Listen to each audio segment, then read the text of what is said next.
Ladies and gentlemen, in the same vein, it is not lost to us that Africa data revolution cannot happen without a strong data governance framework. It is therefore against this background that the stakeholders from Kenya, Uganda, and Tanzania need to build capacity and equip the respective players with the requisite skills as part of the journey towards formulating a united approach towards data governance and regional integration, appreciating the unique challenge in the region. How will we do this? One, we must adopt principles of data protection in processing data that ensures that indeed that the data is safe, ethical, and effectively operational in the data management. Two, we must adhere to the compliance of the Data Protection Act in the 3 different countries and provides for the number of obligations for either both data controllers and data processors, some of which requires them to register as data controllers and data processors, notify data breach, and also report data breach, and also have conditions for different data flows. Formulate a strong adaptive data governance framework and inherent balance that provides for processing of privacy, ethical, and innovative way of using data. Continuously collaborate and extensively share knowledge amongst the state countries, and also come up with a uniform way of making sure that we have a data governance framework. Ladies and gentlemen, as I conclude, data processing is critical in innovation. Data handlers must subsequently strike a balance between user privacy and allowing data to be used for innovation and growth. This is therefore an opportunity for us to have a fruitful engagement through various plenary sessions, breakaway groups, and come up with recommendations from different stakeholders on how data governance framework are going to be incorporated in the data processing cycle. The new horizon in this digital era is regulating processing of data and making sure that indeed the spirit of data is the new oil comes to fruition. Ladies and gentlemen, as researchers, civil society, and academia, as practitioners in Kenya, Tanzania, and Uganda, we must look at the issue around digital transformation as a call upon each one of us and see how best we can contribute to this issue of data governance framework so that nobody is left behind. Thank you very much.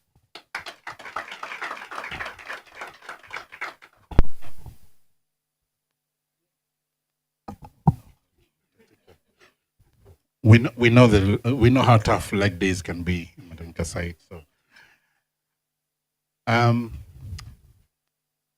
sometimes I like to tell stories, and it has just occurred to me that living in the rural areas, as Madam Kasai has told you, I live in the rural areas, and very frequently I go to a very high-class 5-star restaurant in Malindi called Simba Dishes. How many of you know Simba Dishes in Malindi? It's 5. Many people here are agreeing with me that it is 5-star. It's a different. It depends on which standards you're working with. At 4:00, people gather at Simba Dishes on a regular basis, and that's kind of where you get to hear what's happening in town. You sort of, it's almost like a center of where you get to hear what things are happening in town. Who has come, who has sold land, who, whatever. Village life. One of the things that I recently heard was that a local company had just received an order for coconuts so that they can do oil. So they do coconut chippings. And they sell those chippings and export them to the Gambia. And they had been doing this for ages. So one of the things that I asked, because of the fact that their farm is not enough to collect those chippings, so they work with many other farmers. And as they work with all those other farmers, they have a lot of data that apparently they have to give to the client in Ghana to show that these are the people and we're doing this ethically and so on and so forth. When you think about, when you're talking about data flows, when you think about personal data, you realize that this person had no idea about data protection laws here. They had no idea. And they had no idea that by sharing phone numbers and names and so on, they were in breach of the law. How many of you have received a call from someone who gives loans for logbooks? Yes, loans for logbooks. They give loans for, you've been called by someone who says, I sell this, but it is not somebody that you know. How many of you receive those things? That's my personal pet peeve right now. And I think Madame Immaculate hears about this from me all the time. I keep telling her, this person has talked to me. Do something about this. The truth of the matter is, every time you feel your name and phone number in the book of truth. How many of you know the book of truth? You filled it. Every building that you've been to this week, you filled that. You filled your name, you put your phone number, you put your ID, and so on and so forth. Even here, you did those things. That book of truth, none of us ever asks where it goes. We never really think about where it goes. Where it goes is that it is usually put in some store. I'm being charitable here. It's put in a store. And then an uncharitable person goes to that store and gets the black book and sells the data to somebody else. Either they take pictures of it and it's in an Excel sheet somewhere. And therefore you get those phone calls. We have to do stuff about these things. Those things are happening in Tanzania. When I was there, I filled my name and details in the book of truth. Those things are happening in Uganda. They're happening here in Kenya. They're happening in Rwanda. They're happening all over the place. What's worse is that there are buildings that are now collecting biometric information. So we have a lot of work ahead of us to make sure that we are protecting this data. But it goes a little bit further. Our government hospitals are sharing that data with other government agencies for very legitimate purposes. As it is crossing, there are many leakage points that can be found, isn't it? So there's a lot of work for us to do together and to think together. And it is at this point that I want to hand over to our facilitator. I think his name is Philip. He will introduce himself and tell you all about himself, and so that he can take us through the rest of the program.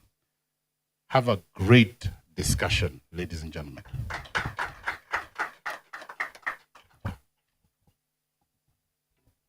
Good morning, ladies and gentlemen. In the spirit of storytelling, I have a very personal story. And then this happened with the commissioner. I know she doesn't know that. She didn't know that I would tell this story. So I work with an organization called DPO 360, and we are a Pan-African organization that specializes in consultancy services in data protection across the African continent. So my team and I developed an automated, very rudimentary kind of self-audit tool that we deployed online, and it would generate a report for you on your level or state of compliance. So after developing this very wonderful tool and not validating it with the commissioner, we happened to put her photo in one of the pages inside the report. And stupid me happened to send it to her and tell her, Commissioner, we've done this thing. How do you look at it? How do you find it? And she responded. She messaged me and asked me if I got authority of the commission to use that image. Stupid me said, but this is fair use. You're a public figure. And the next thing was a phone call from the commissioner that lasted 10 minutes. She was laughing through the phone call, but I trust you, B. The conversation was not a laughing conversation. So issues of data protection cut across. It doesn't mean that if the ODPC is the supervisory authority, then they have sort of relinquished their right to privacy. It also applies to them and public officials. I know most of us in Kenya remember the conversation of kusalimiwa, right? Yeah. So in the spirit of ChatGPT, even me, ChatGPT generated something for me here. So I'll just read it before we continue.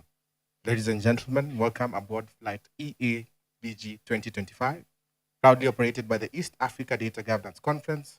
This is your moderator speaking, and we are about to take off on a journey through the skies of data governance. Please fasten your seatbelts of curiosity, store away any distractions, and keep your ideas within easy reach.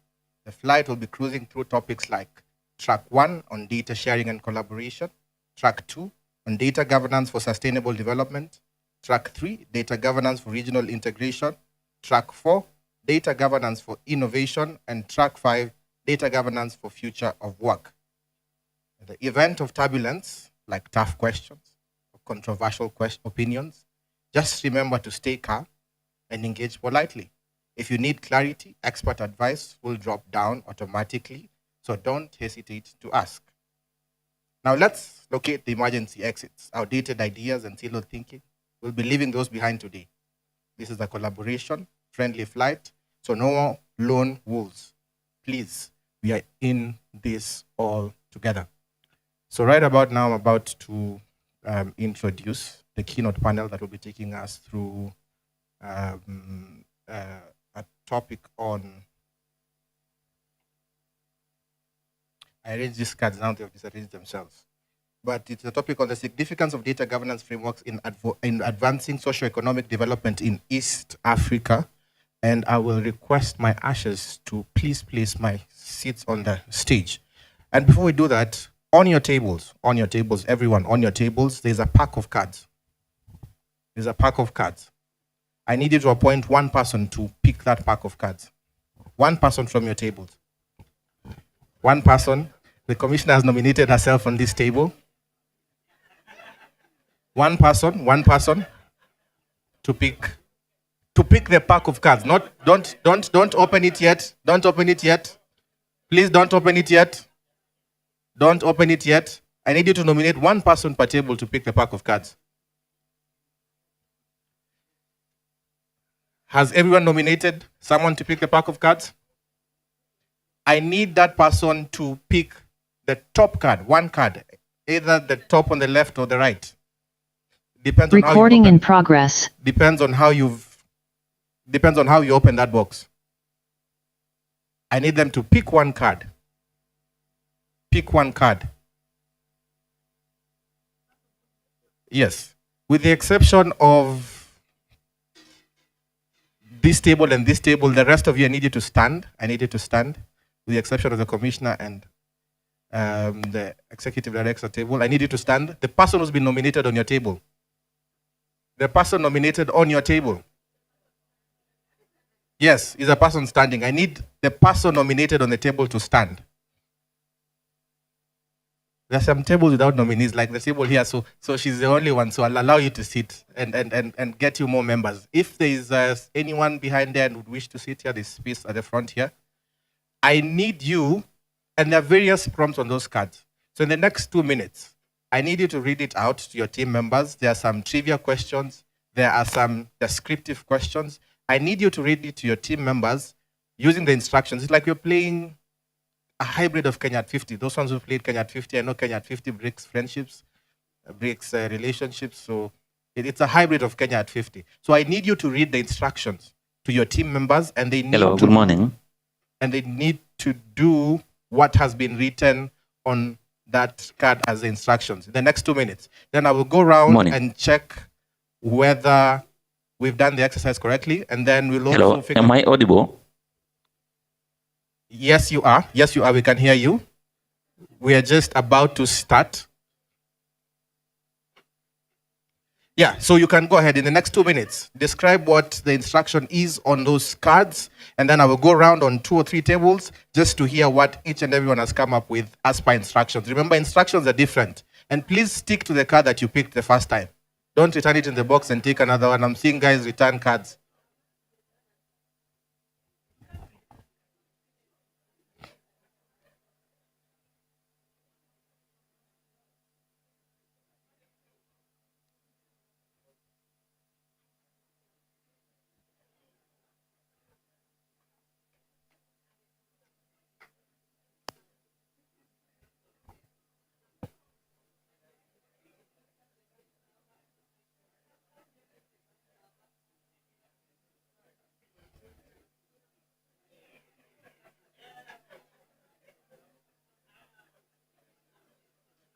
In 2 minutes. In 2 minutes.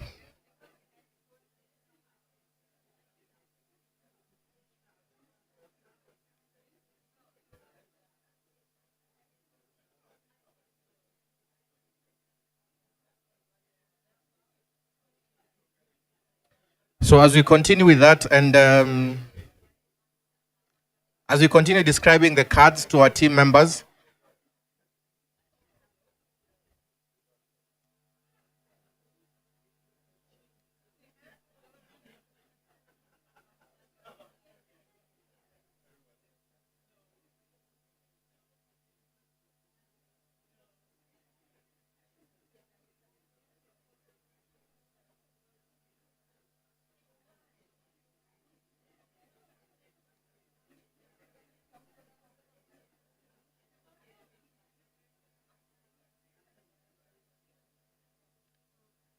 one minute.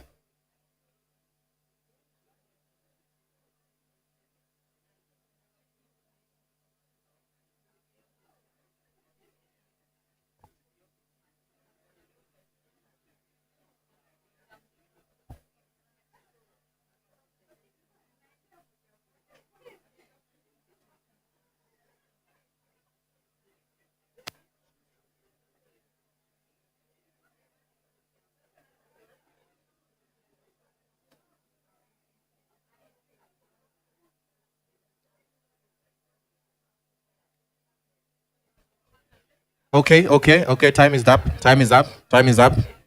Time is up. Time is up. Time is up.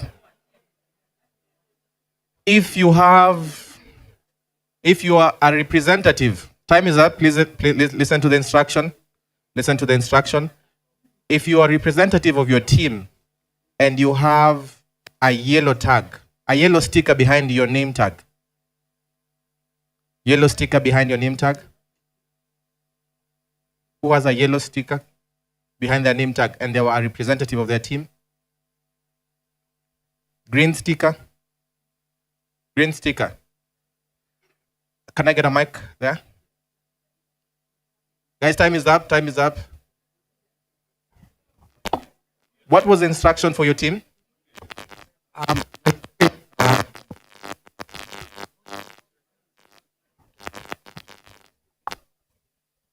Mine is a yellow sticker, Okay. and the discussion was on data. What was the question on the card? I have no form, yet I must be structured. If I'm hoarded, I become a risk. If I'm lost, I cause regret. What am I? Just read it again. I hear guys still. I have no form, yet I must be structured. If I'm hoarded, I become a risk. If I'm lost, I cause regret. What am I? So the whole team answered data? Yes. Okay. We'll continue because in the interest of time, there are some interesting questions. We will get back to them. But at this point, just hold that thought on the cards that you have and the answers that you've given. We'll get back to it after the keynote panel. At this point, I would like to welcome Mr. Irungu Houghton as the moderator of the next panel. He's a man who has done a lot in this space of data protection, digital rights. You have seen him in Mandamano. Who has seen him in Mandamano? Who was inspired by him in Mandamano? I also joined Mandamano because he was in Mandamano. Like, if he can do it, then I can do it. So I'll welcome him to take us through the next keynote panel. I am just hoping that these seats would be appropriate for our panelists. Could we get different seats? Yeah. Could we get different seats for? Yeah. You said it, I didn't. So I think we'll get different seats for our panelists. I think we'll use. These ones are fine. Okay. I think replace them with these black ones. I think Mr. Rungu, you can still use this one and then as the panel moderator and then yeah.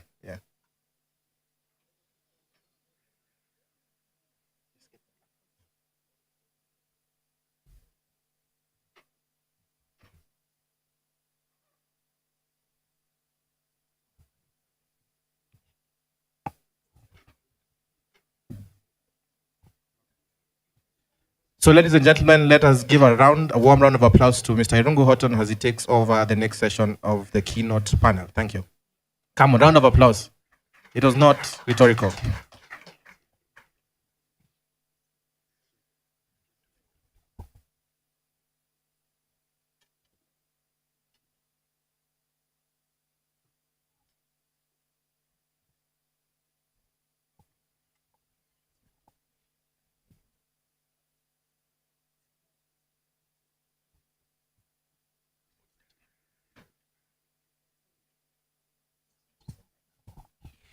Okay, thank you very much, Philip. We are just working with the furniture, so we will bring that to you. Let me request you to turn to the notepads that you've got here very quickly as we rearrange the stage. I'm going to ask you 5 questions about the East African region, and I'm told there is a prize, a very lucrative prize, for the person who gets it right. So if you can turn to your notepads, take a pen, and I'm going to ask you 5 questions. And let me ask you to treat them like Mwakenya sheets. Do not share them. Okay. First question. Are we together?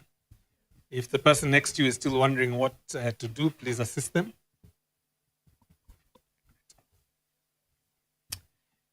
Okay, first question.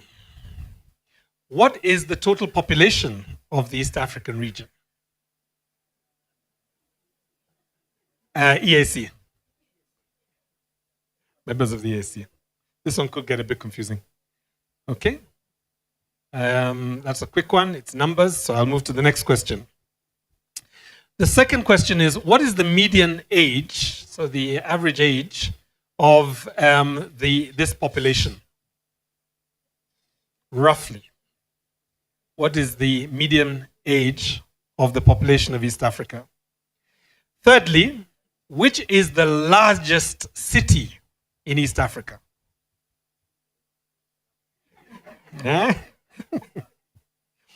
Fourthly,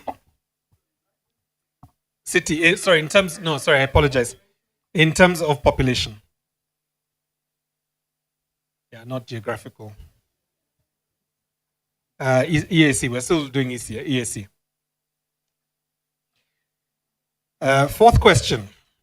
What is the combined GDP of this digital economy that we can now call a digital economy, but the entire GDP of the East African community? I'll give you a clue. It's in billions of dollars. That was the fourth question. The fifth and the last question is, what percentage of East Africans in the EAC are below the poverty line? What percentage of East Africans in the East African community are under the poverty line? A percentage. Okay. Write your name at the top so that we know who to award to. Please do not put your M-Pesa number or any other details, as we have not sought your consent for that. Okay, we're ready.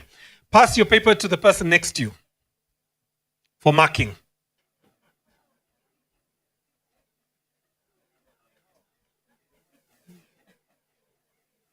And then we'll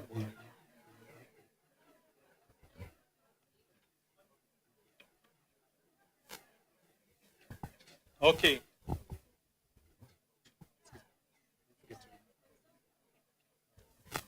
Okay, here we go in terms of the answers. Invigilators, pay attention. The first answer to the population is 157 million, according to Copilot. Okay?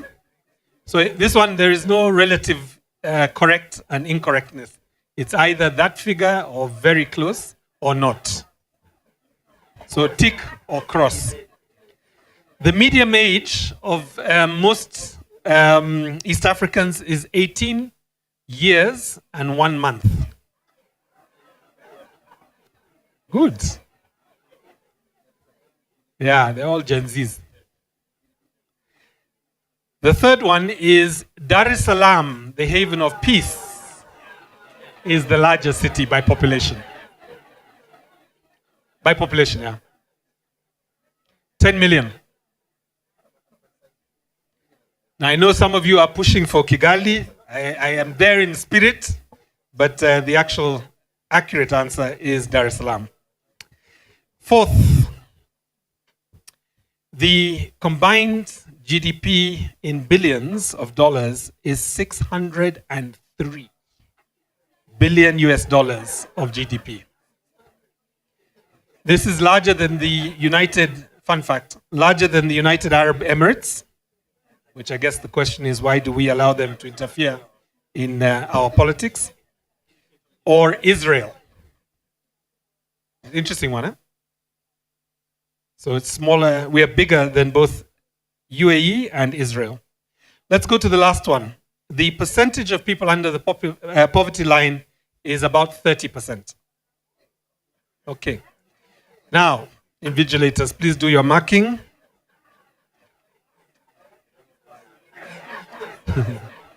Is there anybody who has, pass your results, pass your examination papers back to their owners.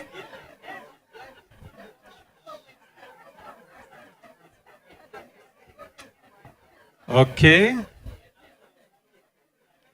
Close. Okay.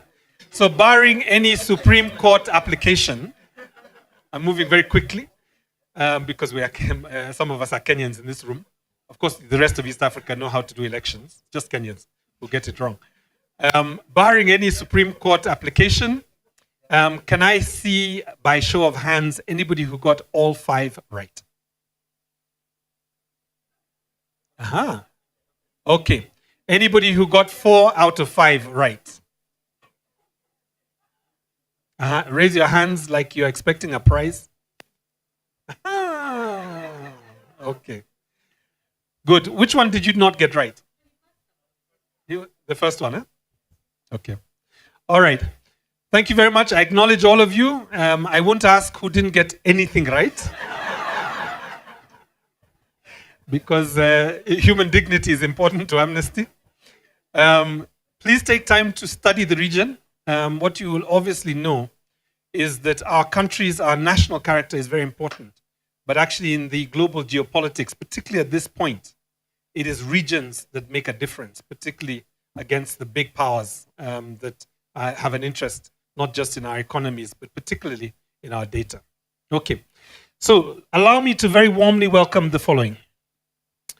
Immaculate Kasait, from the Office of the Data Protection Commissioner. She is the Commissioner, to join us here. Viola Ochola from the Commission of the Administration of Justice, otherwise known as the Ombudsperson from Kenya.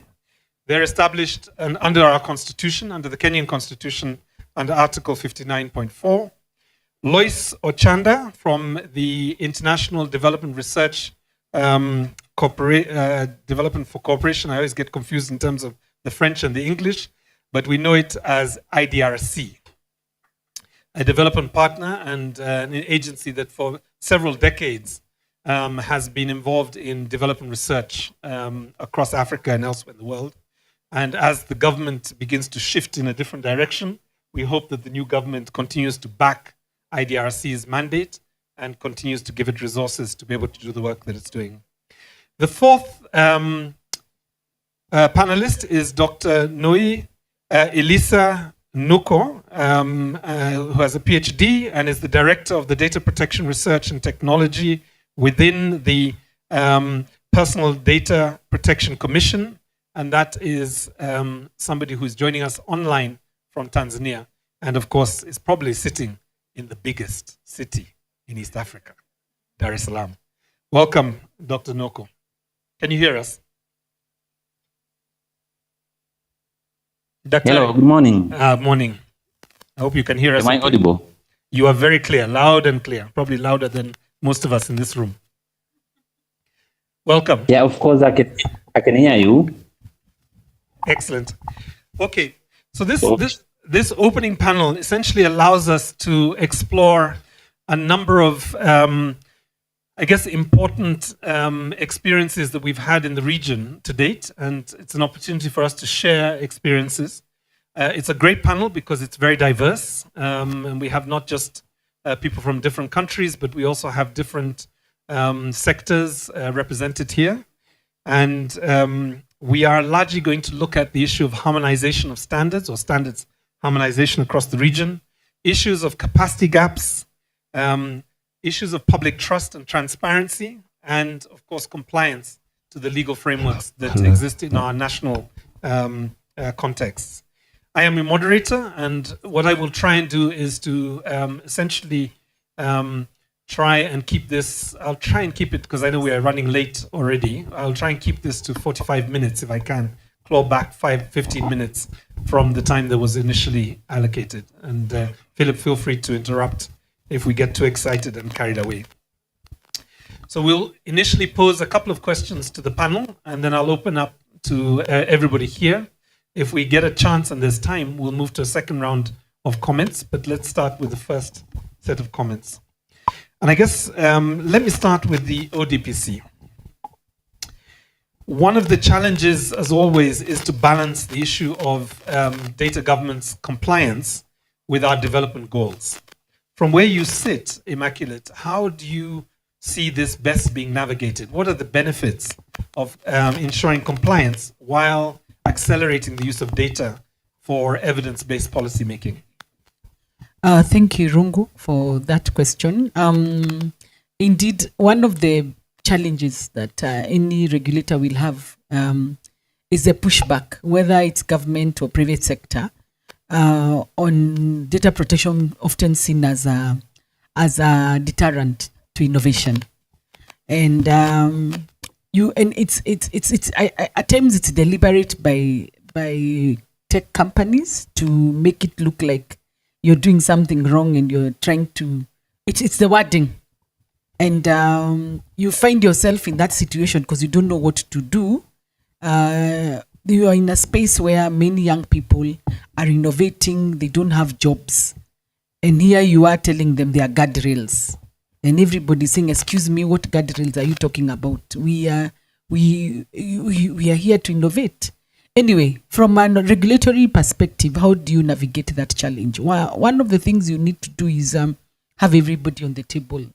I often say that always make the office an open office. Once you have everybody on the table, that is stakeholder involvement, you also, it's important to also make them understand, and that's an awareness campaign, that this is what is expected and this is what is due.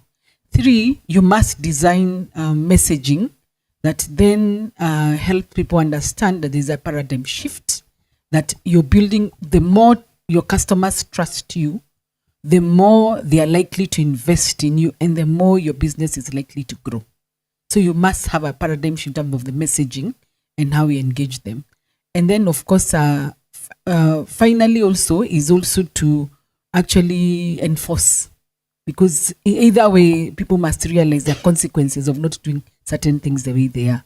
So for me, that's the approach from a regulatory perspective on how you deal with issues around data governance vis-a-vis development. Great. Thank you very much. So I guess 2 issues there, really: consultation, paradigm shift, and I guess public understanding. Let me turn to Elijah over in Tanzania and ask him more or less the same question, which is the tension between use of innovation, data for innovation and development impact, versus the issue of data protection and privacy. From the Tanzanian perspective, what are 2 or 3 things that are really important in keeping this tension, I guess, beneficial for both concerns?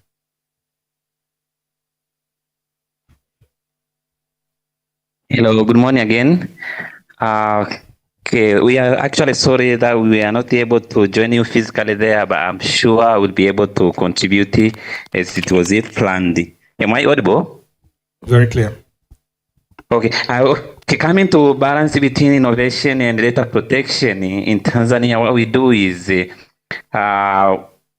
first thing is we advise the data collectors, I mean, those who are processing individual data, to make sure that they are actually looking for consent before they collect their personal data as it is required by the law. And that's how to empower the citizens, like having the consent before processing the data. But at the same time, we actually encourage these organizations to make sure that they conduct the data protection or privacy impact assessment to make sure that any innovation or technology that is going to process personal data will not have a high risk to individual privacy, because if it has high risk to individual privacy, even the compliance or enforcement will be difficult.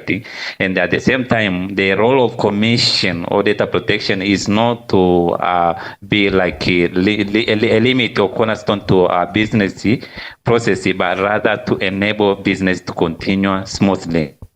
So that's what we do. At the same time, we are continuing with the public awareness, because this is a new area. Not everyone understands exactly about privacy laws and what is supposed to be done. So we are much investing on public awareness and education, as well as training these organizations, particularly data protection officers, data protection officers who are supposed to be like a focal point between the commission and the organization on how to handle data while coming up with innovation. Because in most cases nowadays, I can see they are using artificial intelligence and data analytics in order to actually improve decision making. But at the same time, it may have some biased decision towards the citizens, of which is not required to happen as per our laws. So that's exactly what we do in Tanzania. So in that particular case, we are focused on proactive enforcement in most cases rather than reactive, because we want everyone to understand what we are doing.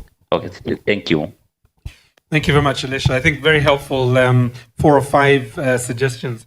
Allow me to turn to the Commission for the Administration of Justice here in Kenya and ask Violet the following question, which is, your institution is critical. I mean, for any democracy, for any good governance framework, having an institution that gives the assurance of the right of a fair administrative justice is just fundamental.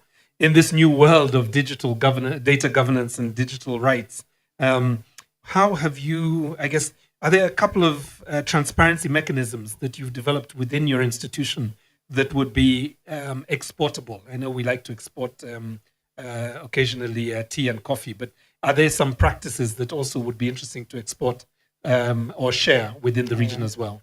All right, thank you, Irungu, for that question. So the Commission on Administrative Justice, also known as the Office of the Ombudsman, has 2 key mandates. So the first mandate is the promotion of administrative justice, and that's what you've spoken to. But in 2016, we were given an additional mandate on oversight and enforcement of access to information. And that is where now we even come within the space of data governance. So what we do in terms of access to information is that we review decisions of public entities to deny this information to citizens. Now, internally, what we have done, I will just give you a couple of things that we have done as a commission. We have engaged both the supply side and the demand side, because, you know, in the information space or data space, as you call it, there's always the person who holds the information, and the person who holds the information the widest amount of information is the government. Then the citizens, who are the ones who demand this information so that they're able to use this information for their own socioeconomic development.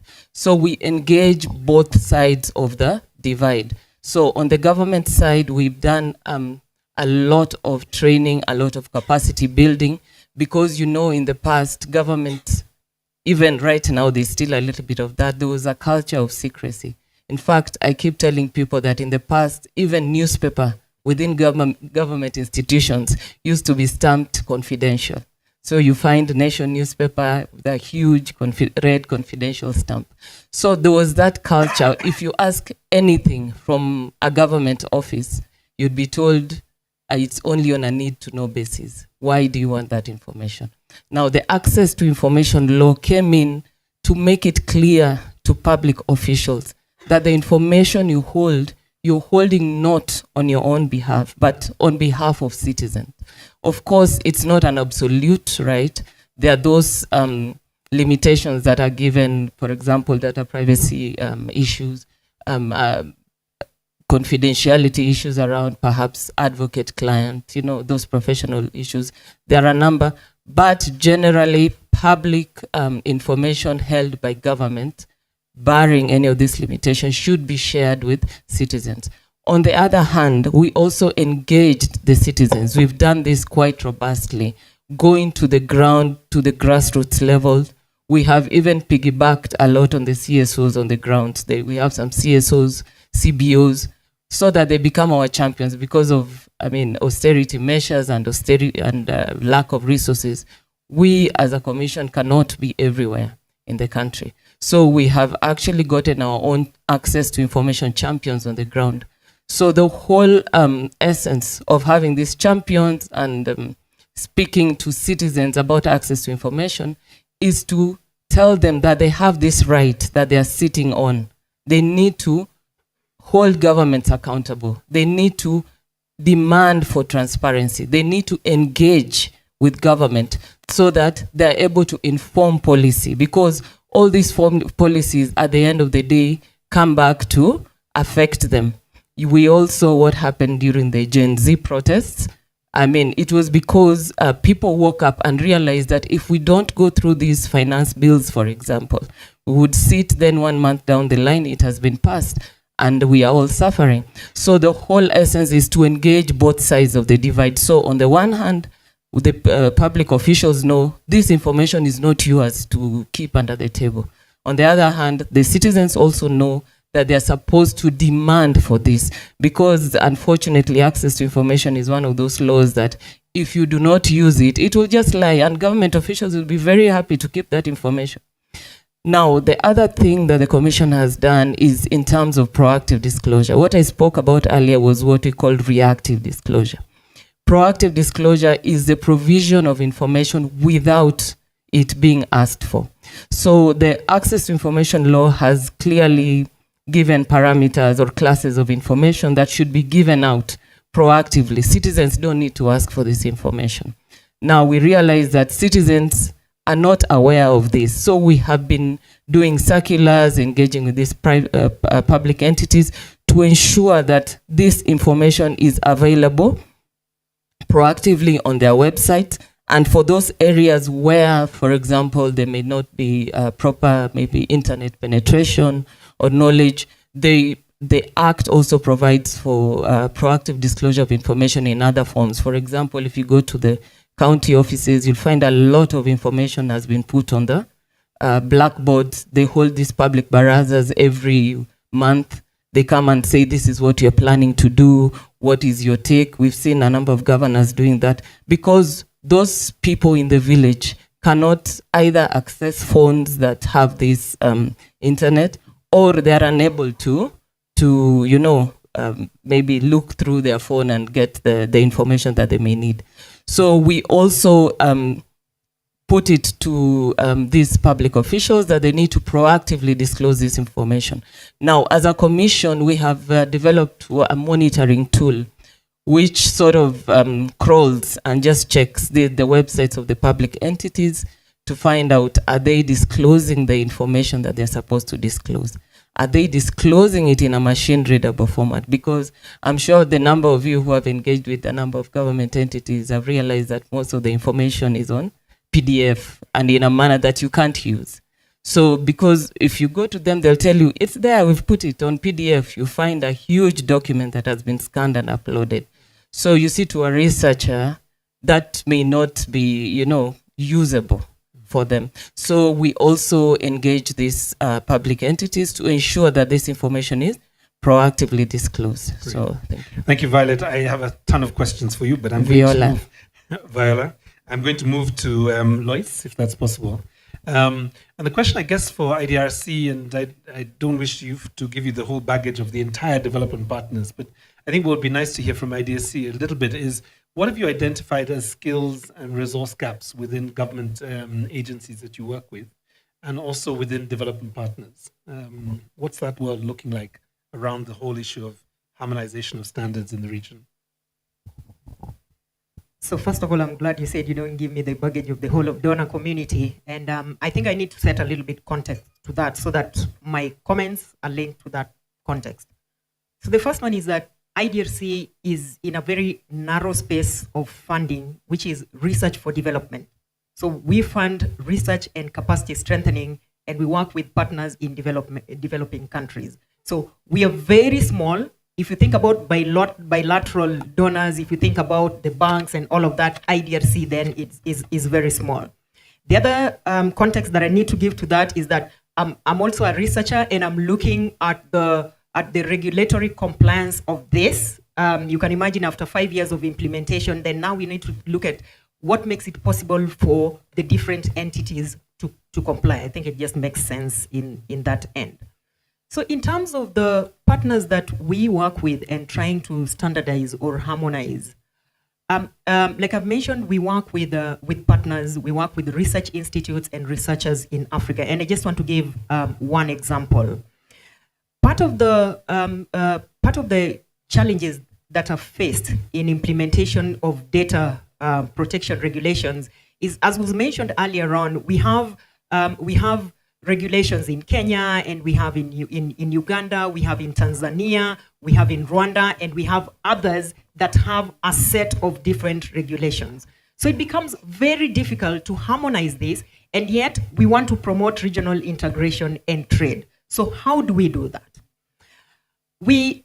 One of the examples has been working with Research ICT Africa. Research ICT Africa is based in South Africa. We also work with Strathmore University here, Center for Intellectual Property and Information Technology Law, CIPIT. And these groups of researchers actually support at regional level. For example, RIA has been able to contribute directly to the development of data protection frameworks at AU level. They have also been engaged right at the development of continental level documents, because they have that regional level reach. So they get to those levels. The other thing that researchers try to do, and you've mentioned about research here, is trying to understand what exactly does data protection mean in the context of many things. For example, in the context of African Continental Free Trade Area, what do you need to think about in these areas? So the researchers we work with produce knowledge that can be useful to the policymakers at various levels. So that's how we work with the researchers.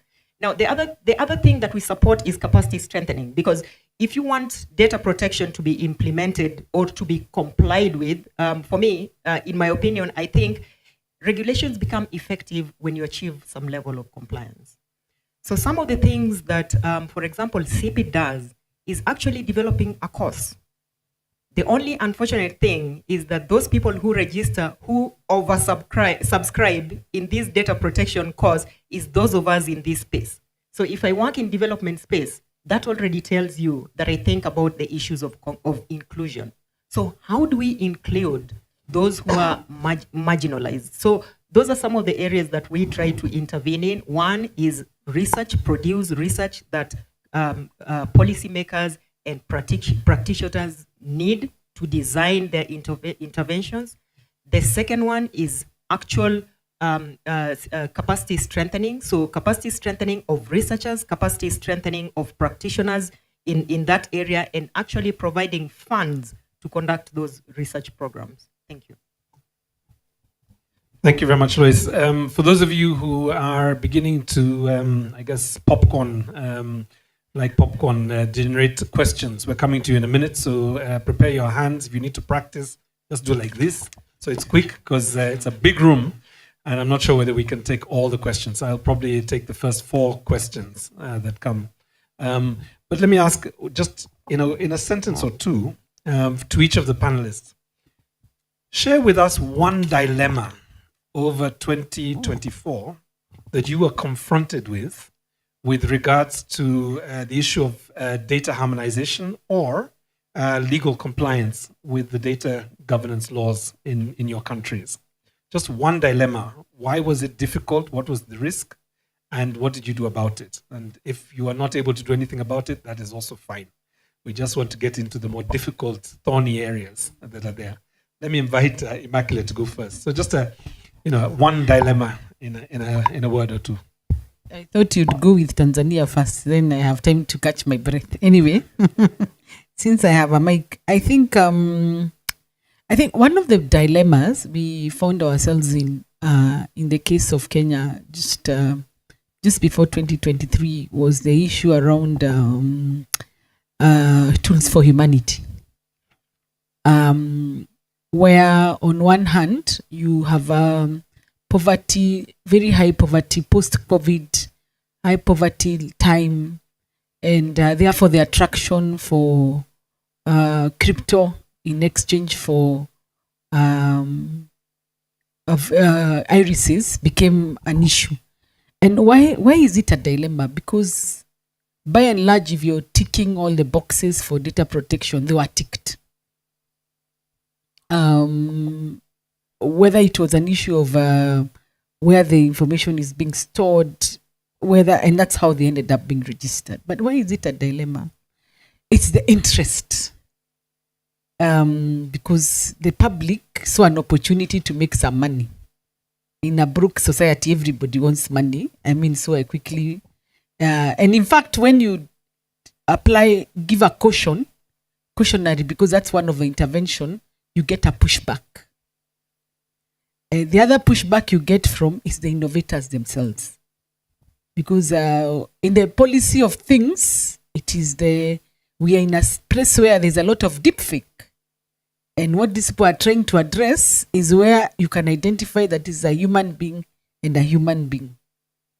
That's the dilemma that we found ourselves in as a country.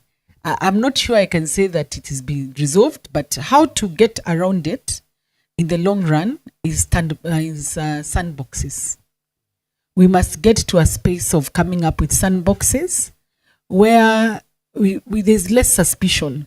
Innovators have an opportunity to test some of the innovation that they want, and also we assess whether they are guardrails and how then we also take into account the proper public interest.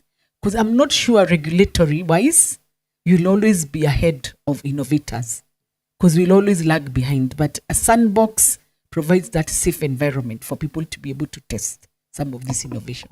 Great dilemma. Let's go to Tanzania. Elisha, what was your dilemma over the last year or two? Okay, thank you very much again for the question.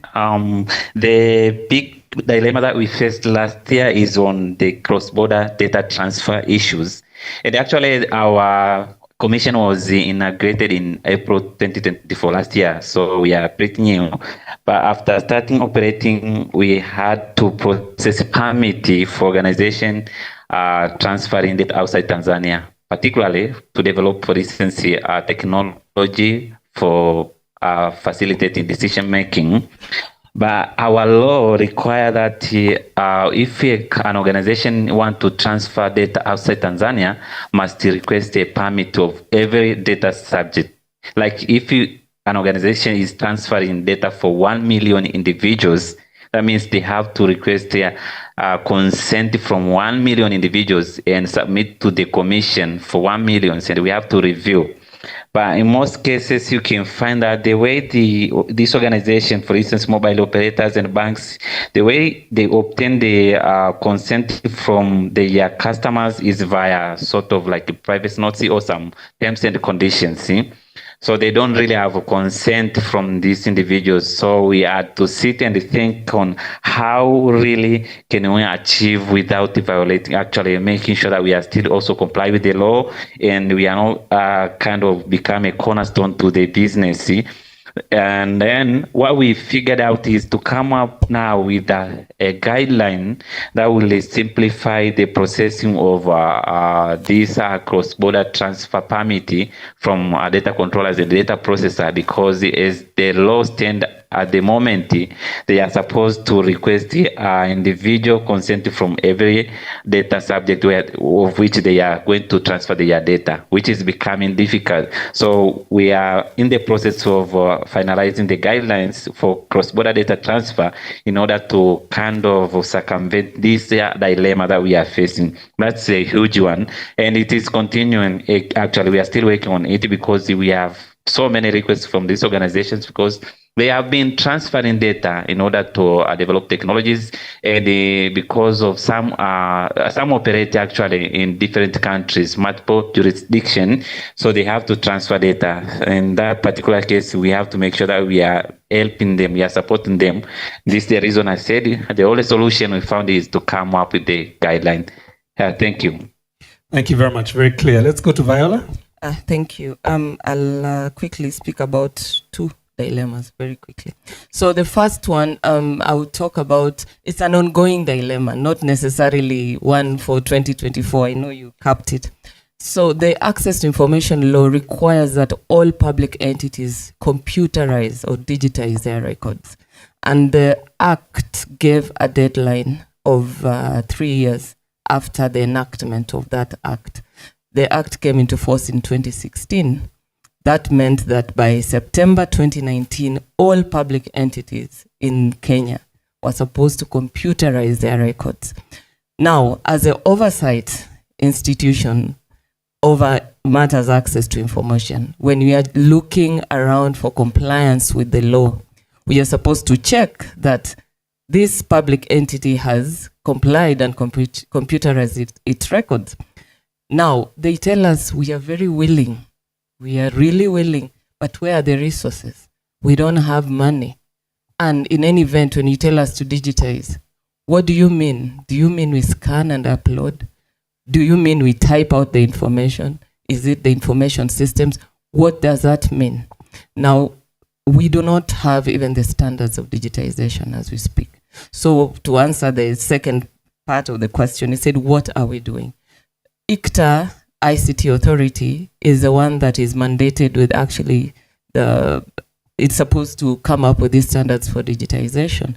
We came up with a task force, which now is still at a very nascent stage of developing these standards of digitization. Then at least from then on now, perhaps the government could pick it up from there and resource these public offices so that they're able to computerize their records. Secondly, the second dilemma, which again is an ongoing one, is the enforcement of our decisions. The Access to Information Law, again, makes the decisions of the Commission binding. That means any order that we give, if we give a public entity an order to give out information, the public entity is supposed to comply with that order. Failure to which the Act again has given a small process there where the person is supposed to go to court and have this order converted into one of the court and enforced as one of the court. The dilemma here is this. Most of the people, most of the citizens who come to us, they are indigent. They don't have money to go to court.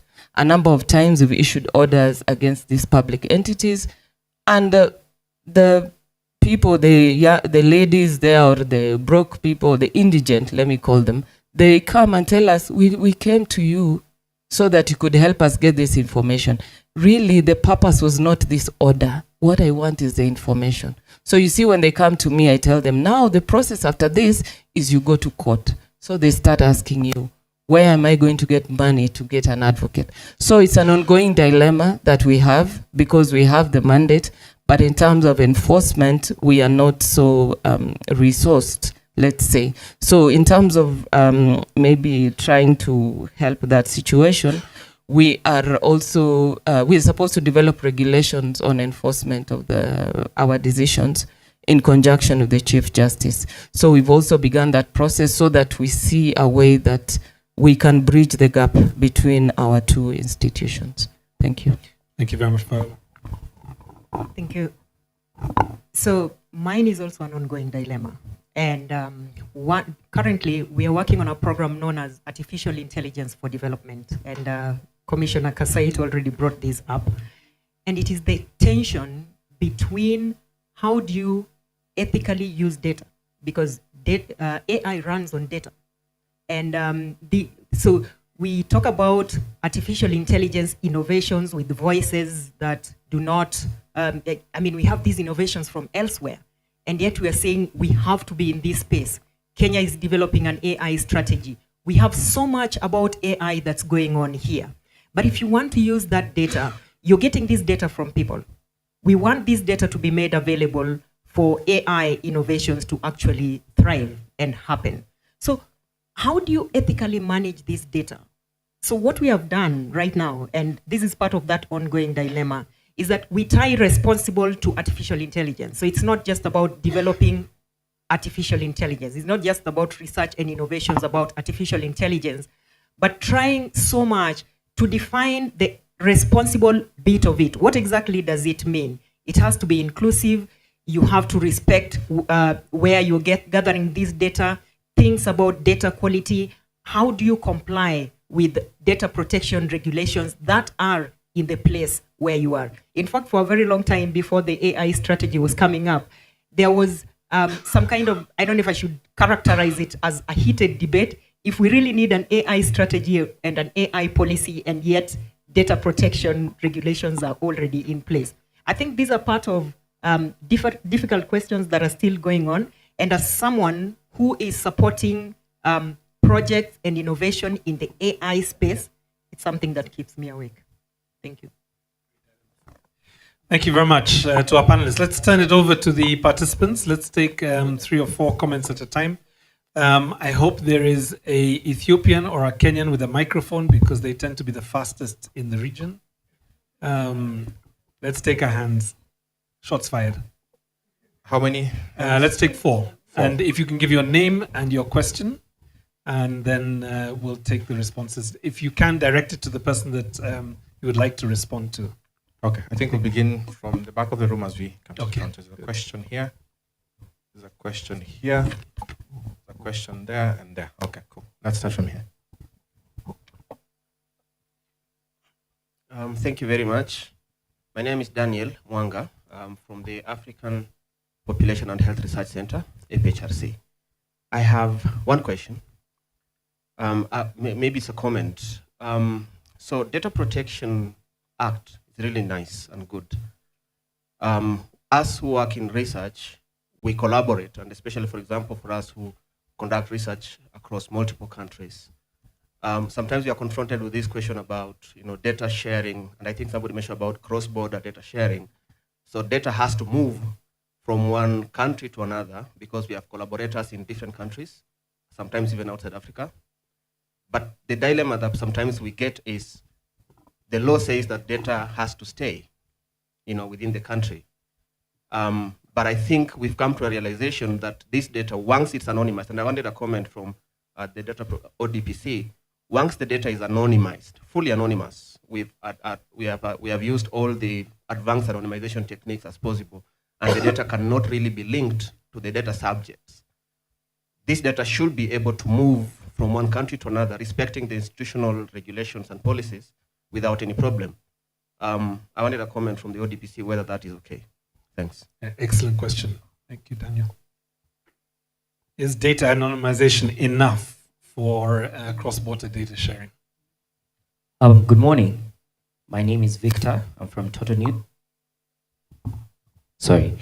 I was reading a US policy that was talking about the simplifying of terms and conditions, such that it's something that the layman can understand. Because a lot of this data protection, let's say, you read the terms and agreements, and a normal lay person cannot understand some of the terminologies that are used.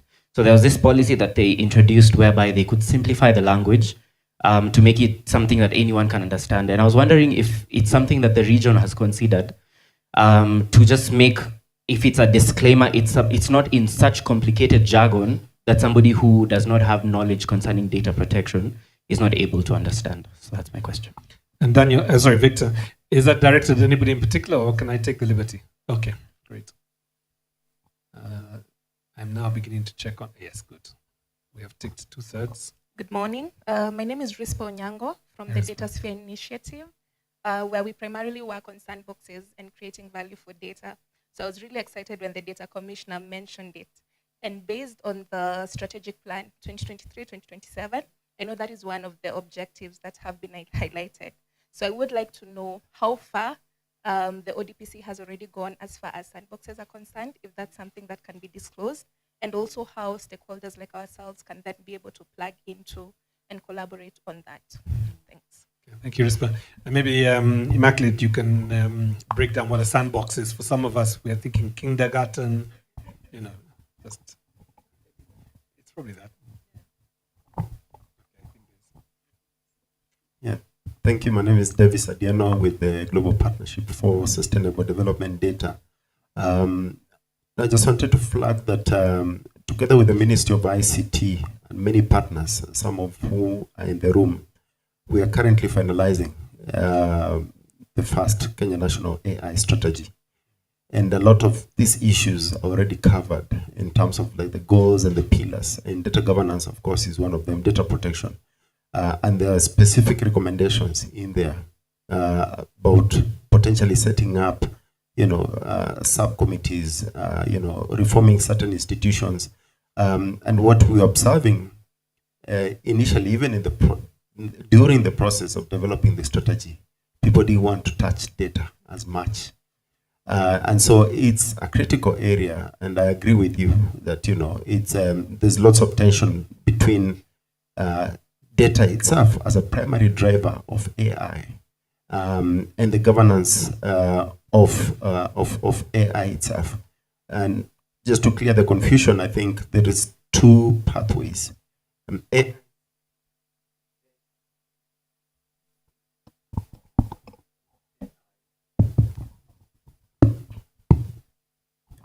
AI sits in the middle as a tool, and then you have data itself as an ingredient and input. And there's a whole set of governance issues that need to be addressed on that side. And then after the application of AI is potentially where you have possible harms.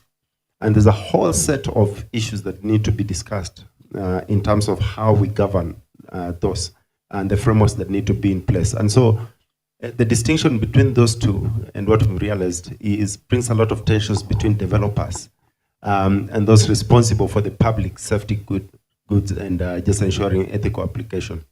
And therefore, greater coordination, collaboration is actually needed to bring those two together. And then lastly, just to say, we can't stop some of these things, but we can actually influence and monetize and create opportunities for the country. So the question is, how do we position Kenya to effectively leverage the moment and opportunity, despite the fact that, some of this we may manage, some of it we may not. And of course, that's a bigger question. And I would like some reflections on that. Thank you. That's great. Thank you very much. Let me just see whether there is a burning question, particularly from the back of the room. What I would call, in parliamentary language, the backbenchers. Although actually in our parliament at the moment, we're not sure which is backbench and which is front bench. Good morning, everyone. That's a different issue. Yes. My name is Vili Magero. Recently joined the Nairobi City County Assembly. I'm in charge of records and archives.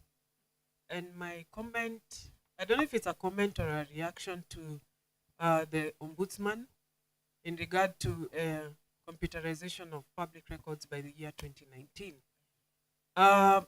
It is true that most of the time when you come to us, we talk about resources. But maybe the assistance that we'll need, please dig deeper and get to find out, yes, resources. What resources? What are the nitty-gritties about the resources? Then together with you, we could even work towards, because I know the major thing is funding, but it's beyond funding.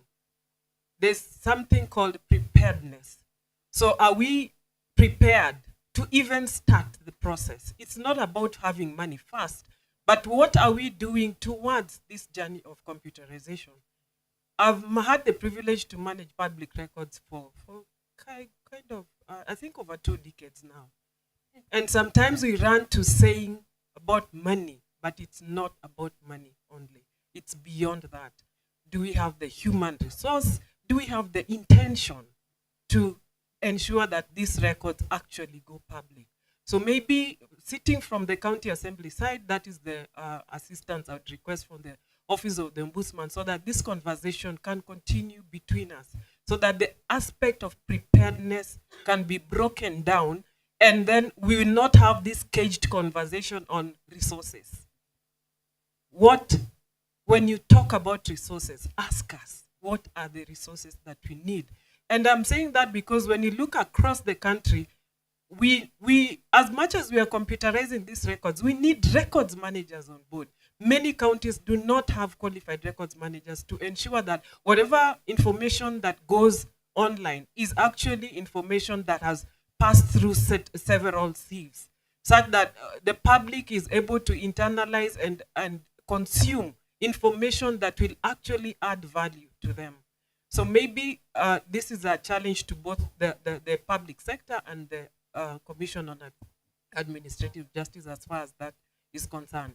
Otherwise, we'll still keep saying that this is an ongoing dilemma without asking ourselves those kind of questions. Thank you. Thank you very much, Winnie. And allow me to just thank you for 20 years of service plus to the county. It's not a light comment that you made there.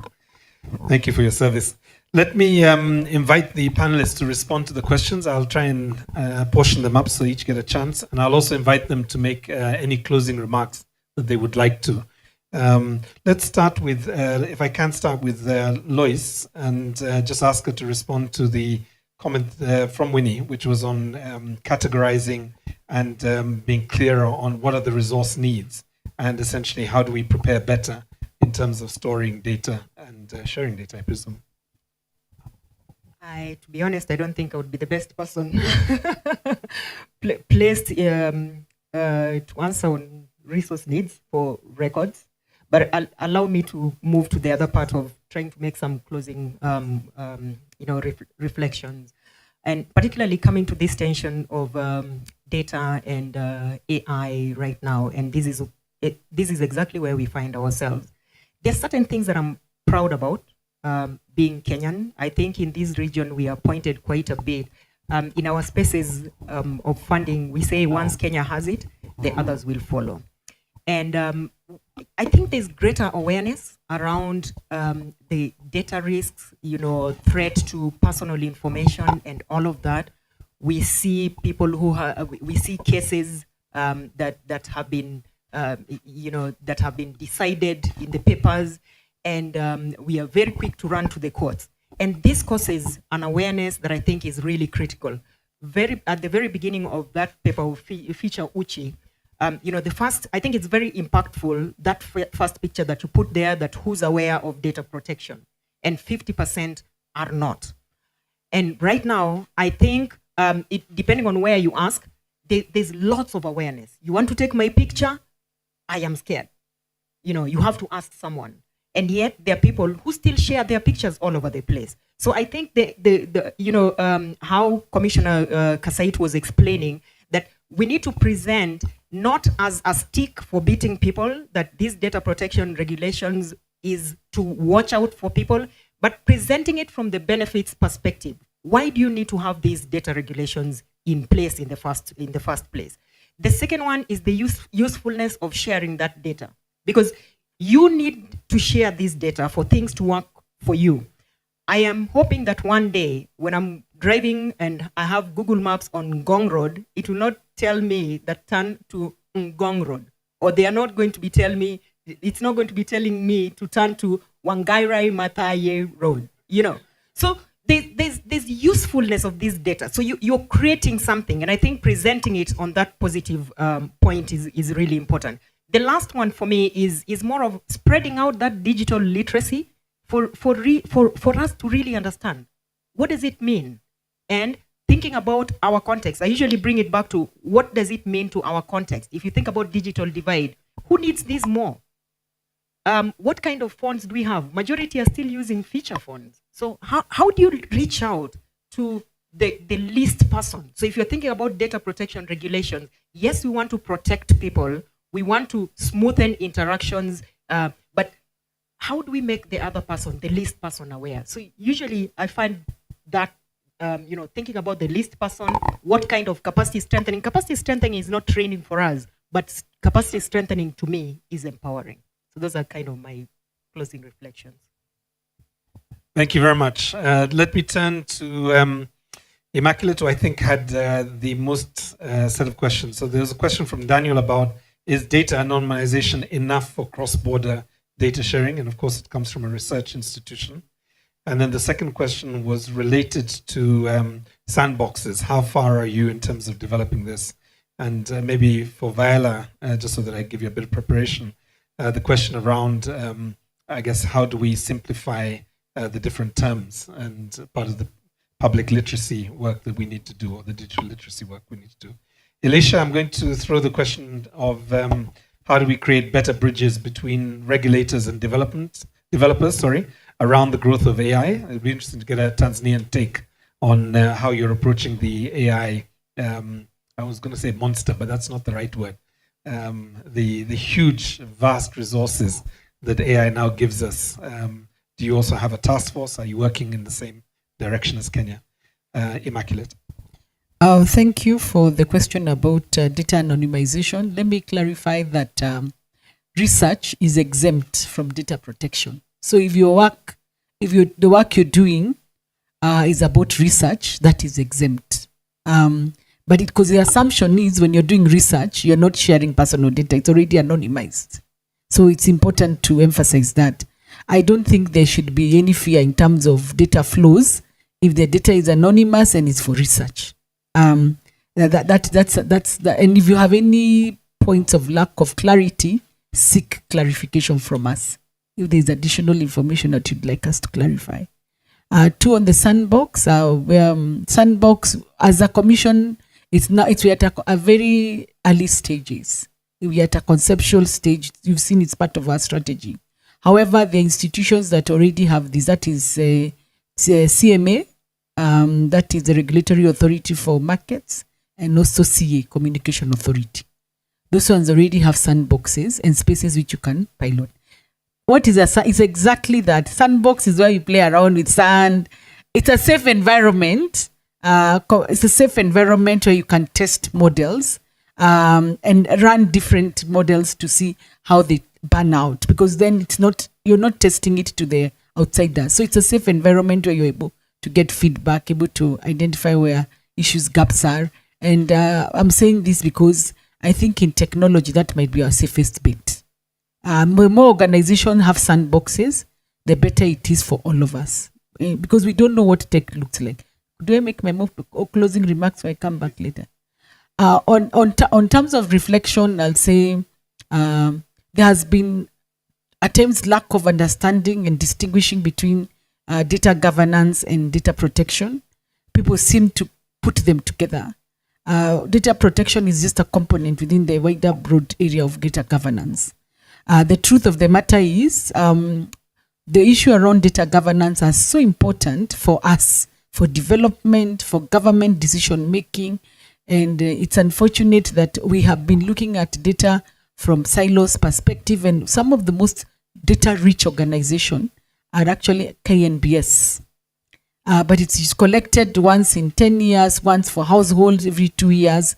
That data they share, but we rarely use it. If you were to open, and I think that is where CAJ comes in to help us utilize this information. If we were to utilize the kind of information we have across government, would reduce wastage, would increase efficiency, and would find many more solutions. As we do this, some of the data is for research, so there would be no need for stepping in. However, we always have to be conscious about issues around data protection, because the key principles around that, I say, is issues around transparency, that we now are being held to account when we collect personal data.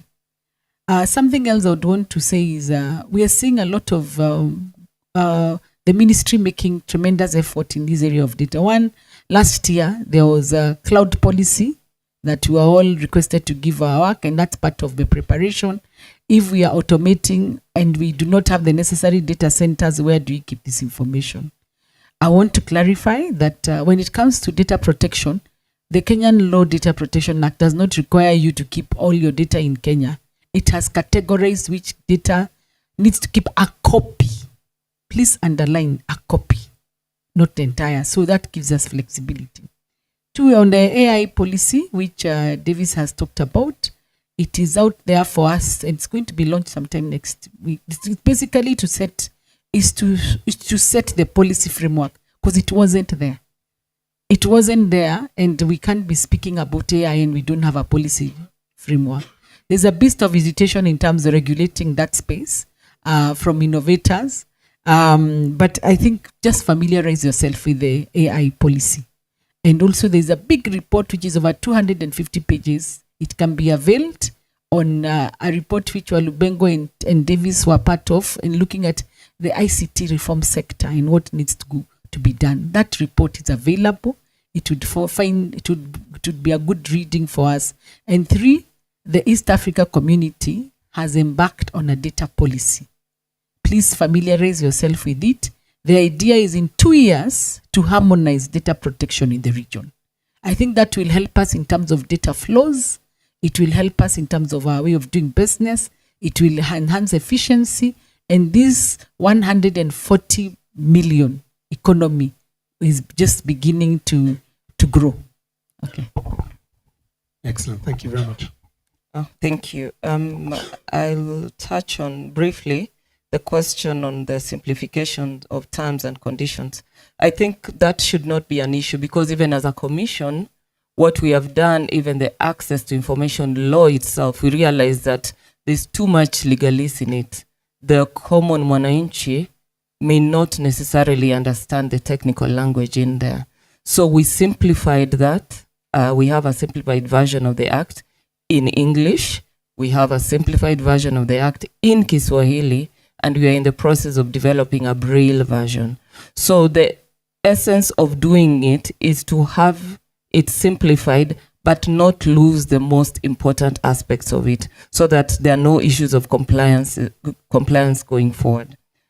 Winnie, thank you for your feedback. I really like that, and I would want to have a discussion with you after this. Thank you.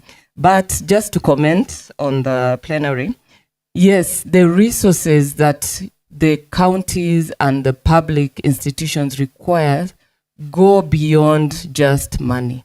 They need both the financial resources, but they also need the technical resources. And Winnie perhaps will tell you that since time immemorial, records management has been relegated almost to the back burner. It's supposed to have a more prominent place, even in management, but you'll never really find a records person at the management table. There are always, it's a unit or a division, like a subset. And this is the unit that holds actually the whole institution. Because if records managers started talking, I assure you, perhaps a number of people in this country may not still have their jobs. So the records management needs to be given, first of all, the prominence they deserve. They need to be resourced, both in terms of human resources and the technical capacity, so that they're able to do their job. We have done an assessment on the level of preparedness, Winnie, just for your information. We started doing that with the support of IDLO. We are doing in 2 pilot counties as at now. We are doing Samburu and Isiolo. And what we have found there is not good. Most of the 2 counties are not prepared at all, because we wanted to develop a system that could communicate between the Office of the Ombudsman in terms of the reports on access to information and the county, because every year they're required to report to us on access to information requests and how they have dealt with them, how they've processed. We realize that some of them don't even have servers. So we are currently engaging with the World Bank on Kenya Devolution Support Program 2, So towards the end of this financial year, we'll be doing an assessment of about 20 counties so that we just assess their level of preparedness in terms of their records management structures and their ICT structures. Then we pick it up from there, because when you assess, you then know the needs of each county. That one is specifically to the counties, but now on the other side, we'll be doing also something else to the public entities in the next financial year.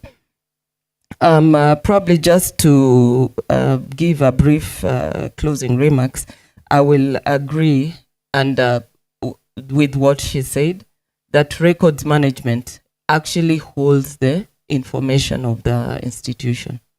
If you are not properly managing your records as public entities, that means you will not even have this data that we speak to. There will be no integrity of that data that we are talking about. So it starts and ends with proper records management. So I think that is something that needs to be looked at. The second aspect I'll talk about is the development of the National Access to Information Policy. The Act preceded the policy, because ideally it's supposed to be the other way around. The policy should come before the law. But because of several political factors, it was a private member's bill that passed the Access to Information Law. The law was passed before the policy. The Commission has developed the policy, a draft policy as we speak, which we have forwarded to the Ministry of Information. Nowadays it's a mouthful, MOICDE, and Digital Economy, which we are hoping will be tabled before Cabinet, because the policy will then give very clear structures on how access to information should be implemented across the public sector. Right now with the law, they say, yes, there's a law, you're supposed to appoint an information access officer, but where is the framework around this? How will this person be paid? Because you're giving them additional duties. You're asking us to do ABC as a public office. Well, how are we going to do it? A national policy will cure all this. So we are hoping that the Cabinet Secretary in charge of ICT will table this before the Cabinet, and it will be passed so that it supports the oversight of access to information. Thank you very much. Thank you very much, Viola. Let's turn to Elisha in Dar es Salaam for his closing remarks and any comments that he would like to make in response to the questions or the comments that have been made. Thank you. My final remarks here are in order to be able actually to enforce these privacy laws or data protection laws, we need to start introducing private topics in schools and universities. Because what I can find, when I was transferred from the university to the commission, I'm a technologist. The first thing that I had to learn is to translate now laws into technology. And I've seen the legal personnel that they also need to translate what technology says in relation to the law. So to make our lives easier, I think we need to start introducing these topics in schools and in universities. And again, for us to be able to collaborate in East Africa as a region, we need to make sure that, I don't know how we are going to do it, but we need to have a political will, because if you don't have that support, it's really difficult to come up with a common framework that we can use in order to simplify our cross-border data transfer. We have several organizations actually operating across the regions, and they really need to transfer data, even by using their cooperative binding rules. But sometimes they may face some limitation because we do have conflicting regulations within our jurisdiction. So we really need to make sure that we have support from the politicians. And again, we need to continue with the training and the public awareness in order for the public to be somehow aware of these laws within the local framework, and then this will be easier for us now to operate or to collaborate across the region, because if we are not ready within the local, it will be difficult actually to educate the regions like everyone, where we do have different culture, different languages, to convince them that what we are doing is going to be of benefit to them as compared to the negative consequences that they may face with whatever we are going to introduce. So this is what I wanted to provide as a final remarks, and thank you.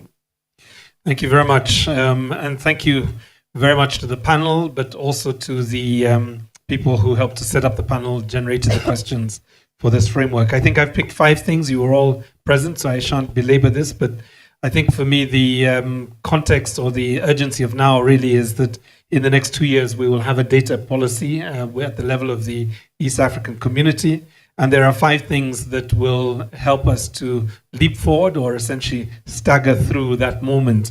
The first is making sure that we're able to mobilize resources for systems and standard setting across our different countries, finding opportunities like this to learn and to link with each other across our national borders.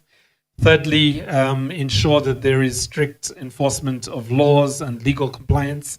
At the same time, preemptively avoiding some of the pitfalls that we are seeing in each of our countries. So we don't have to wait until we have legal cases. We can also preempt this with guidelines and regulations. The third area relates to digital rights awareness among our populations, making sure that people understand the power of data, the power of their personal data, and their right to privacy. The last one, I think, really is let's embrace the tension between regulators and developers, innovators, and those who seek to protect others.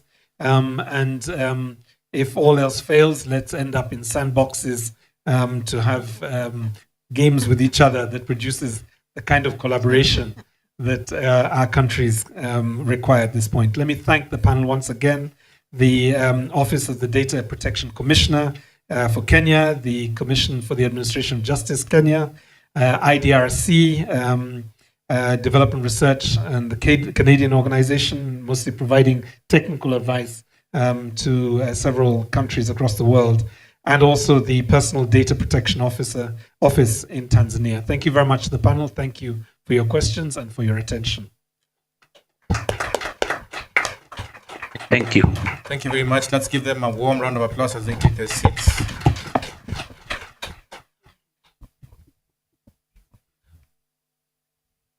High five to you, Alicia. Thank you very much. I know we are very excited for the next session, right? Are we very excited? Okay, even if you're not excited, just say yes. Yes?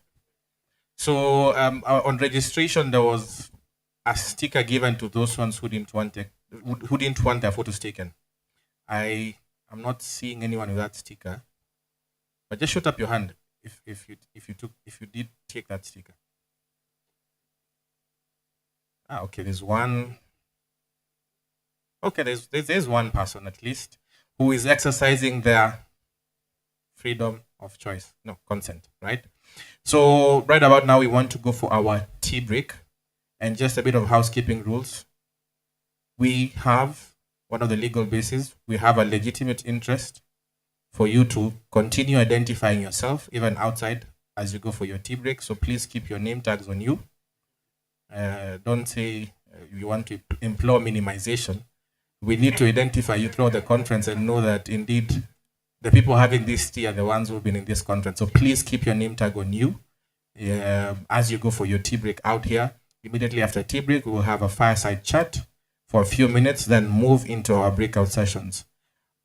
Also, when the ushers signal you to come back into the room, please let us be fast in responding to that. We are way behind schedule, but we will try to recover time in the subsequent sessions. So we will begin. We will use that exit there. There are some ushers there. They'll direct you where the tea is being served.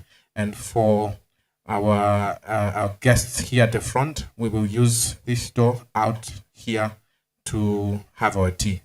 So thank you very much, and see you in 15 minutes. 15 minutes, so that we also try to recover time we have lost. Asante sana.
at the front. How many of you registered for track 1? How many of us registered for any track? Let me start with that. Just put up your hand, please. Okay, how many of you registered for track 1? So for track 1, we have a panel discussion on governance by design for impact. And this is putting society at the center of digital public infrastructure and data exchange. The convener is Karibu Digital. I have one of our ushers at the back there. Track 1, everyone in track 1. Head towards the back. One of the ushers right there at the back, the lady at the back will show you where trigger room is. Trigger room is track 1 or breakout panel. Sorry, not track 1, breakout panel 1. If you registered for the governance by design for impact, putting society at the center of digital public infrastructure and data exchange, and the convener is Karibu Digital. Is it only one person who registered for that track, for that breakout session? Anyone else who registered? Okay, okay. Please, let's move a bit faster. You'll find an usher right there at the end. She will show you where trigger room is. And if you've not registered for any session, you can do that on the conference website. That is conference.openinstitute.africa. And then you can register for the session and attend that session. We have Breakout 2, which is a roundtable discussion being convened by the Lawyers Hub. And it's data migration, perspectives of Africans on data migration. By a show of hands, who registered for Breakout Session 2? Breakout Session 2. It's either some of us didn't register at all, or are sleeping, or... So again, just head out to the back. Oh, sorry. Breakout Session 2 will be here at this hall. So you just hold on and remain back. We have Breakout Session 3. That is Ijue Data Yako. Youth-led activism for digital rights and data protection. The convener is Icon Data Learning. The venue is Kiboko Room. How many registered for that? Quite a number. So please let us just head out back. There's a gentleman right there at the back. He will show you. He's wearing a black suit. He will show you where Kiboko Room is. Kindly let us move a bit faster. We are really running out of time. I'll be moving around the various rooms. We may have to do our breakout sessions in a bit of a shorter time, just to be able to catch up with the time we've lost. So once again, breakout panel discussion 1 is in trigger room. There's a lady at the back there. She will show you where trigger room is. Breakout 3 is Kiboko room. There's a gentleman wearing a suit at the back right there who will show you where Kiboko room is.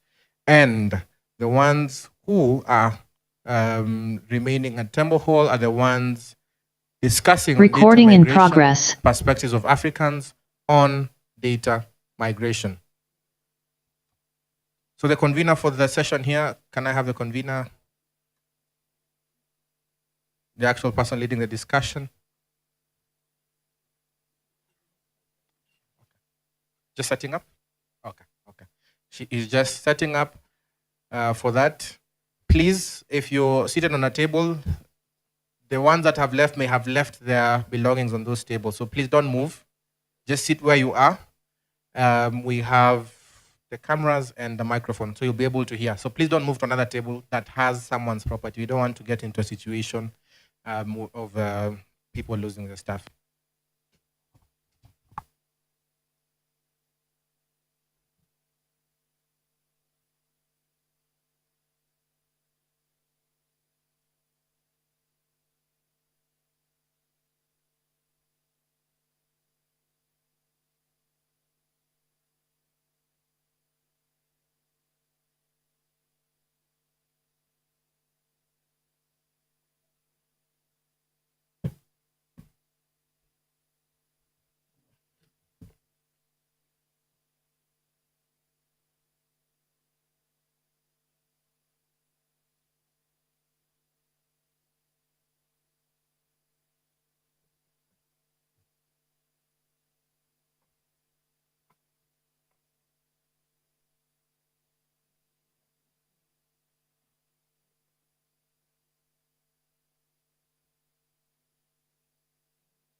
excited to know how your data moves within the continent and also outside of the continent. So before we can just start, maybe I'll just give some icebreaker questions, just to have a feel of our travel experience, our visa experiences as well, because today's session is also going to touch a lot about the visa experiences, the data also that are being collected during this time. So just to start us off, who among us has ever applied? She's in? Okay. First question would be, who among us has ever applied for a visa to any country? You can just raise your hand. Great. I'm going to be, getting your experiences shortly after this. I'd like to, know what are your experiences in terms of what data was collected that you felt was a little bit too much, or you really didn't understand the essence of collection of this data. But before we start off, allow me to introduce our CEO, who is Ms.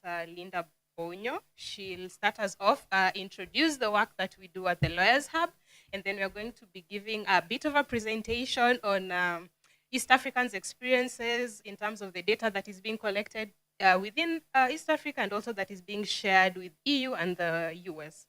So as a way of introduction, please allow me to quickly just read Ms. Linda's bio, and then I can hand it over to her. Linda, karibu sana. So Linda is the founder of Lawyers Hub. Lawyers Hub is a digital law organization working on the confluence of law and technology and also on artificial intelligence policy in Africa. She convenes the Africa Law Tech Forums, where policymakers, regulators, and bar associations in Africa lead regulations on emerging technology. Ms. Bonyo is the member of the World Economics Forum's Global Council on Technology and Policy for the year 2023 and 2025, and also the G20 Digital Working Group. She serves as the Africa Union's Artificial Intelligence Working Group, and previously the AU's Continental Data Policy Framework for Technical Committee. She believes in innovation and serves humanity, furthers inclusion, and also amplifies voices for the global majority. Welcome, Linda. Thank you. Thank you so much, Lisa. I hope everyone can hear me. The sound is good? Yes, perfect. Okay. Thank you so much. I'm grateful for the introduction, and really grateful for everyone who's coming in for this session. I followed the sessions from the time they began, and I think it's been such a great conversation, on the everyday issues that we are facing, from capacity building to really having an informed citizenry, which is important. At the Lawyers Hub, we've been working at the intersection of law and technology from 2018, when we began to see the lack of a bridge between the law and technology, especially within Kenya. And we thought, emanating from the 2017 elections, we thought that there was a need to build the capacity of lawyers, and also to, bridge the policy gap, which is something that, through the years from, the privacy conversations for Huduma number, we've seen the conversations evolve. We've seen the Data Protection Office come into force, as well as the law that came into force end of 2018 and then into 2019. And now we're in 2025. The new and emerging issues on artificial intelligence.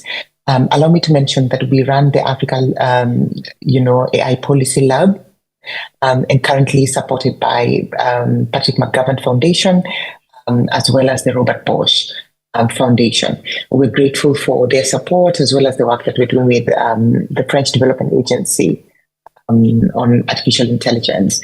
And so this specific project on artificial intelligence is our project together with the Robert Bosch Foundation on studying mobility across the African continent. I personally have been, a victim of, visa handling, and my colleague Luis that you talk about Africa-UK cooperation, but where Africans cannot ideally attend this conference. For instance, Linda Bonyo has been denied a visa. What do you say of that? And so we began these conversations with the UK government, stemming from that particular conference, and I've seen the evolution of visas. But it's not easy for everyone. And even those that apply and are successful, we see the vast amount of data that is collected. For instance, when I was denied my UK visa, they still asked for my marital status, proof of marital status. So then you're providing your marriage certificate. They ask for proof of, ownership. You have to provide title deeds and things like that. And that has also shifted now with artificial intelligence, where we are seeing that there's a lot of automated processes that are going on for ease of this particular processes. And so today, we'd like to bring that conversation and limit it not to visa denials or any other visa processes, but we're looking at just data governance within the visa regime. And today, because it's an East Africa data conference, we want to focus on the East African region and see how that is playing out, but also with a very specific focus at Schengen visas that's issued by the European Union that gives you access to the 27 countries within the Union, but also the US visa. And then we want to study what's happening within the East Africa region, and our case studies Uganda, Tanzania, and Kenya. And so we hope that you will engage with us, you share your experiences to validate this process that we are going through and the report that we are coming up with. We'd like to hear your insights and also to come up with just, see the real life stories of these things. Because as Europe gets more, not even Europe only, but as the world gets more far right, what we're seeing is anti-immigration policies that at what cost? If you're paying for the service, what's the cost of the service? Is it a data mining scheme, or is it really a service that you're offering? We are also seeing, I think, a lot of third-party engagement, and so we are. This discussion will center on liability.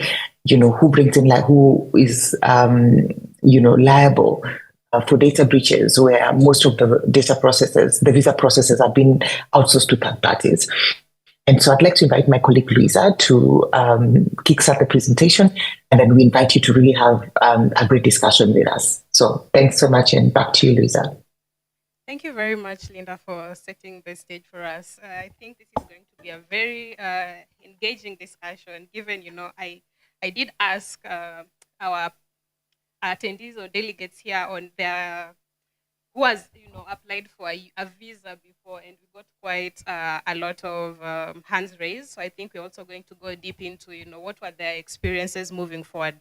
But first, we'll just quickly go through a presentation by the Lawyers Hub. This is specifically on it's an analysis on visa and data governance in East Africa, and it's segmented into two. So we have data that EU and the US collect from East Africans when applying for the various visas. That's the Schengen visa, as well as the common B1, B2 tourist and business visas. And then we'll also look into what data are we collecting as East Africans for visa applicants coming to East Africa. Oh, okay, sorry. I hope I'm now audible. So my last point was on the data that East Africans collect for visa applicants that are visiting East Africa for various reasons, with case studies in Kenya, Tanzania, and as well as Uganda. So just to start us off, it's of course going to cover, I've already spoken on the overview of what the presentation is on, and then we'll just move on to now the next slide, which is on data collection. So both the EU and the US collect data for various reasons, and we have the different categories of these data that are being collected. We have personal data, we have biometric data, we have financial data, we have health data, we have also security data. Now we are going to also speak into the necessities of this data that is being collected as we progress and move forward and see, is it really necessary? What is the purpose for collection of this data? And also under what laws this data is collected and also governed. Moving on to the next slide, we have the privacy or legal frameworks that govern collection of data by the EU and also by the US. So for the EU, we have the GDPR that ensures the data is processed fairly and also transparently. And you're also going to be looking into this as regards to the kinds of immunities that these Embassies get within the local states in East Africa, that's in Kenya, Tanzania, and Uganda. And for the US, they operate under the Privacy Act of 1994, which of course regulates federal agency data handling. We move on to the next on the processes of the visa application processes. Now this cuts across for both US and EU. The visa application process starts from an online application submission. So data collection starts when we go online and we start filling in the visa application forms. And then we go into the biometric data. This is usually collected at the point where you go in for your interviews. And then there's also security checks and profiling and decision making. So we're also going to look into, is it automated? Is there a human in the loop? We'll, of course, discuss this further. And then what happens when, you get your visa, say, denied, or you get acceptance for your visas? Is there an appeal to it? And what are the processes for the same as well? Next slide is the kind of sensitive data that is collected and also the key concerns that arose from this. So let's start with the first category, which is on race and ethnicity. Why is collection of this data problematic?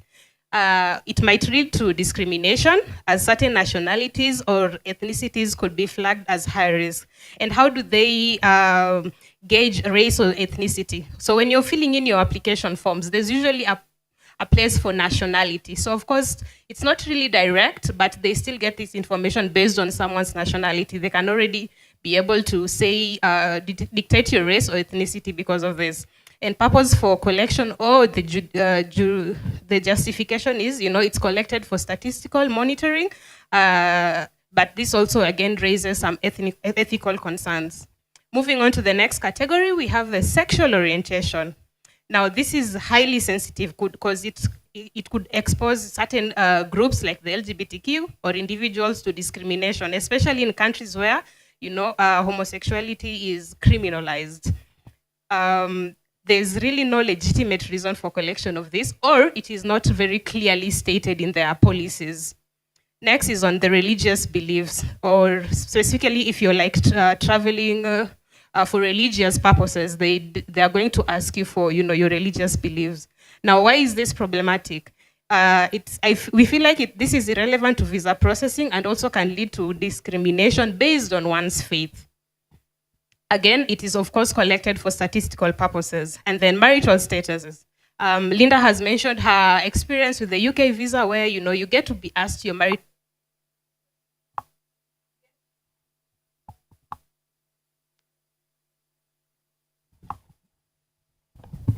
Hello? Okay, great. It's good.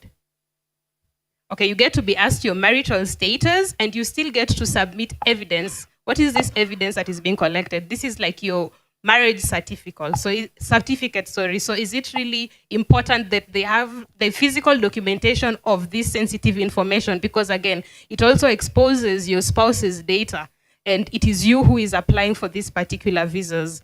Next is on also property ownership. It creates a bias against the less wealthy applicants, assuming property owners are likely to return or not return, because this is also sometimes used as a basis to see if you have ties to your country to ensure that you're going to be able to return back.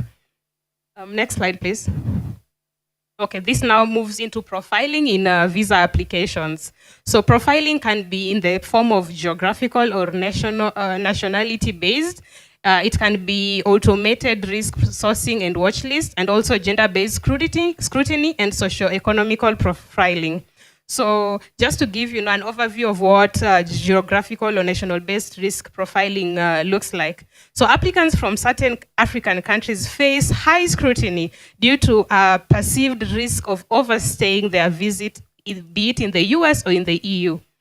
Again, for EU visas, the EU visa policies use risk-based models, flagging applicants from high-risk regions. Now, this again brings us to a form of, say, discrimination, and also can lead to visa denials. For automated risk sourcing, we have past visa refusals. Of course, Schengen visas have their regulations harmonized, so they get to have access. You can apply from one country case in point being France, if you try and if you get a refusal, this information can be accessed across the rest of the Schengen visa applications that you make in the future.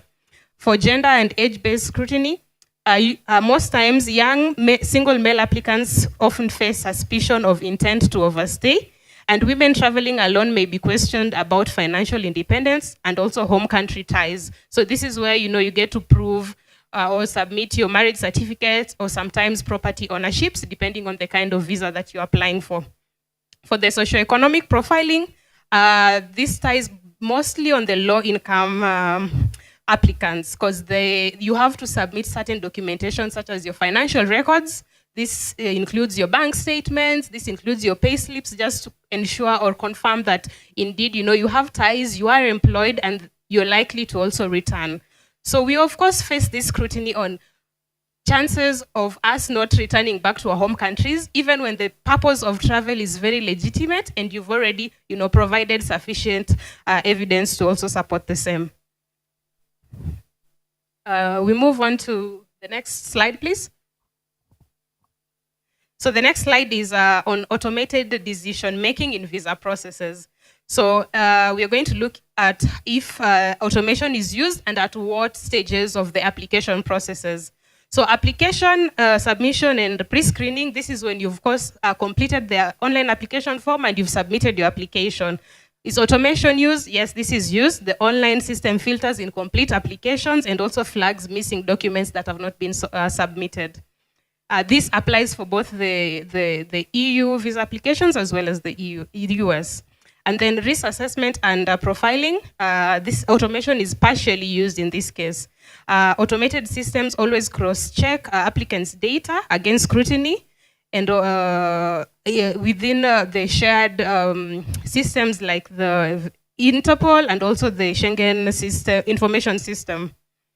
For decision-making and approvals, they claim that this is not automated, that a consular office or maybe human in the loop always reviews and approves or rejects these visa applications. Now, of course, following the steps of the visa application and also the use of automation from the start, this is subject to discussion as to whether the information that has already been automated advises the end result of now the consular making a decision on your visa application.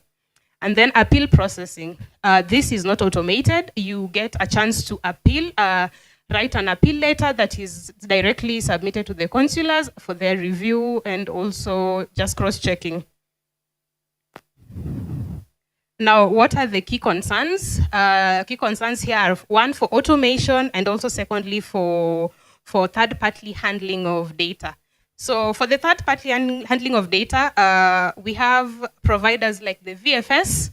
This is for Schengen visas. We have the VFS, we have the TLS contact center that they handle biometric data, they handle appointment bookings, they also handle collection of the visa application documents that are then submitted to the consular for visa approvals, or in some cases, the denials, whichever decision, comes to it. But now the problem here is accountability exists in data mishandling or breaches. So we have three parties here. You have the visa applicant, we have the third party, and also we have the consular. So data is, of course, moving from within these three particular key players, and there's concerns on ethical use of this data as well as accountability for mishandling or breaches. And then data transfer across jurisdictions. Applicants' data may be stored outside of their home country. So for Schengen applications as well as the US applications, the data collected is not stored here in Kenya. It's stored in the US and also in the EU. So that is also a concern as to how safe our data is outside of our jurisdictions. And next, on still third-party handling, we have risk of data breaches and unauthorized access. We have the main or common problem, which is a financial problem. We have the additional service fee for data handling. So when you make your applications via the third parties, they usually pay a service fee. This is separate from the visa application fee that you pay. So is it really necessary to, have these third parties in between the visa applicant and also the consulars? Because you get to pay the fees twice, and a lot of the EU countries are moving towards the use of third parties in biometric data collection, also and document handling. So you have to pay double. You have to pay a visa application fee that is separate. For Schengen, usually ranges from $80. That's on the basic tourism or business visas, and then you have to pay an addition of the third-party handling service fee. So that is also a concern. And then limited applicant control over data. So once you submit your data to the third parties as well as the consular, you have limited access or control to it in terms of maybe accessing the mechanism of changing your data, the mechanisms of deleting your data from these systems. The policies for these are not very, very clear. For automation, the concerns we have here is on the potential algorithmic bias, transparency, as well as automated communication. So automated communications comes in when you receive a no reply email from the embassy. Sometimes it's on, the data you've submitted is not complete or the application form is incomplete, but you really cannot respond to this email because it's automated. So it again brings a challenge when now you want to contact the consular, or knowing if you're supposed to contact the consular directly or you're supposed to contact the third party to which you submitted this data. So that is also another concern. Moving on to the next slide, please. Okay, so that's on data handling, retention, and enforcement. So this is on the EU perspective, starting with consent. So usually, visa applicants provide personal data and biometric data, which is presented as requiring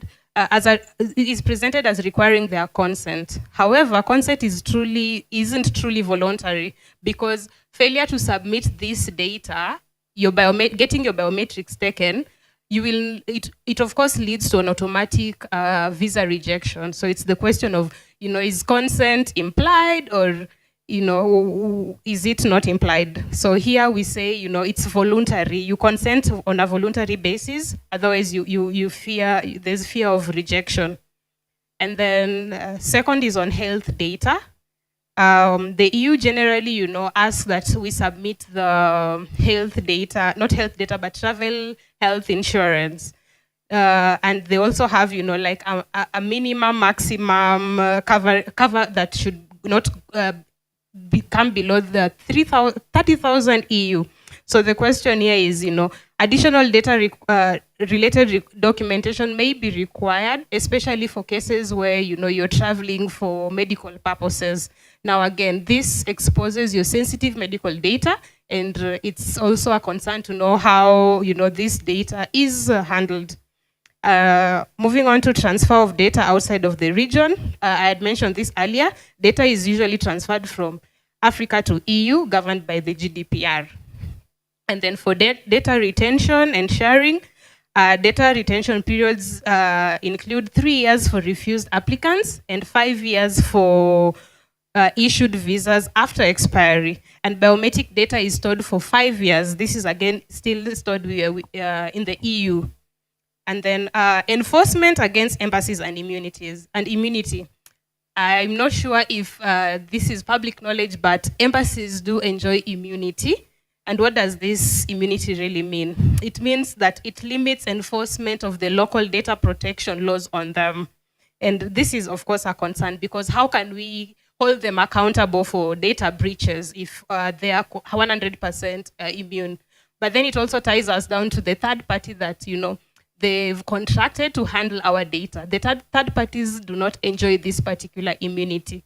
So if there's a data breach, it becomes a concern on how, one can appeal to this, because one, the embassy has immunity, and secondly, the third party has no immunity. So that means they're subject to the local data protection laws of that particular country. Next slide, please. This goes on to now data handling consent and also privacy practices for the US. It's still on the same things as consent. There's never really informed consent. Usually consent is implied.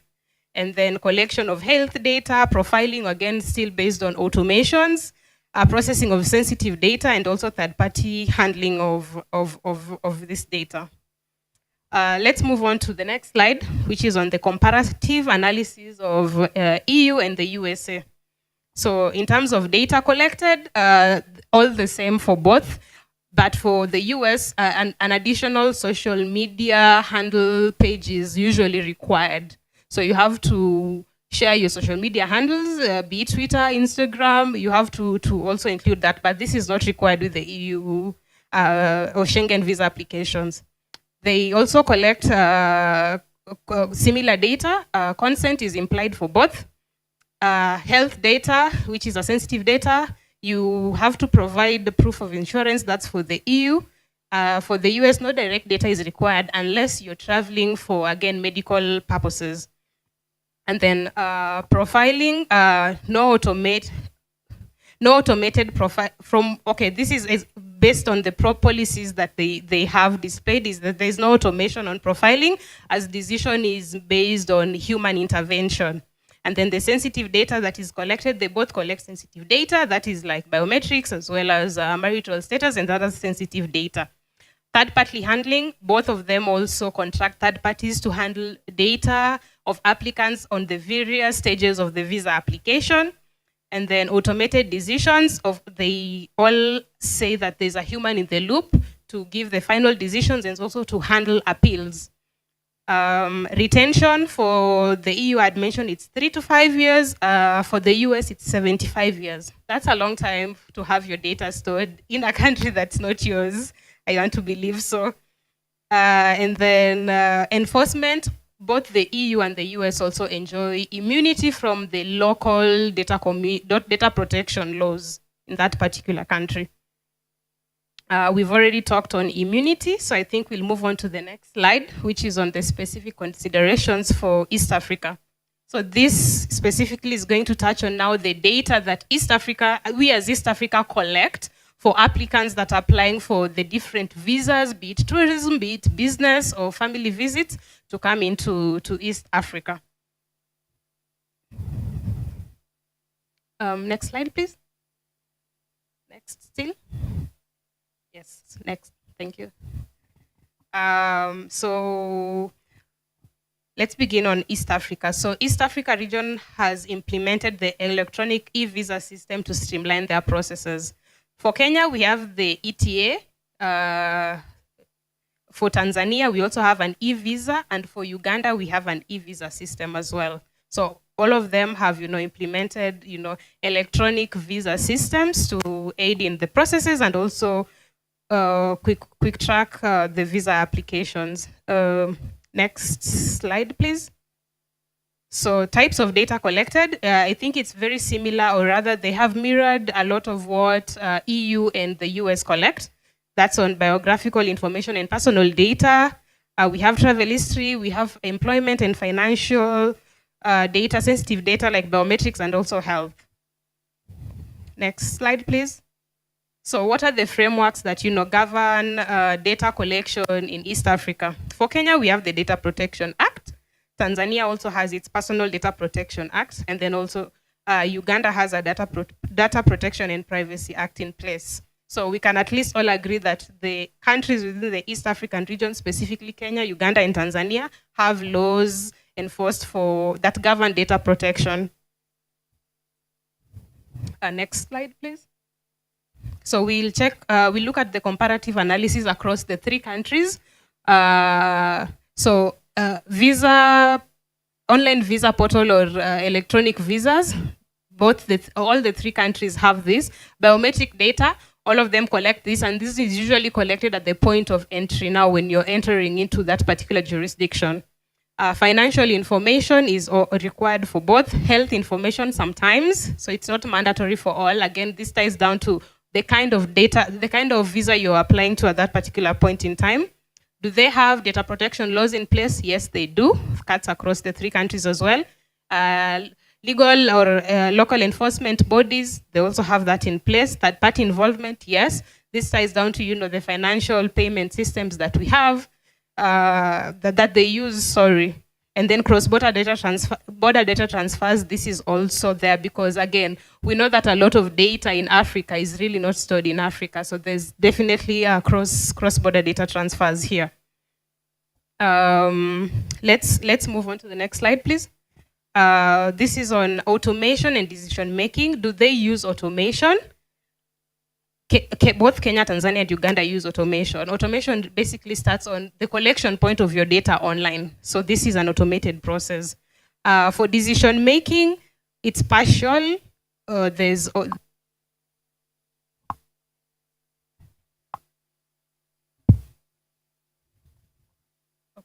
Okay, thank you. They use both human in the loop as well as automated systems to make their decisions, or so they say. And then potential risks that are here. Of course, there's sorry, I struggle with this word a lot. Algorithmic bias, lack of appeal mechanism, and also cybersecurity vulnerabilities. Again, this of course comes into play with the use of third parties and also transfer of data from within the jurisdictions.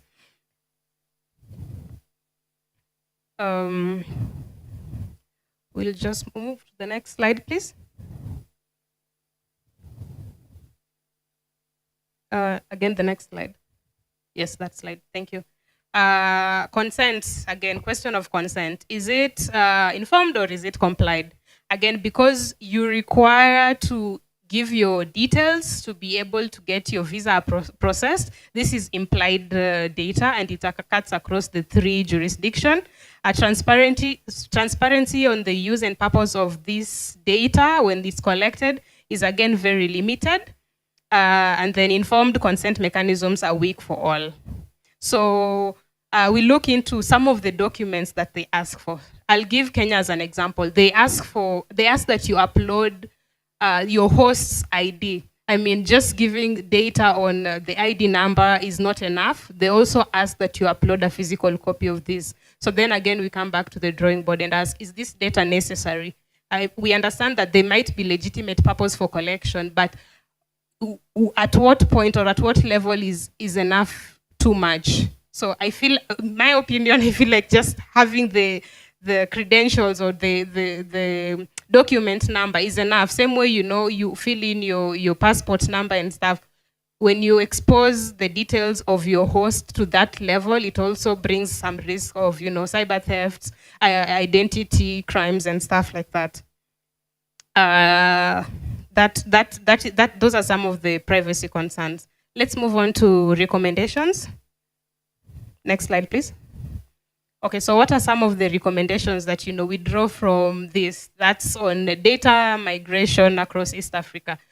Data that flows from East Africa to EU and the US, as well as the data that we collect as East Africans. So one is we need to have enhanced transparency. We need data minimization mechanisms. This helps to reduce the number of supporting documents that are usually required, particularly sensitive personal data. And then stronger security measures like encrypt and limit access of stored data, because it's not very clear how long third parties store data. So there needs to be strong security mechanisms here. For third party regulations, there needs to be an oversight body that also governs how this data is collected and processed. And then also regular policy reviews, because again, data is something that keeps on evolving over time. So there needs to be constant review of this data. And then fair use of automation. I mean, automation is good, but it has its own biases. So there should be fair use of automation. And then when it comes to cross-border data transfers, we need to harmonize, data protection laws. And this applies specifically to, East Africa. And Madam Data Commissioner Ms. Kasait had also mentioned the need of progression towards harmonizing these data laws that also, now makes it better to, handle cross-border data transfers across East Africa. But yes, this brings us to the end of this particular presentation. I am going to invite back Ms. Linda to now lead on the discussion on this. I will also have a short Q&A where you can share your experiences or questions you have as pertains the data that is being collected and handled, and we can collectively see how this can be solved, and we can come up with policy recommendations that guide Africa and East Africa at large. Thank you very much. Linda?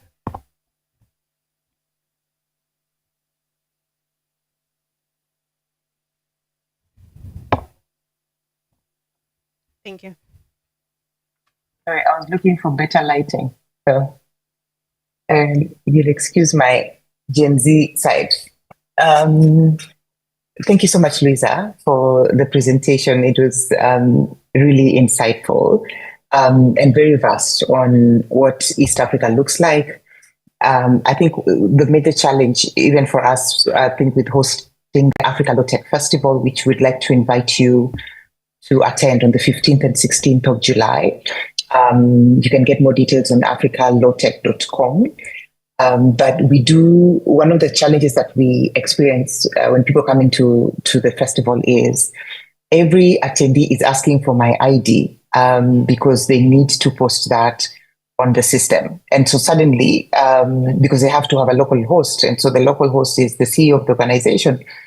And so maybe 200, 300 guests from across the world have your ID because the government is looking for it.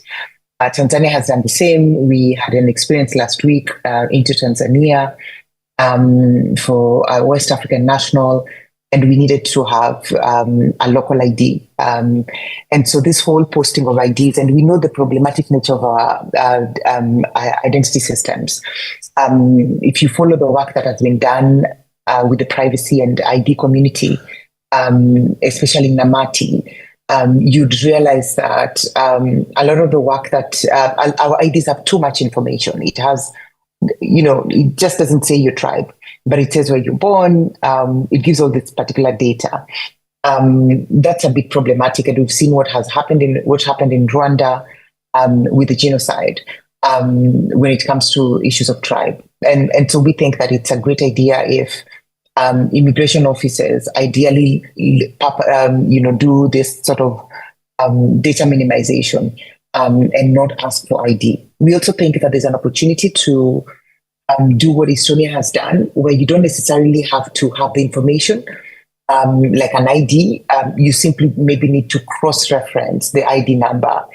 And that also goes to marital status. You don't necessarily have to have somebody's marriage certificate.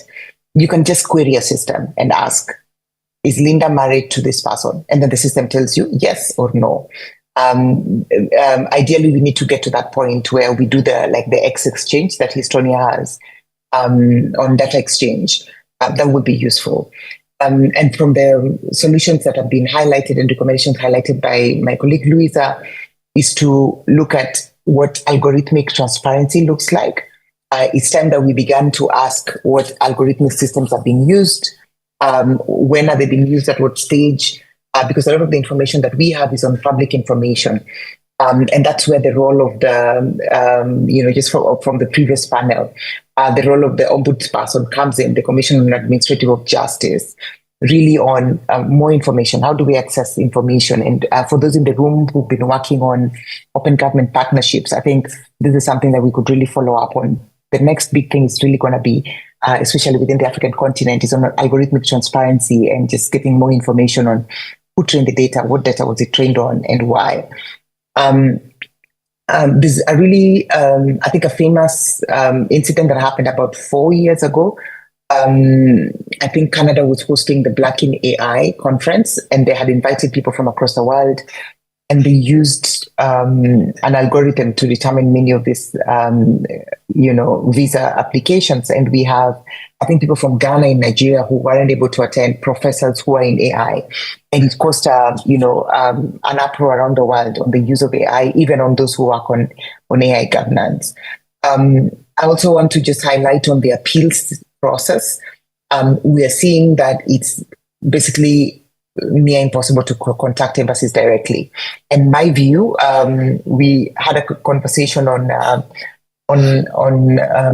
racism in the West. We've come up with this term about outsourced racism, where people don't have to be racist. They just give it to a third party to do the work. And we're seeing this with visa applications. People just say, no, it's not us. You contact TLS, contact VFS. But ideally, you need to be responsible as an embassy. And the conversation I would be curious to hear from people now and even maybe in the future is, how does this change the Vienna Convention? You know, if you talked about immunity of embassies, but now it's becoming businesses. A lot of the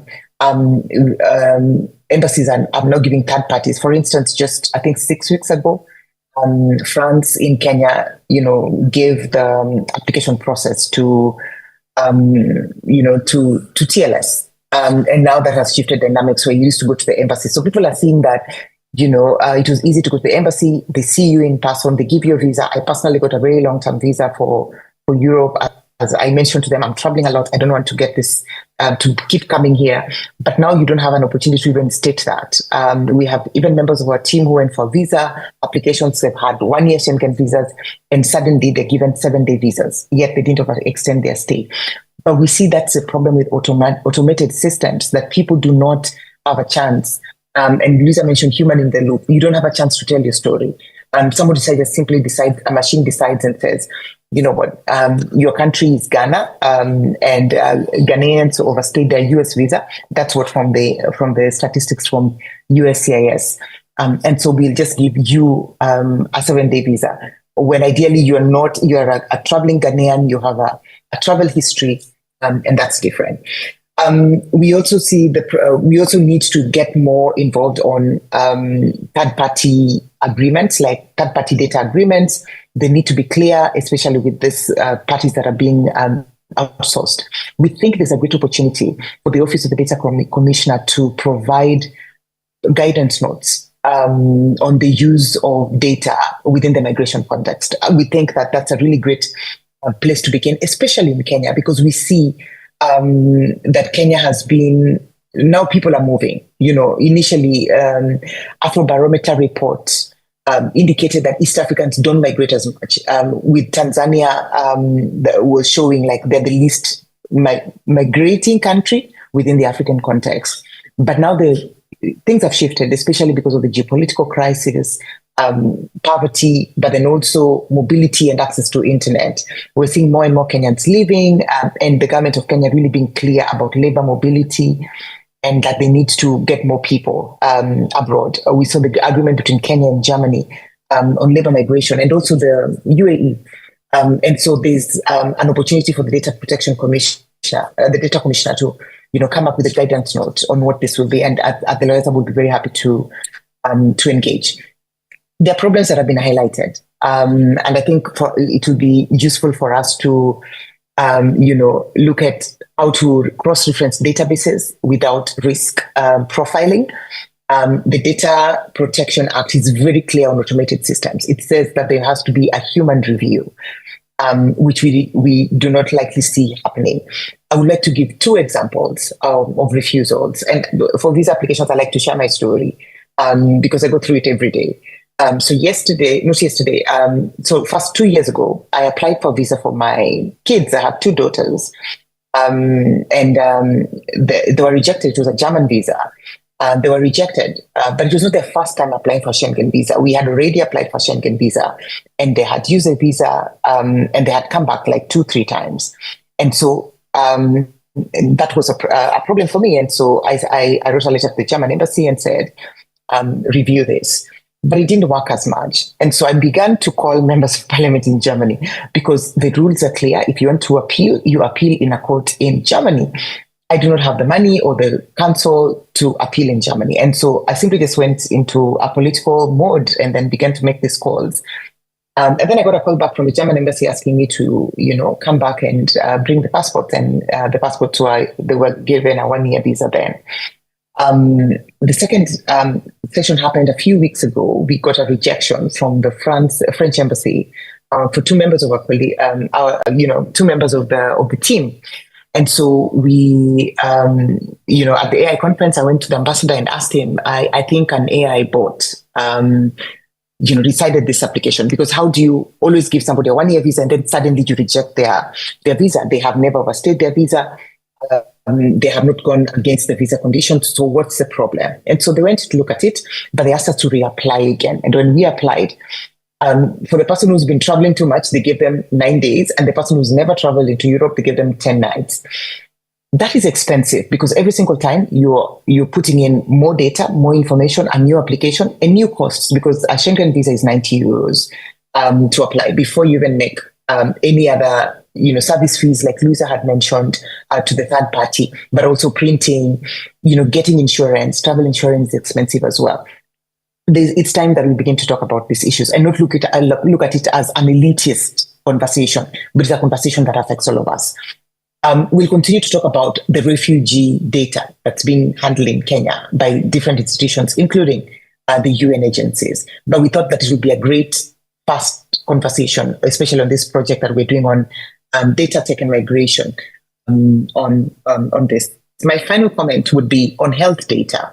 The US collects health data, and we see this with non-immigrant visas, with immigrant visas, where you get a green card, you have to test for tuberculosis. It's expensive because they don't have TB in the US. But health data, ideally, there are regulations under the Act. I want to pose this as a final comment. If embassies now are looking like entities that do business, should they not be regulated as business entities and not just embassies that enjoy immunity under the Vienna Convention and all these particular regulations that we've had before? And if I had this conversation in Europe, they would tell me, we don't want you here. Go back to your country. But I keep saying, if you're coming to our country to set up an office that handles visa, then ideally we need to have some sort of protections within our regulation. So where is the middle ground? And I think that would be a useful conversation to have. I don't know if you enjoyed this conversation. If there is comments in the room, we'd really like to hear your feedback, whether we are, talking out of the, hullabaloo. But I think for us as an organization, we've really committed to first to travel, to represent the African voice abroad, especially on digital policy. And these are some of the challenges that we face every single day, because we believe that when people cannot get visas, they're even scared of the data that's that's on them. They really cannot be able to raise funding. They cannot make their voice known at the UN General Assembly and the resolutions that ideally come to govern us. And that would be a great thing to do. So back to you, Louisa. If there are any questions, we'd be happy to address them. I don't know how long we have. We don't have much time, but for the time being, please, do we have any comments in the room? Any questions? Yeah, I can see we have a question at the back. Let me just bring the mic to you.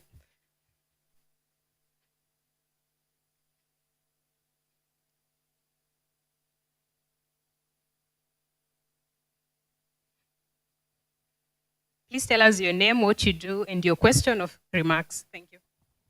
My name is Edward Kusawa. What I do, I'm a retired lecturer. That's what I do. So thank you very much for this very interesting discussion. I have a CBO. A CBO is a community-based organization. And it's really low. Yeah. And we were doing a petition some 2-3 years with another organization known as Bunge la Mwananchi to petition Britain, because we are not part of the Commonwealth. There's nothing common about us.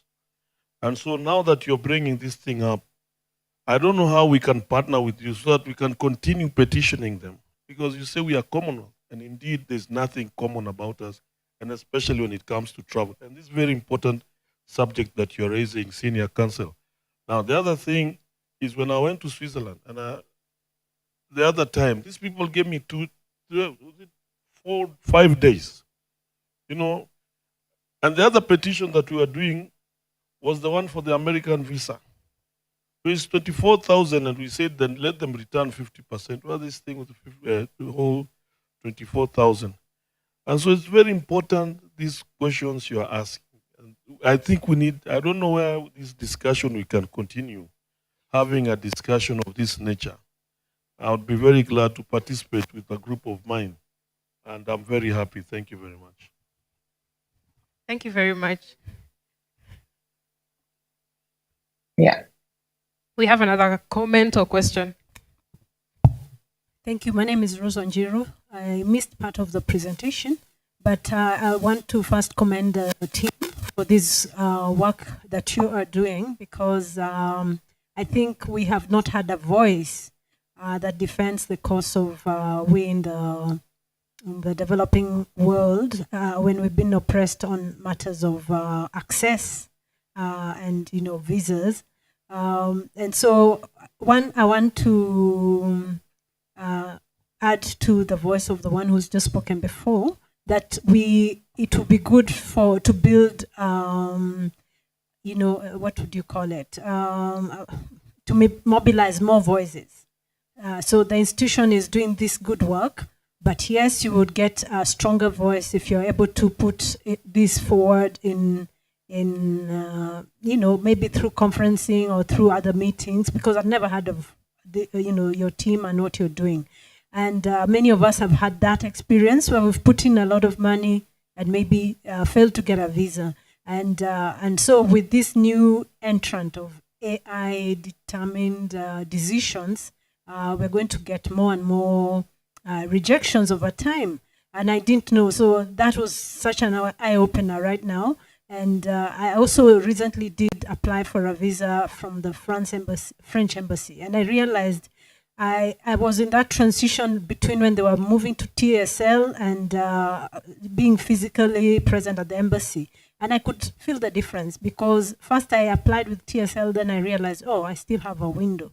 And the other one had been given so many days late into almost near my visit. But the embassy I was able to get almost immediately.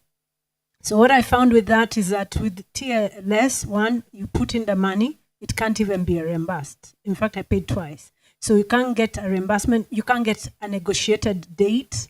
It's very difficult. So I think we are getting into difficult terrain when they get the third party. It's actually much worse. So thank you so much for your input. Which are some of the privacy rights of our data subject, then there is no implied, there is coercion. So the question is, how do Africans how can Africans then navigate in this politics of the core and the periphery? Because you look at US, the global north, we suffer most of data breach in their hands, but they have immunity. Where do we go and complain? Like when they do whatever they do, they collect a lot of data. First, we don't have access to our data as a human right. Under the Human Declaration of Human Rights, we have no access to that data. Then, secondly, even when they collect your data, they make you pay for collecting your data. So where do we go to? Thank you.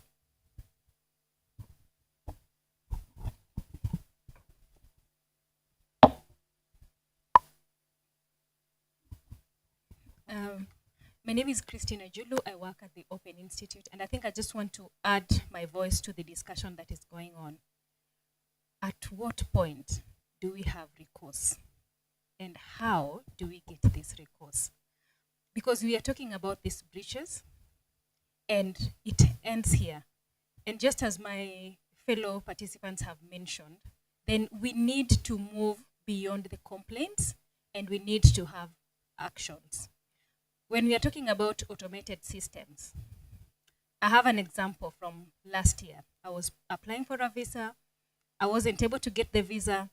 I was transferred to a system. Then you have to pay to make calls. You have to pay to do email communications.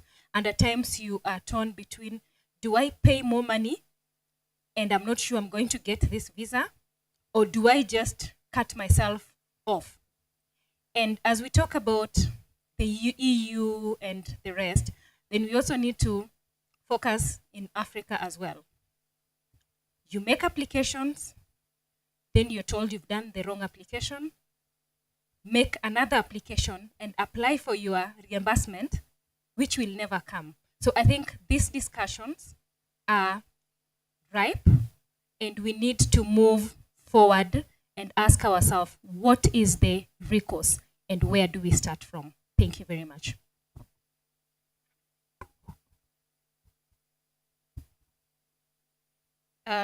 Any more comments? Yeah, we have one at the back.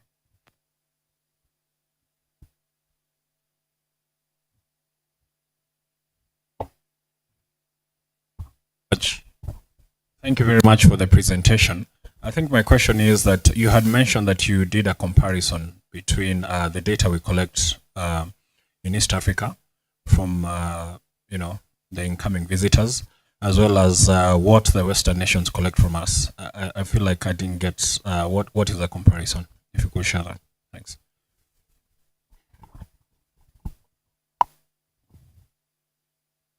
One last one, and then we can get comments and feedback from Ms. Linda.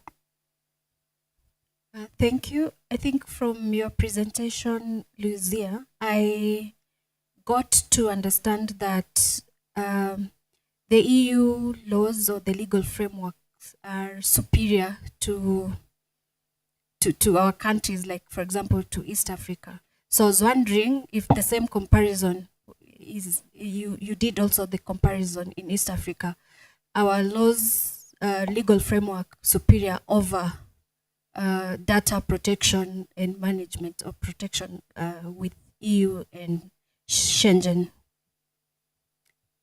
And my second question would be, I do not know if in your analysis you're able to get to know how data is, if there's a provision of how data is reused, and after the time frame that they've stated, I think you said 5 years or so, have they provided guidelines of how that data is destroyed, or is just that they've mentioned that? Is that provision, or that is outlined explicitly? Thank you. Thank you very much for everyone's feedback and also questions. I'll take it back to you, Linda, to share your comments and also answer some of the questions that you're able to. Okay. Thank you so much, Lisa. And thanks for everyone. The questions and comments were lovely. I think it validates this project. I took several notes. So I'll start from Boniface, from Africa Population Research Center, on implied consent. So I'll start from a one-liner. I think that Europe, I was going to use the word pedal, but I'll look for another term. Europe pushes GDPR as the standard for data governance. But outside of Europe, they do not adhere to GDPR. And in my view, we can see with the visa processing. So for instance, I've spent a bit of last year in Europe, and I can use TikTok without signing up for an account. I don't have to sign up for an account. I can go to your website and refuse to accept the cookies, but I can still use your website. You see, so if I opt out, I still have access to your service. But that's not the same thing that we see for the services that they're offering in Africa, where I can opt out of your data use, but I can still have access to your service. I think that's one of the things that we can, we can push for.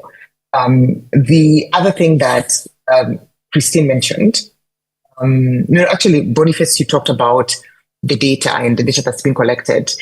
And that pushes me towards the conversation on immunity. Last year actually, the government of Kenya granted immunity status to the Gates Foundation. And I think this year there was an additional sort of batch of organizations that were granted immunity status. And I want us to think about that in line with something else that I saw on this week. The World Bank was advertising data roles, and they want to build algorithms from the data sets that has been collected by Gates Foundation in Africa. I want you to read in between the lines and, like the kind of data schemes that people collect data from, the models that they build, with your data and benefit from these models without necessarily accruing value to you. And that's the thing with visas. Visas they collect too much data that's unnecessary. But in the end, now that there's an AI race across the world, people are just building data sets around this information that you have provided. And we'll begin to see with the models getting better and better, or just getting more scary. I'm saying scary because I mentioned this about the politics of the day. Germany just got out of the elections, and thankfully, somebody on the center left sort of got into power. We don't have the extreme right AFD taking, office. But you've seen in Netherlands and even in Belgium, people are now clamoring more and more for anti-immigration policies. And so the people in these countries are not going to support you in your bid to stop this use of AI. And the AI Act expressly excluded immigration. They said that you can use we can have safeguards on these areas, but on immigration and border patrol, use artificial intelligence. But it is for us to protect ourselves, to now begin to say, you're not going to use artificial intelligence on us to exclude us, but not just to exclude us. I have no problem being excluded from a country, but don't be rich on the account of my exclusion. That you have collected all this data and all this information and all this money, but still give us, a denial. Sometimes they require even to have an air ticket from their airline. And then once you paid for it, they're like, no, we won't give you a visa. But they've benefited all across the value chain. Your visa, their insurance, company, and their service processing fee plus the website, the airline. So I think I don't know if I handled your question, Boniface, but that would be great to look at. Christine, you asked about recourse, and I want us to think about recourse from the point of where we are. As a civil society organization, what can you do? You can petition, and that's with the Auto Bungila Wananchi. You have to excuse me, I have to take water. Give me a minute, please. Sure.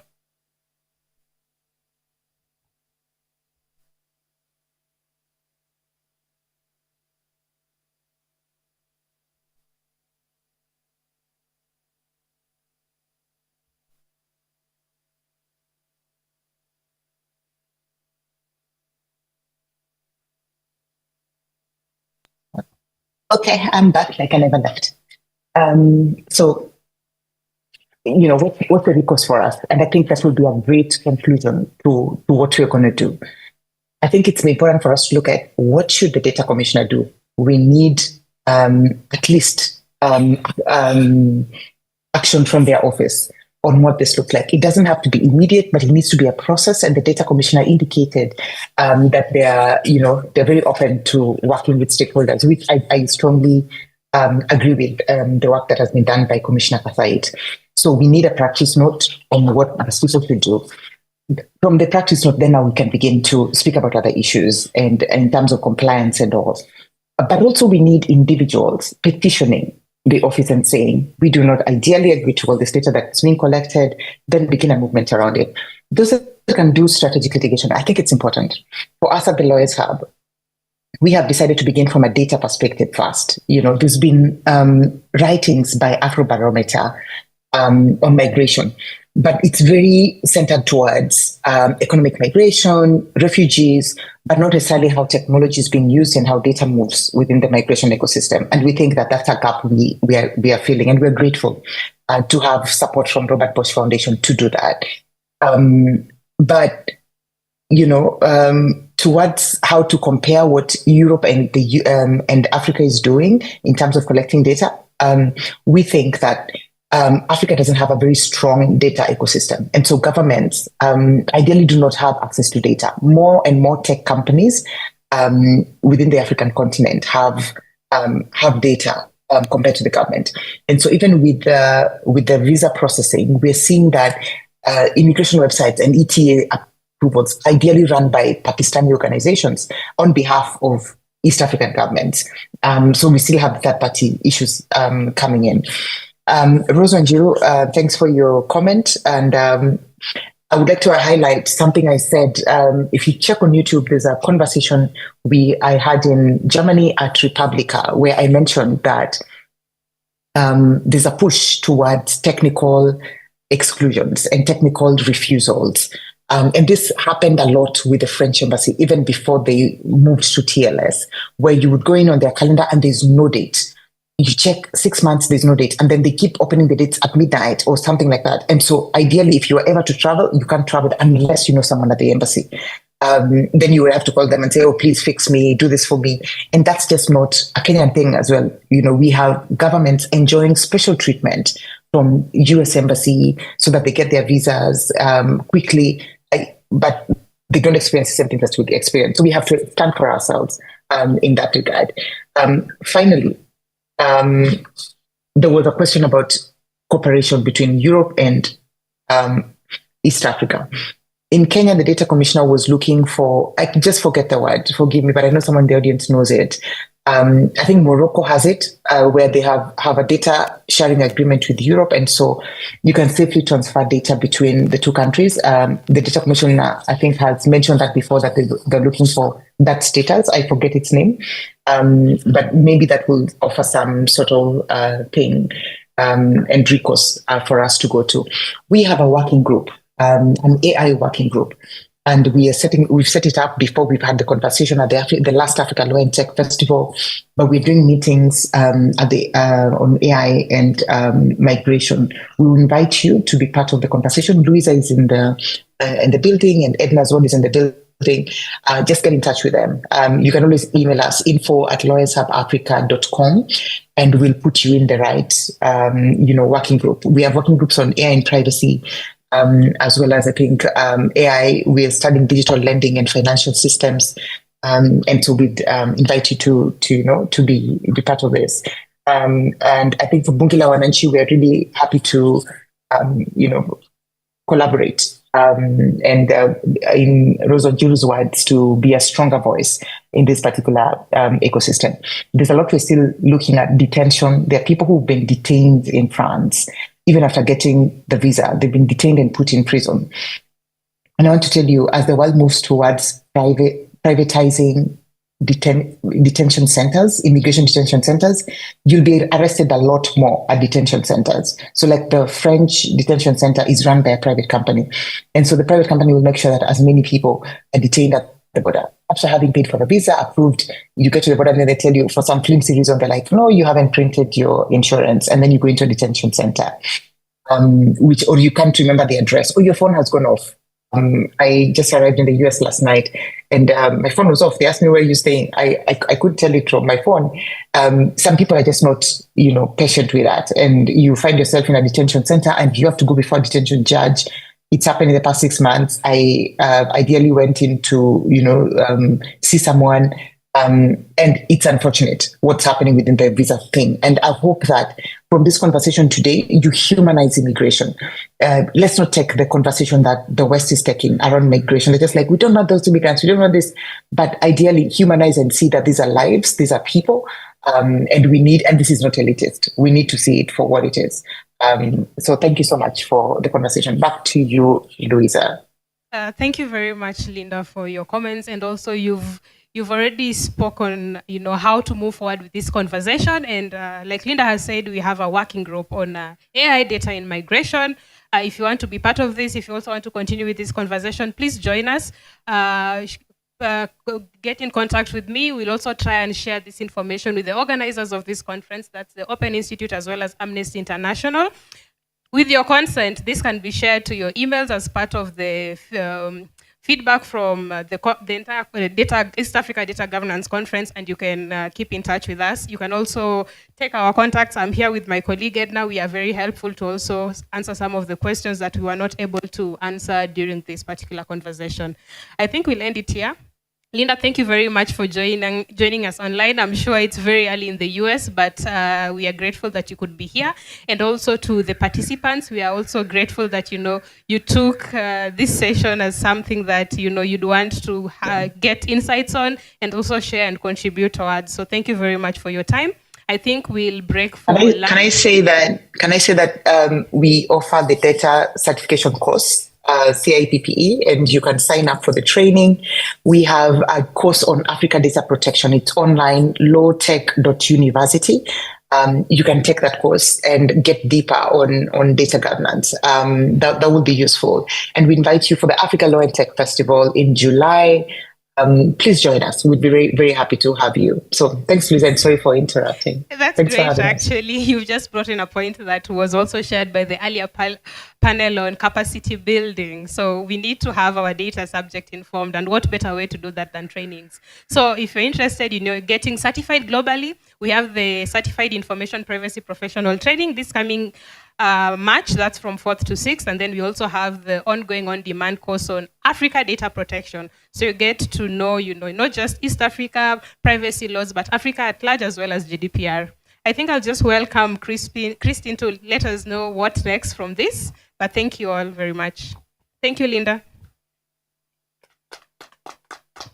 Thanks, everyone. Bye. Thank you, and a better round of applause for the Lawyers Up. And we have an opportunity to continue with that conversation. We have been invited to partner with them. So please take that opportunity, grab it. So it's a few minutes to 2 p.m. and I'd like to request that we go for lunch. After lunch, we will reconvene here because we have a session before the breakout session. Our time is way too spent, so please let's keep time as we go for lunch. I hope we all have meal vouchers. If you don't have a meal voucher, please talk to the gentleman. He's called Harrison at the back. He will sort you out. For lunch, we will get out, go to the lift, go a step up, but we have ushers around that will direct us. So we'll cross this block to the next block. That's where our lunch is. So once you get out of the stairs, you go upstairs, press L, then you cross. Once you get out of the lift, you will see the restaurant. Karibuni sana, welcome for lunch, and please let's be back by, let's Recording stopped. And do 30 minutes if possible. But the top layer is gone. The other groups finished before us and they went for lunch. So let's catch up with them and see you in the afternoon. Thank you.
The next one is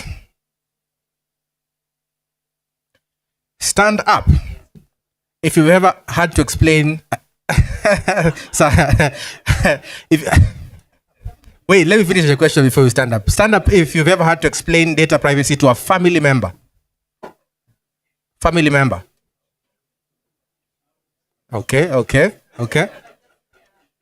We can sit. I see.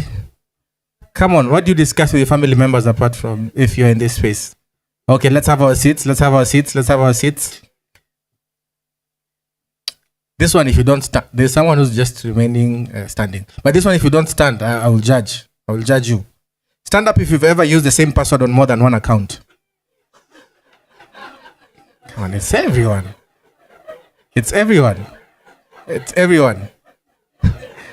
Okay, let's have our seats.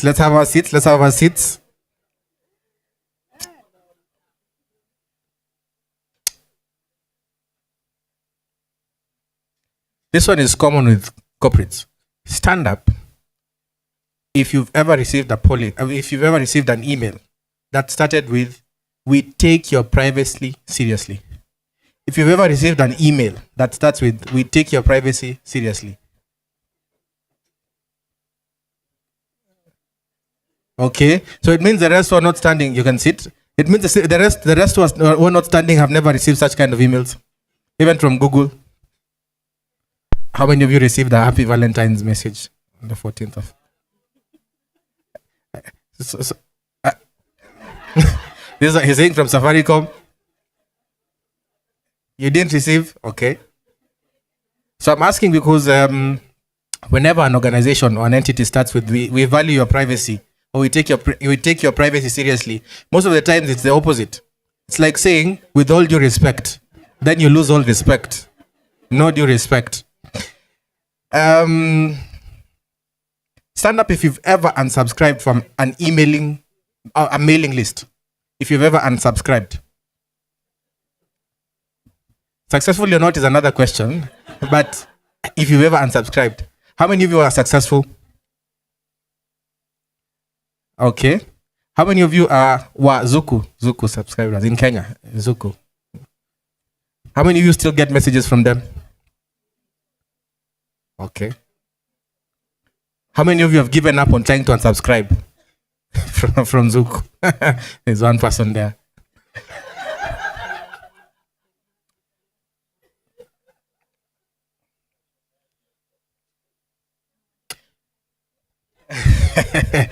Last question. And as I do the last question, I will ask the first poster address to prepare themselves and to come and take the stage. Last question. Stand up if you've been a victim. No, sorry, not that one. Stand up if you've ever tried to use someone else's Netflix or Spotify account. Netflix or Spotify account. The ones who are saying liars. Not sharing another person's account.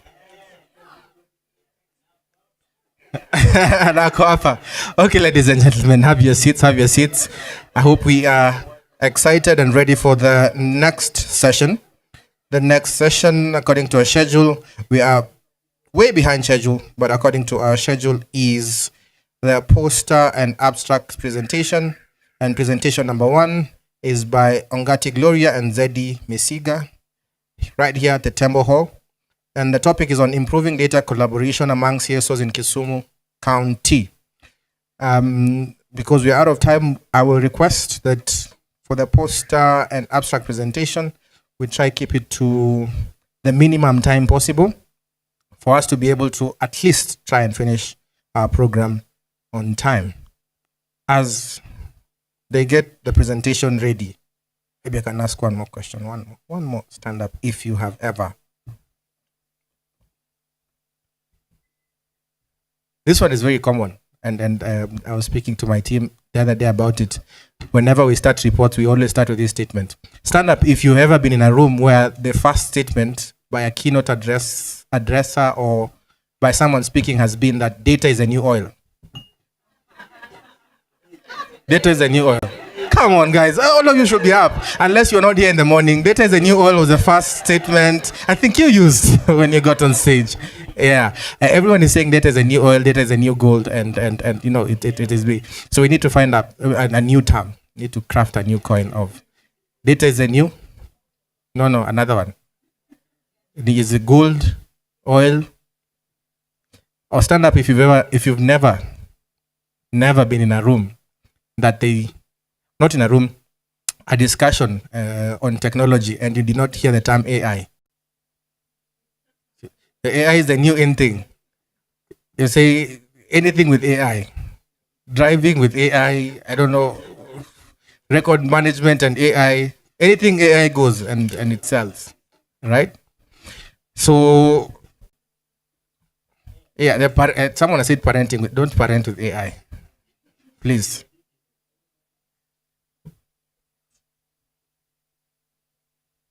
As we wait for them to finish on that, I'd like to just go around the room and maybe ask, is there anyone who has an expectation since morning that has not yet been met? Not in terms of food. If you're not full, just see one of the ushers. They'll prescribe some very good medication. I'm trying to be very keen with my words because the camera is recording. But any expectation in terms of the program and the sessions that we've run? Anyone with a question? Anyone with a comment so far on what we've been able to achieve today? Okay, I'll choose on people randomly. Looking in the interest and spirit of gender balance. You've been looking at the front so much. Any comment about the day, about the sessions that we've had? So I'll ask one of you. So far, I'm really enjoying myself and learning a lot. I really enjoyed the breakout session that I was in personally about, let me get the heading right. Hello, everybody. I've generally really enjoyed my breakout session about activism for digital rights and digital protection, especially from a youth-led perspective. And generally, I'm just happy to be here. Other than that, we're a bit late. But other than that, I think we're doing well. Let's clap for her, especially the ones who didn't put up their hands. I'm moving.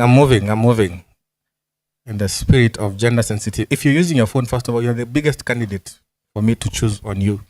So I'm moving. Hi. Could you tell us a bit about what you've been able to get today? Just one or two things. Thanks. My name is Nelson Baya. Yeah, I'm learning a lot. And one of the things that has been disturbing me is about cross-border data migration. And I think it was highlighted. And I learned a lot. And also to learn that research data is exempted from some of these privacy issues. It was a good highlight for me. Thanks. Let's clap for him. I'm moving. I'm getting to the back benchers. The more you look away from me, the more I'll select you. So just eye contact. Hi. Were you there in the morning? Do you want to tell us something about what you've been able to pick throughout the day?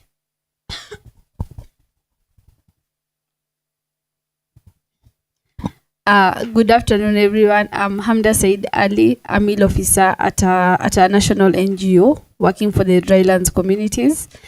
So what I've been able to pick, maybe a key highlight is on the breakout session, maybe the role of CSOs in maybe ensuring data protection for their data subjects and all issues around that. And from the panel discussion, I was able to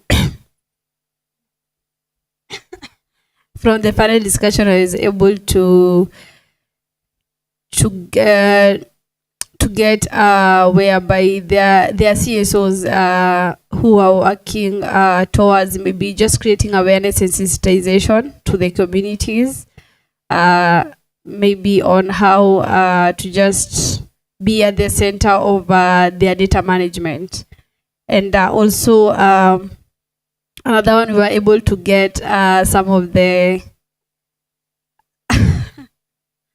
we were able to be taken through some of maybe the roles of a data protection officer, and maybe how one can even have an individual within an organization acting as one, that you don't have to maybe outsource, maybe in terms of maybe having a minimal resources and all that. So just on how CSOs can better govern their resources and maybe data protection for their users. Let's clap for her. Come on, guys. Thank you. Thank you very much. I have a question. What do we think should be the average salary of a data protection officer? I've seen that question somewhere. Someone is saying more than how much do MPs earn in Kenya? So you're saying 880,000. The average salary of a data protection officer, he is saying 880,000. Let us just shout, like in how much do you think? How much? Private sector. Let us start with private sector. How much? 300,000. 300,000.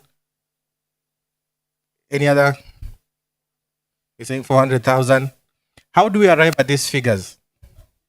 Is it because of experience? If someone says they have 10 years experience as a data protection officer, they're lying. In Kenya, in Africa, 10 years experience, DPO. I think I know the most experienced DPO here is it you, Francis? What is the average we think? Because that's a genuine question, because the industry is also trying to understand how much these people are supposed to be paid. So I think 800 is quite high, right? We agree, right? 800 is quite high. But if you're at a group level, a group data protection officer, then 800,000, if you're managing a number of entities across a number of jurisdictions, then that makes sense. Any other figure? I know of DPOs who earn 100,000. I know of DPOs who earn 70,000.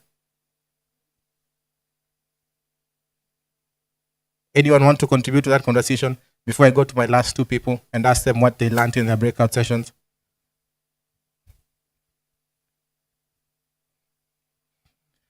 Okay. Breakout sessions. Were you there in the morning? Were you in a breakout session? Which one? Do you want to tell us a bit about what you got from that breakout session? Hi, my name is Ian. So you are at the breakout section for the Ijue Data Yako. So for me, my takeout was about the penalties that the CBOs that normally get when they don't comply with the rules of laws by the ODPC. Thank you. Thank you very much. And now, without much further ado, we will welcome the next speaker. And this is Ongati Gloria, and she'll be talking to us on improving data collaboration among CSOs in Kisumu County. Ladies and gentlemen, let us give her a round of applause. Give me a very good round of applause, please. It took us a lot of time to just get to fix this, but we are finally here, and we would want to just apologize on behalf of everything that happened here. But thank you so much. My name is Ongati Gloria Odede, and I am a data scientist by profession, and I also work with Icon Data and Learning Labs. I support their monitoring, evaluation, and learning office. And probably someone would be interested to get to know what is Icon and what do we do at Icon. Icon basically, it's an acronym that stands for Issue-Based Collaborative Network. And at Icon, what we do is At ICON, the work that we do is we simply empower vulnerable communities on how best they can make good use of the data that they receive. And of course, we are not only working with the community alone, we are working with civil society organizations, we are working with the individuals and many other people in the areas of data literacy. We are also doing something on incubation, incubating data tech and incubation. We also have a section on collaborative networks, because what we came to realize as ICON is the fact that you cannot work alone. You simply need people in one way or the other. And I believe those are some of the conversations that we are having here, Cindy. And we are having discussions around collaboration and data sharing. I'll be presenting an abstract on improving data collaboration among civil society in Kisumu County under the sub-theme of collaboration and sharing. So basically, that is just about me. If you are really interested to know who I am, then you can just scan the QR code and just get to visit my socials. Thank you. About the research. Just an introductory, I'm getting straight to the research.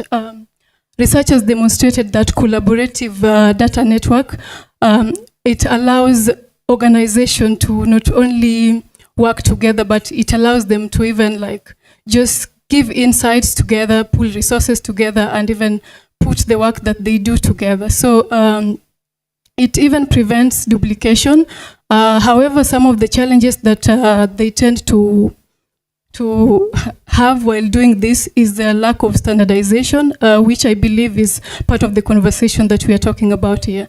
And this is in terms of data sharing, and even this hinders their collaboration for majority of even the civil society organization. About my study, the purpose of the study was to basically understand the data sharing and collaboration practices and opportunities for data collaboration among civil society working in mental health and sexual reproductive health. This is basically a research that was done in Kisumu County, and one of the people that we were really targeting for this particular session was those working on SRHR and also mental health. We had stakeholders from those diverse fields, and we did this through an in-person session, an in-person workshop session, where we were able to bring stakeholders in Kisumu County from the 10 civil society organizations to stakeholders that represented departments such as the M&D department, that is the county government of Kisumu. We also had a representative from the communications. We also had a representative from the youth, gender, sports and culture department, and also a representation on communications, which I believe I've also talked about. And from the study, some of the findings that were coming out were that there were key gaps in data sharing and collaboration, and with at least 75%, highlighting that there was a need to prioritize data strategy at both the national and county level. What also came out was the fact that there still exist disparities in terms of infrastructure and even skills, further excavating to the need for data sharing and collaboration among civil society organizations, with at least 75% organization noting various challenges in their data governance and management, because as we were doing this, you will find some people coming up with the things like, hi, I am not even sure on how to do the legal processes of even getting to access my certification, or even complying with the entire process of data governance. So those are some of the challenges that were highlighted. Again, there was also the lack of statistical policy, which was highlighted as an impediment. And of course, they felt that this could not allow them to even decide on which specific indicators that they would be checking around as people working on SRHR and also mental health. I need to, sorry about that.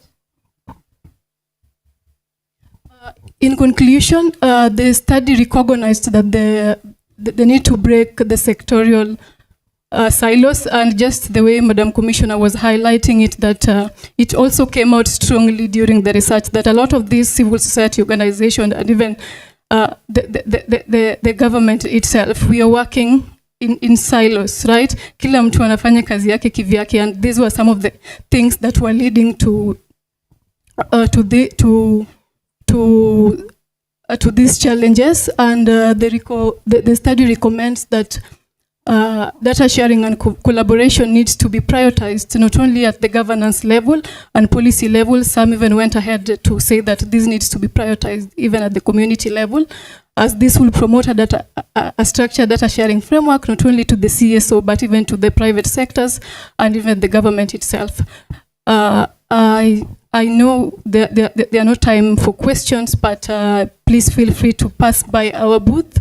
The presentation was strictly 10 minutes, and I know I had eaten part of my time, so please feel free to visit the booth so that we can also deliberate on how best we can improve in terms of data governance and even our data structures. And please, I forgot to acknowledge that the project was made possible by Root Change, who facilitated the session with the support from USAID through the Youth Excel program. Thank you. Let's appreciate her. Let's appreciate her. Is there any one burning question? Just one. A question. One. Cool. Question, please.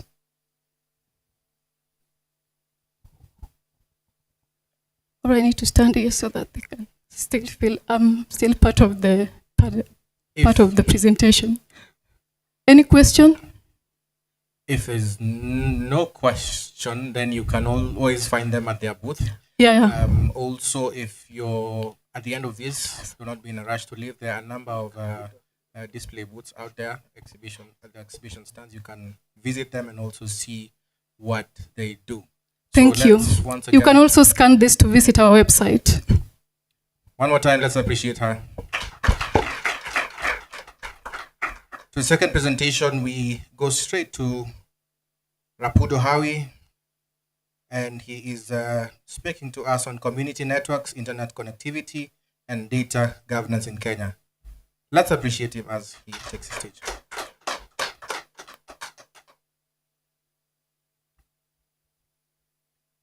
Next time we'll try to put that choir like the one for Bomas. Okay, thank you so much. Okay, he takes stage. How are we feeling? Are we okay? Anyway, I don't want to ask a lot of questions, but my name is Rapudo Hawi. As I was coming here, I just wanted to tell a story about a few organizations that have come up to do a lot of transformation. Okay. So these few organizations are called community network, or people will call them micro ISPs.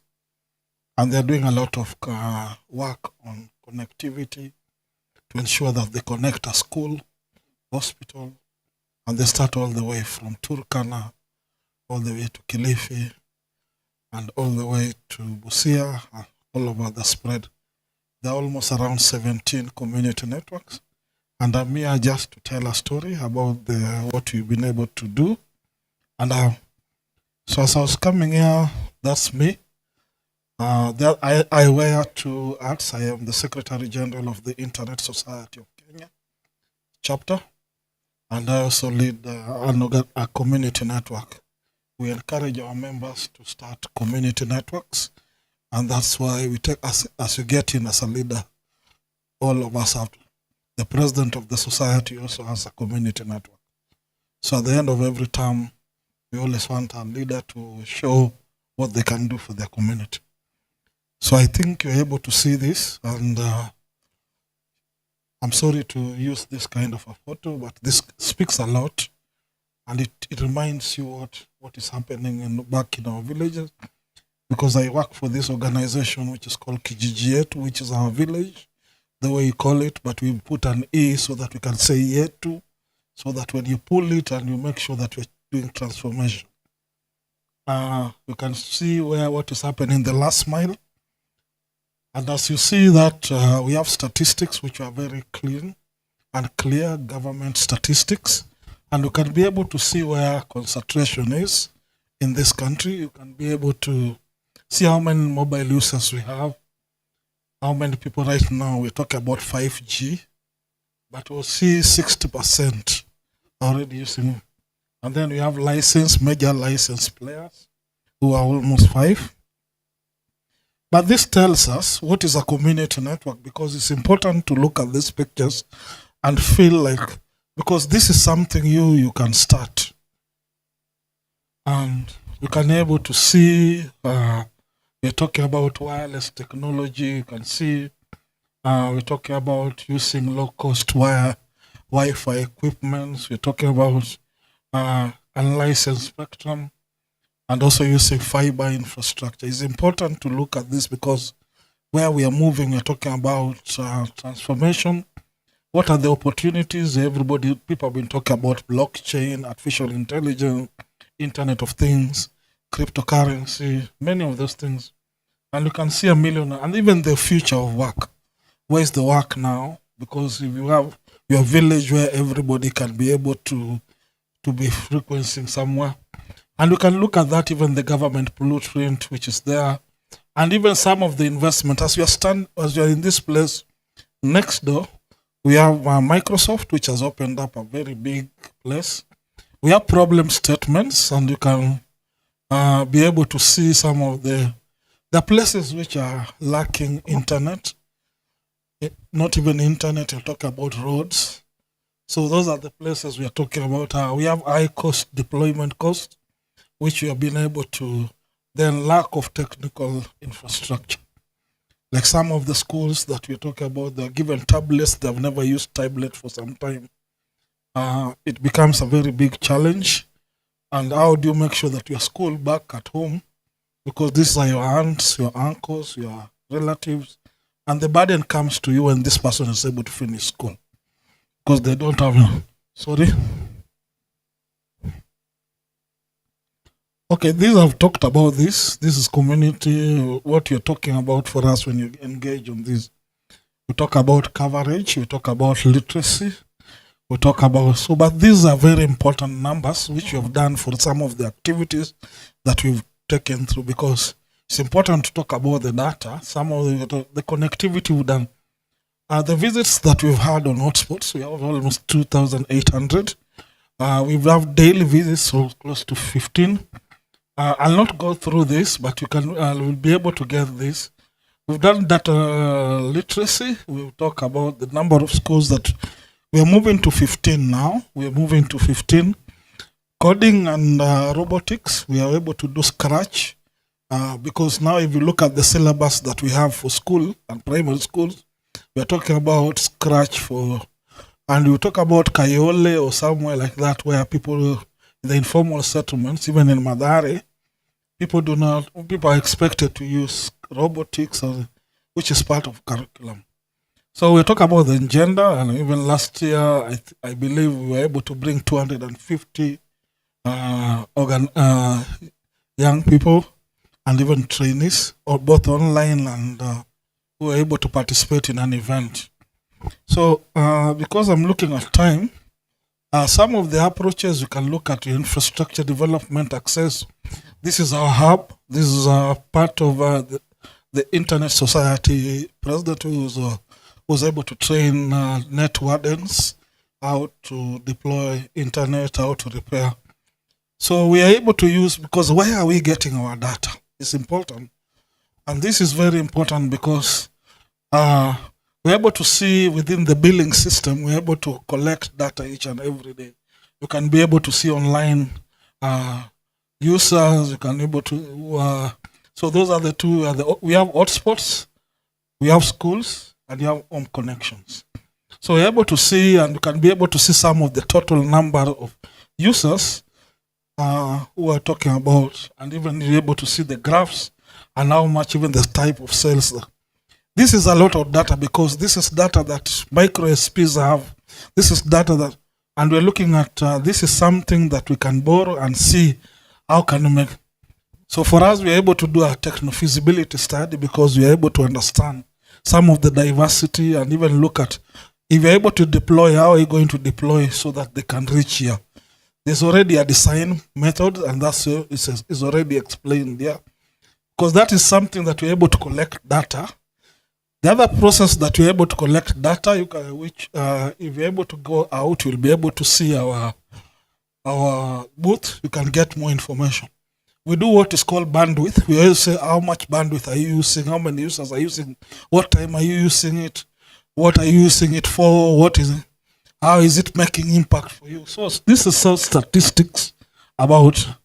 For us, we are looking at, or for us as an organization, we use two ways. We use Starlink and we use broadband. So that's we're able to reach out to, and because of line of sight and because of the trees have grown, we're not able. But there's also very important data which we'll be able to, because we're able to look at how many people are satisfied with some of the products that we use. So you're able to also gauge if you're selling something, what are you selling? What are they using it for? Some also the gaps you can be able to see. Some people need training. So these are gaps which people can take up within those areas. Even the amount, because let's say like cost, like right now we are doing 10 shillings for 2 hours, which you have unlimited, that because based on this, we're able to gauge out how much people can be able to use. So we already have 10 shillings like that and 20 shillings for the.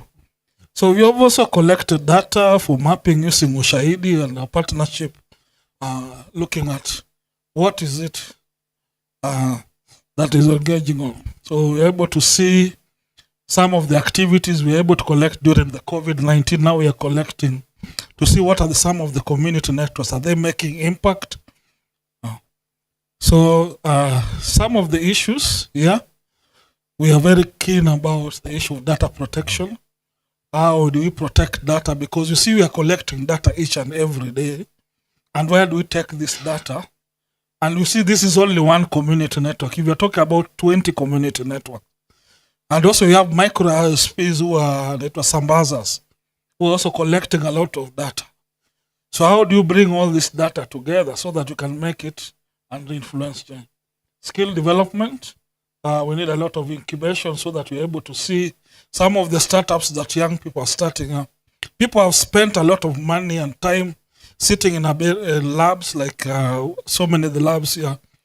And you see young people are always innovating a lot of things, which are not going beyond, because some of the data that we have are not gotten from the ground. So you see already we have a ground for data, access to market, and also I hope so some of the binds, takeaways, for us we feel that as community network, data literacy is very important for our community, because these are people we are engaging in everyday awareness. We believe some of these things also, putting up an infrastructure is not easy. Like how do you measure your network is doing well?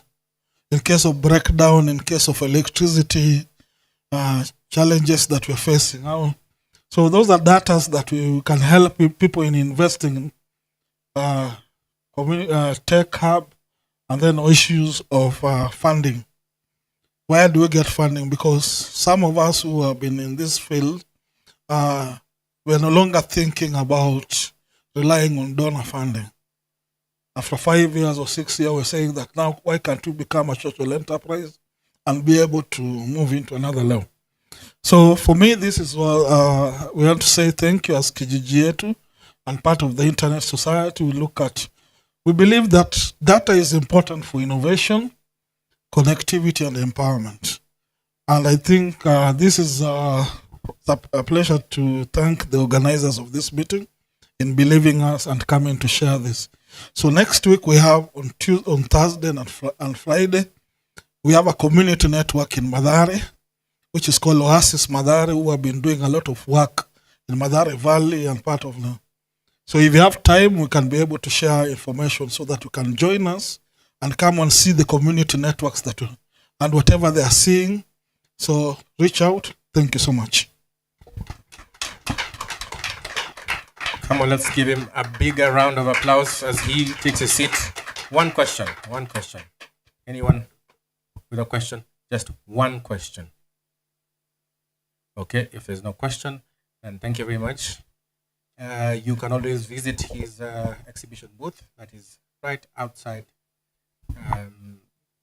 this room to your left. Ladies and gentlemen, next on stage, let us welcome Maureen. I don't know if to read it as... Okay, she will pronounce her second name. Let us welcome Maureen. And the topic she will be taking us through is the launch of a report. That is the Africa Sandboxes Outlook. We've had a conversation on sandboxes in the morning.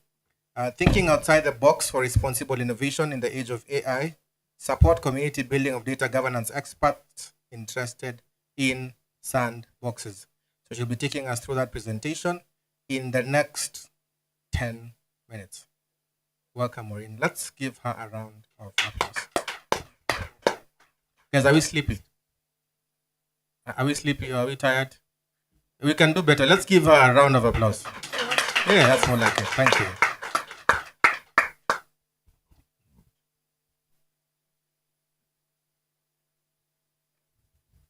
I'll be pronouncing my name as he sets up my slides. It's actually simple. I don't know why it teases people, but it's Amtorine. I think you can see it well. There's a screen there, so you don't have to be on the side. But yes, so Amtorine Morini is my name. Really delighted to be here today presenting our report. And I want to start by telling you stories. Don't worry, they are connected to the report. So I don't know if this clicker, okay, it needs a bit more energy than I was giving. So I'm going to read the story so that I also help, keep time and go fast. So our first story is a challenge that a particular Ministry of Health X was experiencing, and that has to do with the adoption of disruptive. I wish I had a way I could also look at my slides here because this turning is not helping, but bear with me. Yes, disruptive health technologies is hindered by regulatory gaps, which we know are all over, data privacy concerns, and the absence of clear legal frameworks, slowing innovation and access to critical healthcare solutions. So in country-wide, this particular Ministry of Health X is faced with a groundbreaking technology that could revolutionize patient care, yet it remains stuck in limbo, caught between regulatory uncertainty and the mounting concerns over data privacy and security as we know it. Now, without clear legal frameworks, innovators struggle to bring their solutions to market, while patients and healthcare providers miss out on transformative advancements. So healthcare stakeholders in this particular ministry come together, or in this country, come together to explore the possibility of creating a platform where they can experiment with regulating these technologies. They had to navigate concerns and different interests of the different stakeholders. But in the end, they come up with results and insights that help them put together guidelines that laid ground for a potential sandbox framework. Now that story that you have just heard, ladies and gentlemen, is the case of Indonesia's digital health sandbox, which is currently piloting e-malaria, looking and assessing the feasibility of integrating digital innovations into malaria control programs. I think I delayed to click and that has gone off. That is the first story. One more and I will get into our work. The second scenario has to do with privacy enhancing technologies, or what most call PETs. And what PETs are, these are a set of technologies that allow researchers to answer questions using data that is too sensitive and valuable to share, or but yet this data holds so much potential for organizations that are facing tough situations where they have to balance between innovation and privacy. So how do PETs do this? How can researchers answer questions based on data that they do not have access to? if you were to imagine that.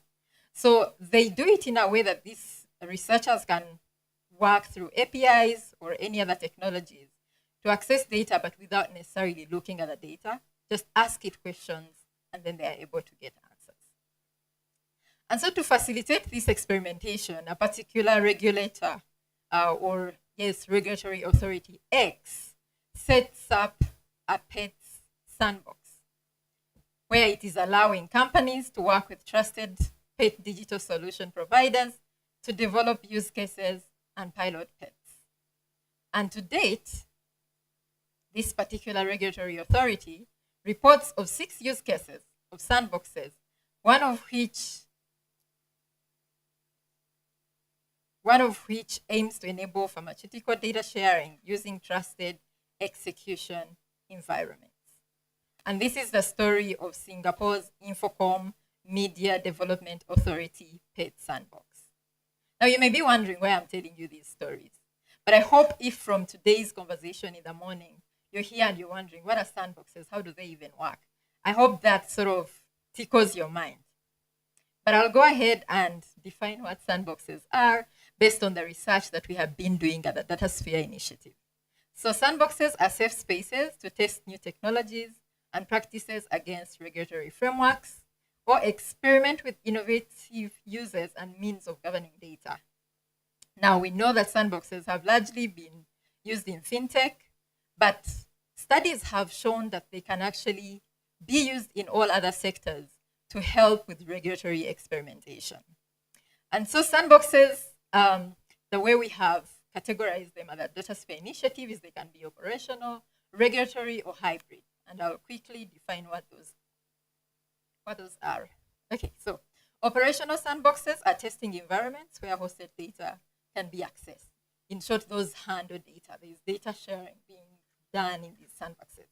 Where regulatory sandboxes are collaborative processes where regulators, service providers, and relevant stakeholders test innovative technologies and practices within a flexible framework. And what hybrid sandboxes, as you've already guessed, are, they incorporate in elements of the two. When I started working with the DataSphere Initiative a few months back, I didn't even think Africa had any sandboxes. But as we have heard today morning, Kenya already has 2 use cases of sandboxes. So what we have done at the DataSphere Initiative and the Africa Sandboxes Forum project is, at least part of what we have done, because we've done quite a number of things, is map sandboxes in Africa. What are they doing? Where are they? Who is working? Who's leading these sandboxes? And what are some of the use cases that are being piloted? Is anyone interested in hearing about which country is actually leading in these sandboxes? Because I've noticed most of you on your laptops and I like attention. So I have to start asking questions. So by show of hands, and I will not be like the moderator to make you stand, but maybe I should. Why? So stand if you have ever interacted or engaged in a sandbox. Please stand up. It can't only be the moderator, because it might be because he understands the assignment. Okay, very few of us. I've run out of questions, but I hope you're following. I hope that you're following. So in Africa, as the slide allows to come back, as you can see what this map is showing, those mapped pink, actually where countries where sandboxes are being done in different sectors, doing different things, of course, predominantly being the fintech solutions.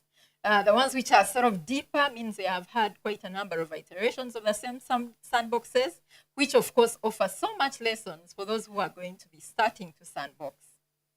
So we also went ahead to look at some details. That's what I'm going to cover in the next few minutes.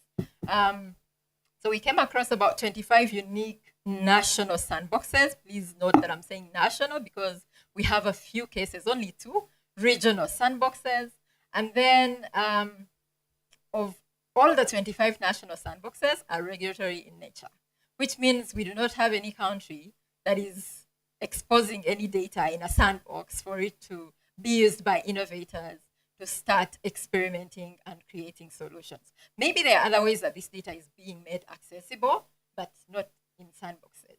As I said, 24 out of 25 are looking at the financial sector, usually driving fintech and fintech solutions. And primarily, all the sandboxes are looking at fostering innovation. But may I also add that it's technical innovation, largely.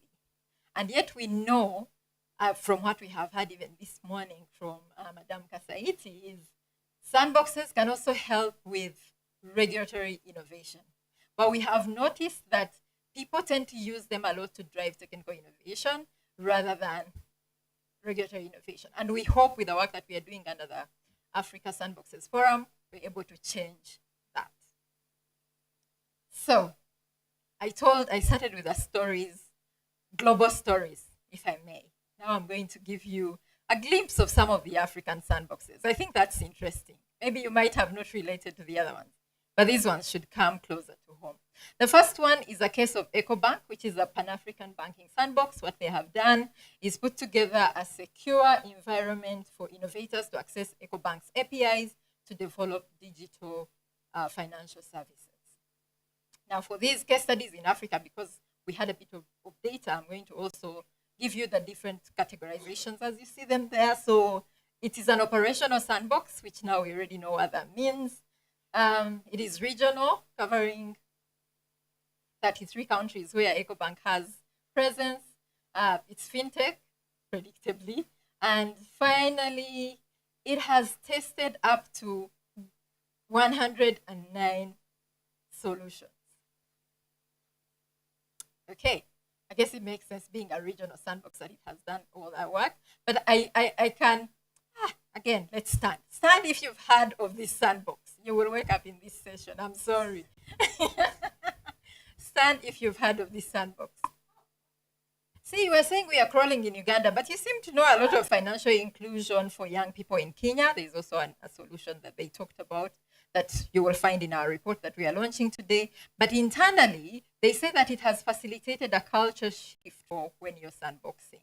Because, like was mentioned in the morning, a sandbox is sort of like a simulated environment. Later, creating a sandbox is different financial companies in South Africa coming together and setting up a sandbox. So that if one solution has been passed by this working group, then it can be rolled out in all other financial institutions, which I believe can also work even for governments, because if you have a ministry that plays a central role, like personal data protection officers, which I feel like, not necessarily personal, actually just data protection offices, which I feel like could, deal with data that handles maybe different sectors, health, agriculture, and all that, could set up a sandbox where solutions are tested but can be implemented in different sectors. I think this would be a good example to look at. And for it, the details are it's regulatory in nature, national for South Africa, fintech, and has only tested 13 innovations so far. Okay, some of the benefits they have reported is it has helped shape the country's regulatory stance on crypto assets, which I must say from our analysis, we noticed most of the sandboxes that were being piloted in Africa would, looking at fintech, would actually put a note, we do not allow crypto solutions, which of course could be coming from the fact that the regulators do not have the technical due diligence, are not capable to do the technical due diligence for crypto assets. So this IFWG regulatory sandbox was one of the few that actually allowed crypto assets to be tested in the sandbox. Then it has enabled them to also come up with new solutions like index insurance for farmers, but it has also helped enrich their regulatory frameworks specifically for fintech. Okay. The final example that I'm going to look at, of course, being in Kenya, it wouldn't be fair for me not to talk about any of your sandboxes. Not that all of you here are Kenyans, but we are in Kenya, so let's act like Kenyans. The Communications Authority's regulatory sandbox. This was an interesting case for us. Why? Because, like I said, 99% of the sandboxes we looked at were all looking at fintech. The Regulatory Authority's sandbox is actually looking at ICT as a whole. which is interesting because that means they will test solutions for AI, they'll be testing solutions even for, what was that topic in the morning that we're talking about? It has skipped. Yeah, but digital public goods, it can test all these solutions. So that's what we found interesting about this case. And it's new, at least they have just started allowing people into this sandbox. So as you'll see, they are currently testing. It should actually be currently testing one sandbox. And they, in as much as they can't share with us any of the benefits, this is what Engineer Kara, who is the first admitted participant in the sandbox, had to say about it. And I feel like it's off to a good start from this quote from the person who is in the sandbox. We can only wait for good things, right? Okay, I know my time is up, so I'll go to our learnings and then conclude. So what are some of the things we have learned from doing this study? As I mentioned in the morning, we realized that there are some gaps. You find a sandbox setup has been announced, they have admitted people into the sandbox, but there is less said about the progress, the results of the sandbox after it has started. So we feel like there is need for more investment and capacity for these sandboxes to be taken to the next level. Secondly, we feel like, or not that we feel, we have noticed that from interacting with people who have participated in sandboxes in Africa, that sometimes they don't know what to expect in a sandbox. They think it's an innovation space that you get in, or like a hub that you get in, and you're given maybe equipment or laptops to work, and innovate. So there's need for sensitization there. And we also noticed, like I also highlighted earlier, that sometimes regulators do not have the right skills to do the technical due diligence for the sandbox testing that is going on. And so as part of our recommendations, and maybe I'll go to that even without reading the last point, we believe that with more communication and sharing of experiences, we could take the use of sandboxes to the next level. And then, like I said, sandboxes have been used in fintech. They work. So piloting them in different sectors to test regulation is the way to go right now. And then, like I said also, I feel like I've already said all my points. Why am I still here? But the idea is,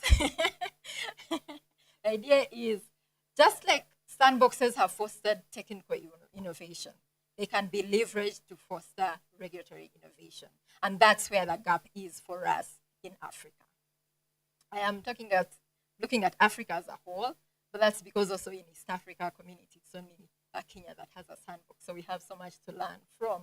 And then, of course, there is need to leverage comprehensive approaches to measure and enhance sandbox effectiveness. And all this is what the DataSphere Initiative really has been researching. So with all these recommendations, I can safely say that we are happy to work with partners and stakeholders in setting up and going through this. I mean, we talk of comprehensive approaches. Now we're even looking to responsible sandboxing. All these are things that we can help with. And so the session was actually, this comes before. Okay, so tomorrow we'll have a session where we'll be talking about this, literally concluding. In tomorrow's breakout session, we will be looking at the why, when, and how to do sandboxes. We will also do a presentation of more insights from the report, and then we'll have a panel discussion with the title, How Sandboxes Can Support Both Regulatory and Technical Innovation in Africa. And then for our next steps, we will be hosting a webinar in March that is going to look at sandboxes for AI and Africa Sandboxes Outlook. And then I think, let me just skip this. It will be for people who will come for our session, and say that I can officially say that our report is launched, and you can, thank you.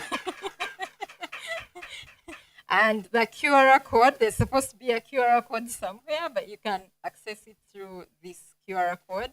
And ideally what it has is looking up more of what I've been talking about, and even more of what I actually did not touch. These are the sections of the report. But again, like I said, let's get into this tomorrow in our session. Thank you so very much for the opportunity to launch our report. Thank you very much. Let us appreciate her one more time. And as we launch this report, we'll launch it in style. So there's a few people who've been requested to come for a photo opportunity here on stage. So just join me on stage as we officially launch this report. And to our photographers,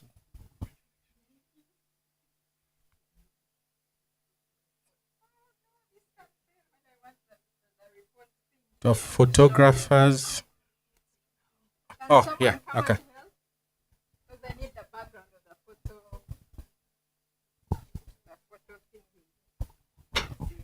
If I can get some ushers to assist me put this down.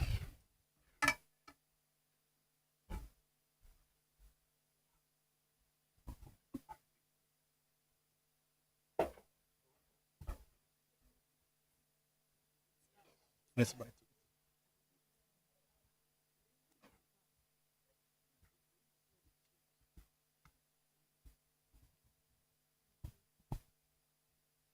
Can just get assistance to put it right there.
All right, thank you very much for that session. And she has also done a very good job on marketing her breakout session tomorrow. So please, if you have not registered for tomorrow's breakout sessions, please do so on or through the conference link that is on your table. Now, right about now, we are going to break out for our second breakout session of the day. I know the program says that after the breakout session, you're supposed to come back for plenary. But what we will do is that this will serve as the end of day. Please do not leave. Please let us go into these breakout sessions, especially if you had already booked that you would attend one. So let us not use it as an opportunity to leave. We are not yet done. We have exciting discussions in breakout session 2. And on track 1, we have data sharing and collaboration. And the topic is on beyond data protection, data governance in a research institution, experiences of the APHRC. So this one is very interesting, especially for those people who want to know more about research data, how to structure research data in a very anonymized way so that you do not have to, again, go through compliance with the Data Protection Act. Also, there is something the Commissioner mentioned in the morning about research data being exempted from compliance with the Data Protection Act. So that discussion will be led by APHRC, and that will be in Temple Hall, so right where we are. Then the next one is data governance for regional integration, and this is the role of data protection practitioner societies in East Africa in ensuring organizational compliance with data privacy laws and safeguarding human rights. This is going to be a panel discussion at Kiboko Hall. I know some of the panelists. It is going to be a very interesting for those who are not in the earlier session and don't know where Kiboko Hall is. It's going to be a panel discussion with professionals from data protection organizations in the region, and it is also going to be a very interesting discussion. The final track 4 for the day, and break direct you to Twiga Hall for those of us who do not know where Twiga Hall is. Now, once we leave our breakout sessions, again, as I mentioned, that will be the end of day 1. We anticipate to start tomorrow on time and finish on time. We apologize for having taken much time today and just dragging the program along. However, I hope you have gotten to learn, you've gotten to network, you've gotten to interact, and we hope to see you tomorrow. So we can move into our breakout rooms unless there is, there's also tea. For those ones who have gone to their breakout sessions and finished, there's going to be a certificate of participation in the breakout rooms. So you have to present your certificate of participation to get tea. But please don't leave without taking tea and a snack that we have organized. There are also booths out there that you can visit and understand more about what the speakers here today have been speaking on. And I also have a booth there, so you can also find more about what I do out there. In the interest of time, we can move to our breakout sessions. And if you have any lost and found item that you wish to bring, you can bring it to the front here. I reckon there was a phone here that was lost, but we found the owner. But any other lost and found, you can bring it here. So we can move to our breakout sessions. Tembo Hall for the ones who are being convened by APHRC. Kiboko Hall for the one that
My name is, my training is statistics and data science with a bit of monitoring and evaluation. And I'm not a legal practitioner in any way, but I'm very passionate about data governance because we think that data governance shapes how we look at data and how we manage our data, both within the research institution and also elsewhere. We will be having a panel conversation later on, but we are going to start with a very brief presentation, which will just discuss our experiences at FHRC, how we manage our data. But these will be our panelists. I'll be introducing them a little bit later.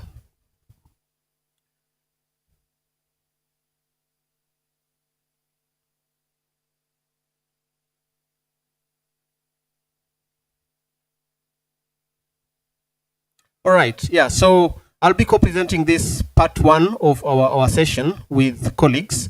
So I'm going to start the presentation, then I'll invite Boniface. Boniface is seated right here.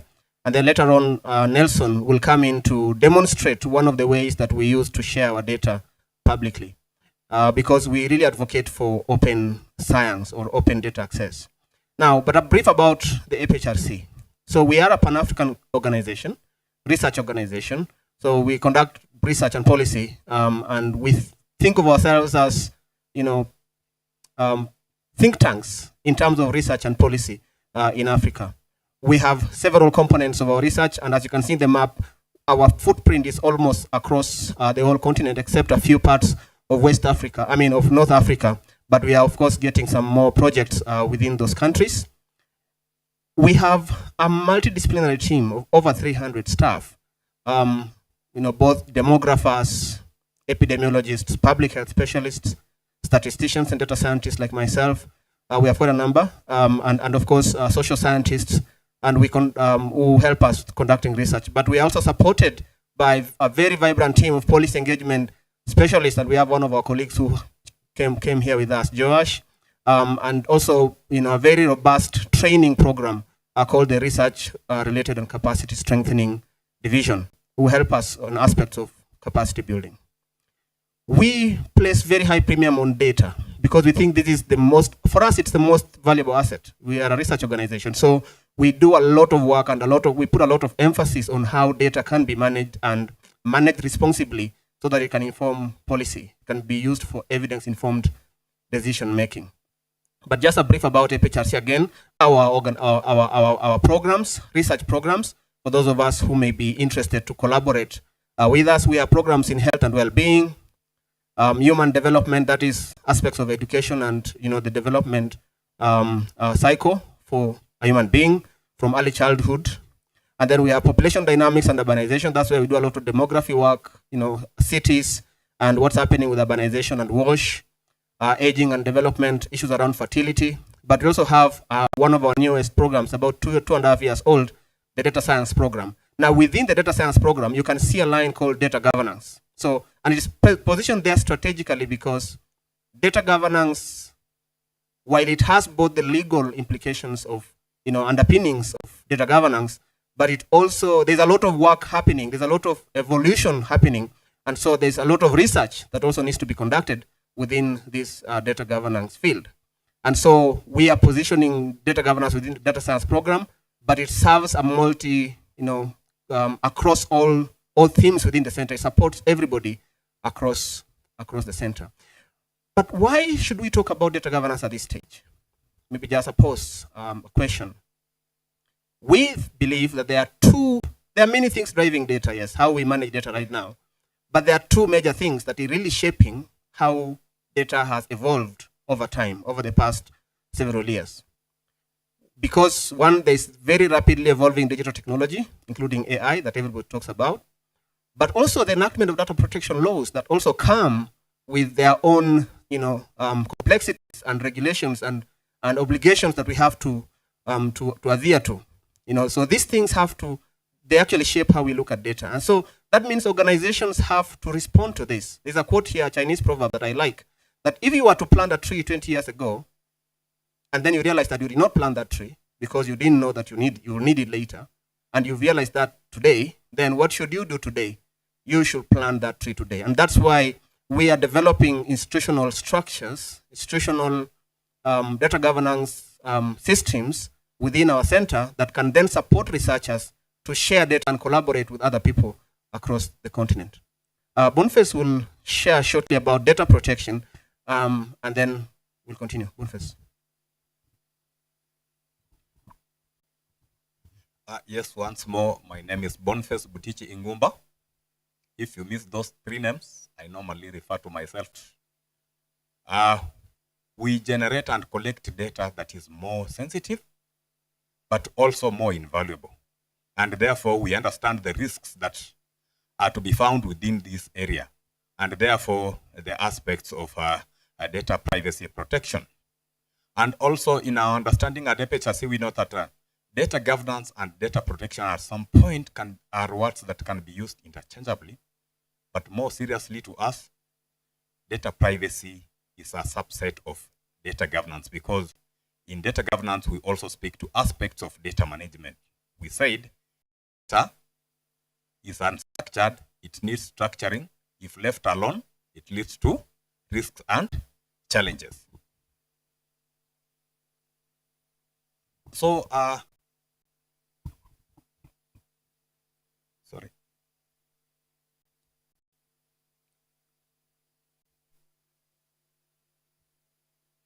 Yes, so let us talk about data protection.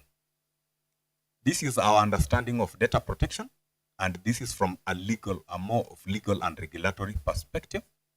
And we know our legal practitioner from Uganda, she's here, she will agree with us that data protection is measures provided to safeguard the personal data as well as sensitive data and protect it from misuse and breaches from unauthorized users. So, and this is governed under the regulatory platforms such as GDPR. Remember, most of our data protection laws in Africa, you will look at them and realize that we've borrowed more from GDPR. But our main focus when we speak to aspects of data protection, it is our issues of privacy, compliance, and regulation, security measures such as encryption, access controls, data subject rights, their rights to access their data, deletion, their rights to consent, to be informed why their data is being collected, and how it will be used, and also issues of cyber security and breach management. At FHRC, we have an entire risk register on aspects of data breaches and how we normally manage it. So also we are cognizant to the traditional data protection, and we know that with the traditional data protection, there are cases where we may have strict cases of protection, emphasis on restriction, and when there is a lot of restriction, our data, especially our research data that needs to inform decision out there, may suffer from isolation, and there are difficulties in sharing. And also it may suffer from, if we have like slow adoption of evolving research needs, and also we will also suffer from our data sets just remaining accessible, and yet at FHRC we emphasize on open science. And therefore data protection alone is insufficient. As we've been told, technology is growing faster than data protection regulations. So now, also in data protection, we have the risk of overprotection. That excessive protection of data leads to data protectionism, and this hampers data access. And remember, we need data, but if we allow this without bringing the sandboxing that we are talked about, bringing this collaboration between the regulators, the innovators, the researchers, the academia together to understand where we are coming from, then we will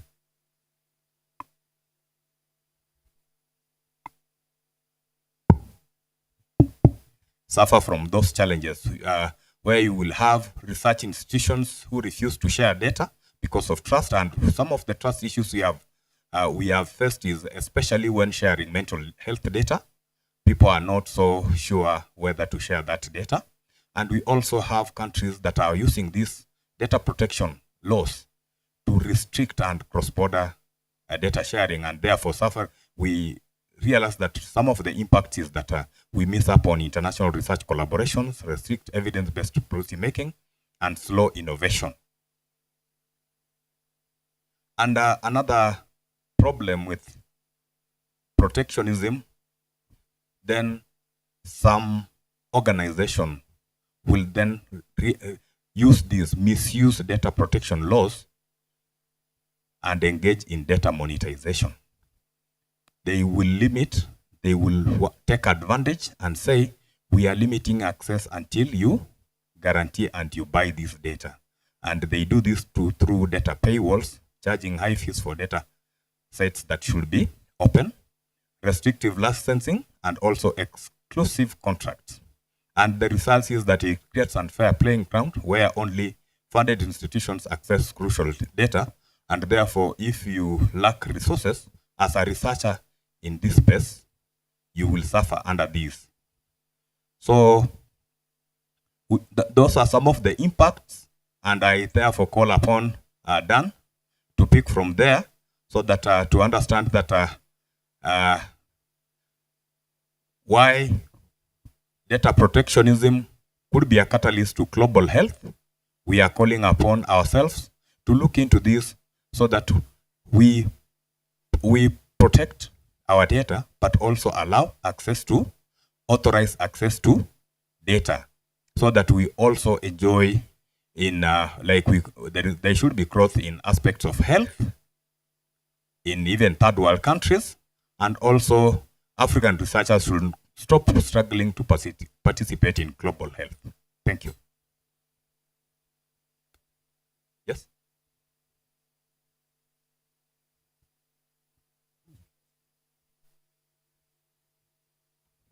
Thank you very much. As you concluded, you stated that free data movement will remain for the organizations that are well structured. So does that mean that data governance is commercialized?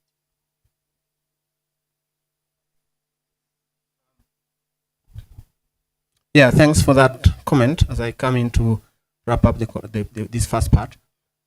So our understanding is that data, of course, data can be made accessible, and of course there are institutional and national regulations that have to govern that. But sometimes the risk of monetizing data, that you have to pay something for you to access data sets or to access some data sets, the risk is that only those who are able to pay will be able to access that data. And that's what you were talking about. Yes, so that is where I come in to say maybe as one of the core principles, we need to adopt something that talks about, because the right to information is underogable, right? Yeah. Yeah. So if it's a right, if we commercialize and we tag a price, like in everything, and we preach that and everybody is, inclined to that, what it's saying is going to become the new normal. So how can we, maybe as part of the questions that we need to be addressing, or food for thought, is how can we decommercialize? Yeah. Thank you. And thanks so much for that comment. Really appreciate that. Our approach, and in fact at the FHRC, we advocate for open science. We advocate for open access to data. That's why Nelson will be coming to demonstrate one of our platforms that we use for open data sharing. And the key to that is that data has to undergo through some processes, because you cannot openly share data that is personal. You cannot openly share data that is not fully anonymized. So there are so many processes that have to be undertaken before data can be made publicly available. And I think the comment that she's making about decommercialization of data is really key, because recently we submitted a written submission to the Digital Health Act, which had some aspects. I'm sure some of you may have seen what was going on online about, some data, for you to access digital data in Kenya, you have to, there's some fees that were attached to it. So we actually gave our written submission, and our approach, our position is that, this data needs to be really made available and give everybody an equal opportunity to be able to access data. For example, students who are doing their masters and PhD, they should be able to really access this data. Now we realize that okay. Yeah. All right. So we'll take that question, and then you'll allow me kindly to finish so that we can have questions at the end, because our time is also moving. Thanks.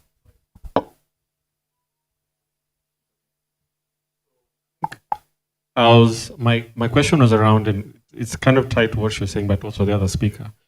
From a regulatory and legal perspective, are there opportunities where companies in Africa can partner with some international organizations? So let's say, for example, in healthcare, partner with someone like Fitbit to share data with each other that can drive innovations in the healthcare sector? Yeah, that's my question.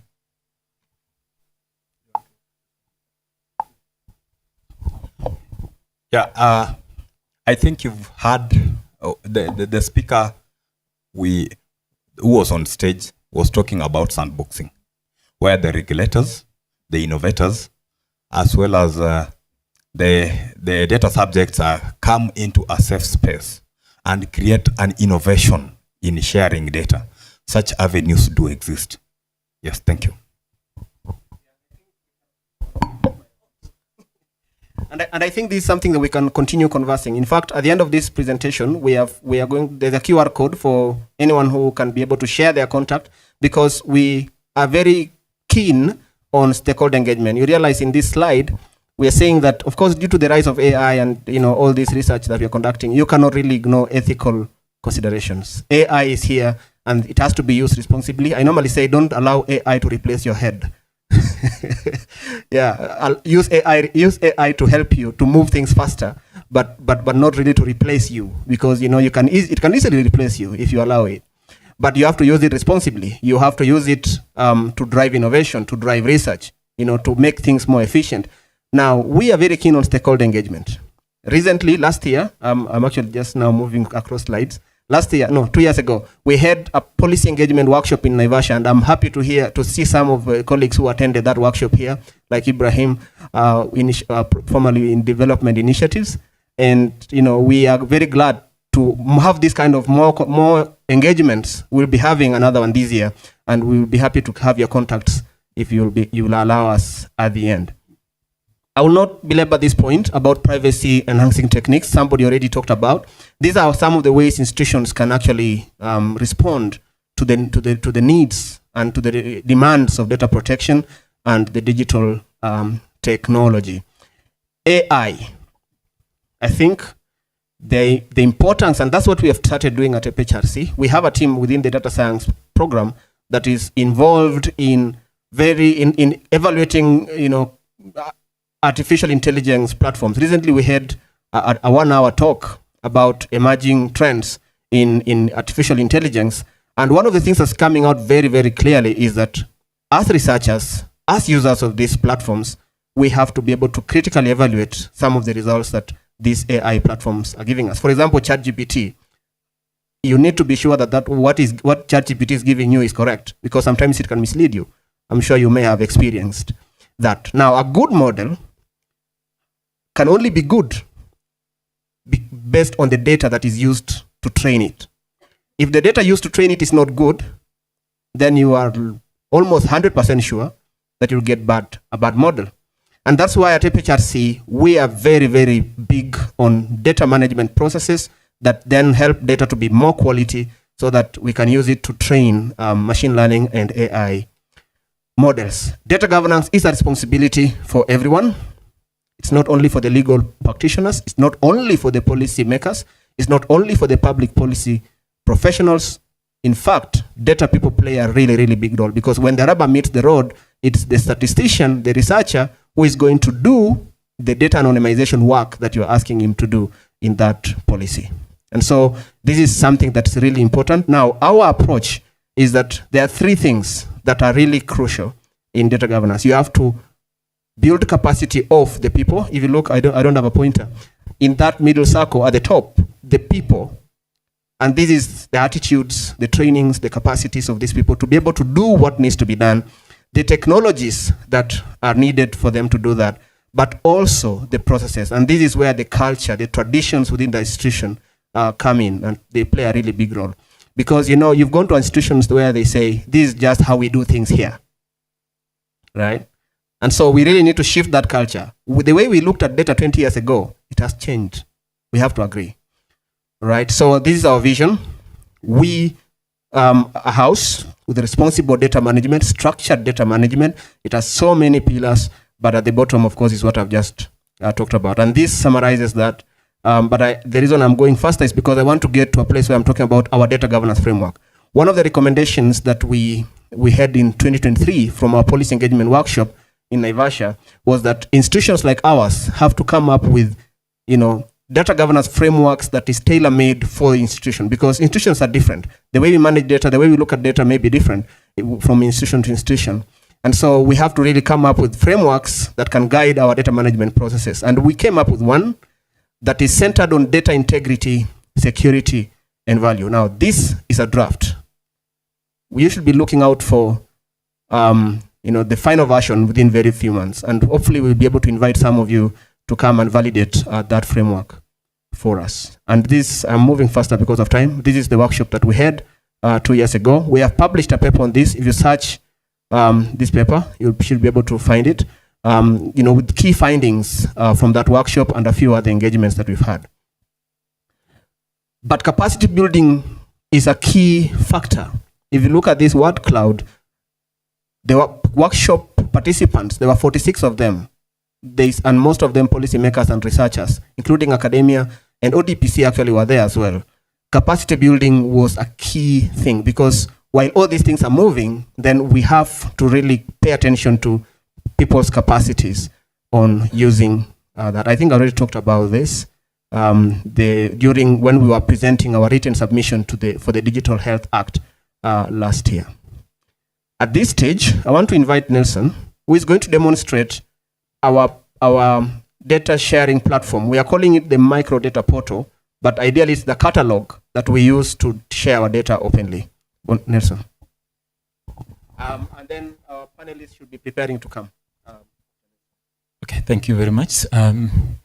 So my session is very brief, and it's a practical session. So we'll go through how do you access data in FHRC.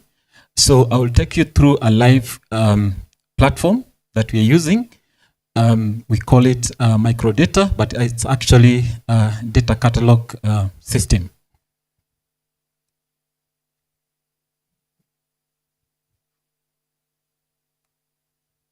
Okay, so this is how it looks like at a glance. So you can navigate through our data sets. There are quite a number of them. So I'll scroll through just to show you how it looks like. You scroll through, you get a list of data that we've actually published here. Ready for sharing. You just log into one of it. You can click on it. It will give you detailed information about the project, what you need to know about the project, all that information. Then also, if you want to access this data,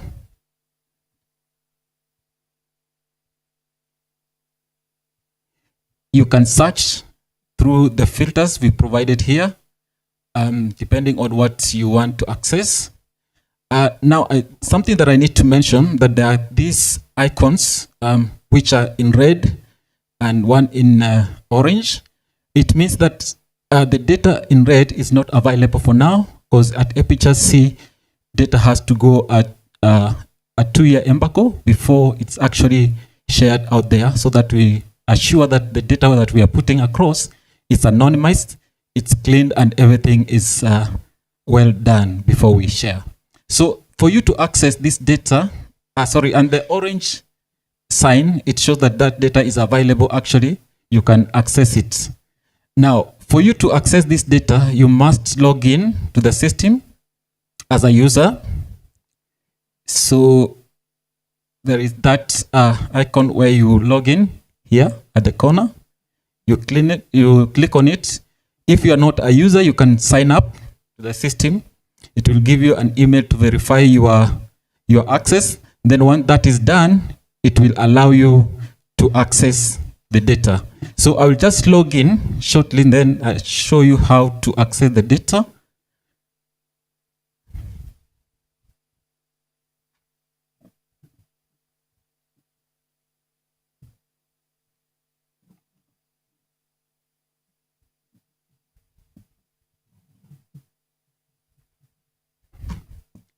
So I've logged in.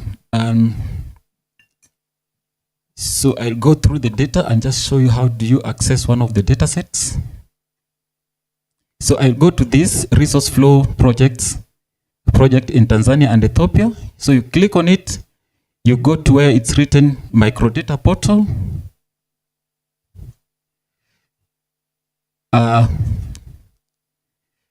So you go to where it's written get microdata, you click on it. It will open this screen.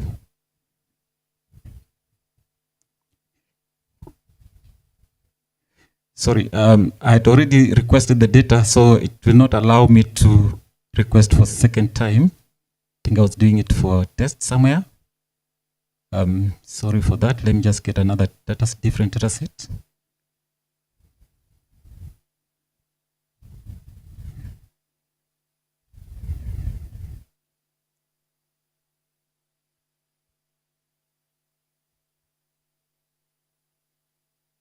So you can use actually a keyword to search.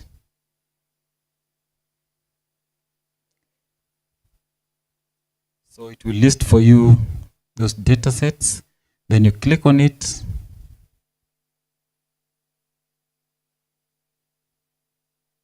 You click to microdata, get data requests. Then it will allow you to fill a form.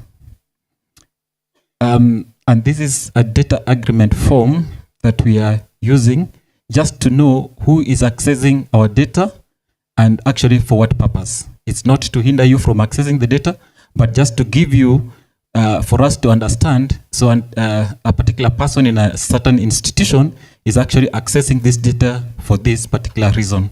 So once you fill the agreement or the data request form, you have to sign up here that you've read through the agreement and submit. Once you submit, you get a notification, then you can be able to download the data from your end. So that is our platform that we use to share data. Thanks. Can we give him a round of applause? Yeah, thank you, Nelson. So just to add, as the panel, the seats are being organized here for our panelists. Now, we use this platform to make our data publicly available. Now, the data, we have an embargo period of 2 years. So when we conduct a project, maybe the project is 2 years. After the project ends, we document this data, we curate it, we develop the metadata, and then we make it publicly available. Anybody across the world can be able to access this data. And we are working with institutions such as DataCite to have DOI, digital object identifiers, and also to make this data more available. We are considering actually working with institutions like Harvard Dataverse so that to increase traffic on this. So please, if you have a student, if you have PhD master students who need data is here. We have 91 of them. We have conducted over 400 projects, and in the next very few years, we are going to upload all of them in this platform. Now, for the next very few minutes as well, I'm going to introduce our panelists. Now, how do I move? Okay.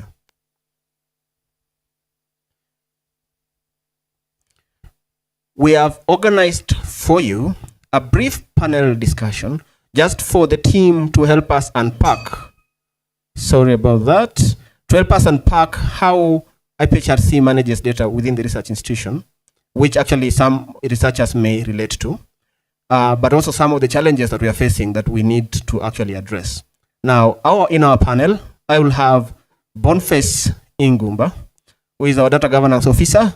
Every day he thinks and dreams data governance, Boniface. And then next will be Joash Moitui, policy engagement manager, who helping us with policy engagement work on several work. It's not only data governance, it's across all different projects, but we are really happy to have you, Josh. Nelson By, our data systems manager. Data systems and data governance, you can never really divorce them. And then Doris. Doris is our qualitative expert. Now, listen. A lot of data, when you talk about data, people think about tabular data or quantitative data, but there's new data sets, unstructured data, videos, images, transcripts. How do we manage this? How do we manage these papers? Many large volumes of papers. So Doris will be helping us, and I think Faith is also there. She'll be contributing as a Faith Chesire right there. Kennedy Kamau is our data scientist, managing the Rally platform with education data. Also data system specialist. Kennedy, karibu sana. Now, as I set myself up, I'm going to moderate this panel. Apologies that I've spoken too much. Because of time, I think we may not address so many questions we had listed, but we will be able to get through. Now, I'll give each one of them 1 minute to introduce themselves. And yeah, I'll start with Josh. All right, thank you very much. My name is Josh Moitui. I'm a policy engagement manager at APHRC. Thank you. And maybe you can tell us why policy engagement really is important for data governance, just in 1 minute as we go. Yeah. I think that's a very important question because with policy means that, data is something that touches also on policymakers. And the policymakers have a big role on, regulation, particularly of data, access of data, data protection. I think those are very key important points. And then, promoting tiered access models for data, particularly research data. What kind of research should be accessible to the public? What should not be? What should be the restricted data? And which kind of data should be open to the public? So those kind of that kind of data is very important, particularly for policy making processes. Thank you, Josh. Nelson was just on stage. Nelson, you want to add something, say something? You already introduced yourself, though. Yeah, once again, my name is Nelson Baya, Data Systems Manager at APHRC. Basically, what we do is to actually develop the systems that manage the data. We visualize the data. We share the data through online platforms, and that is what I do on a daily basis. Thanks. Thanks, Doris. Good afternoon, everybody. My name is Doris Kwesiga. I'm a postdoc research scientist at APHRC, responsible for qualitative work. I'm a social scientist, but working within public health.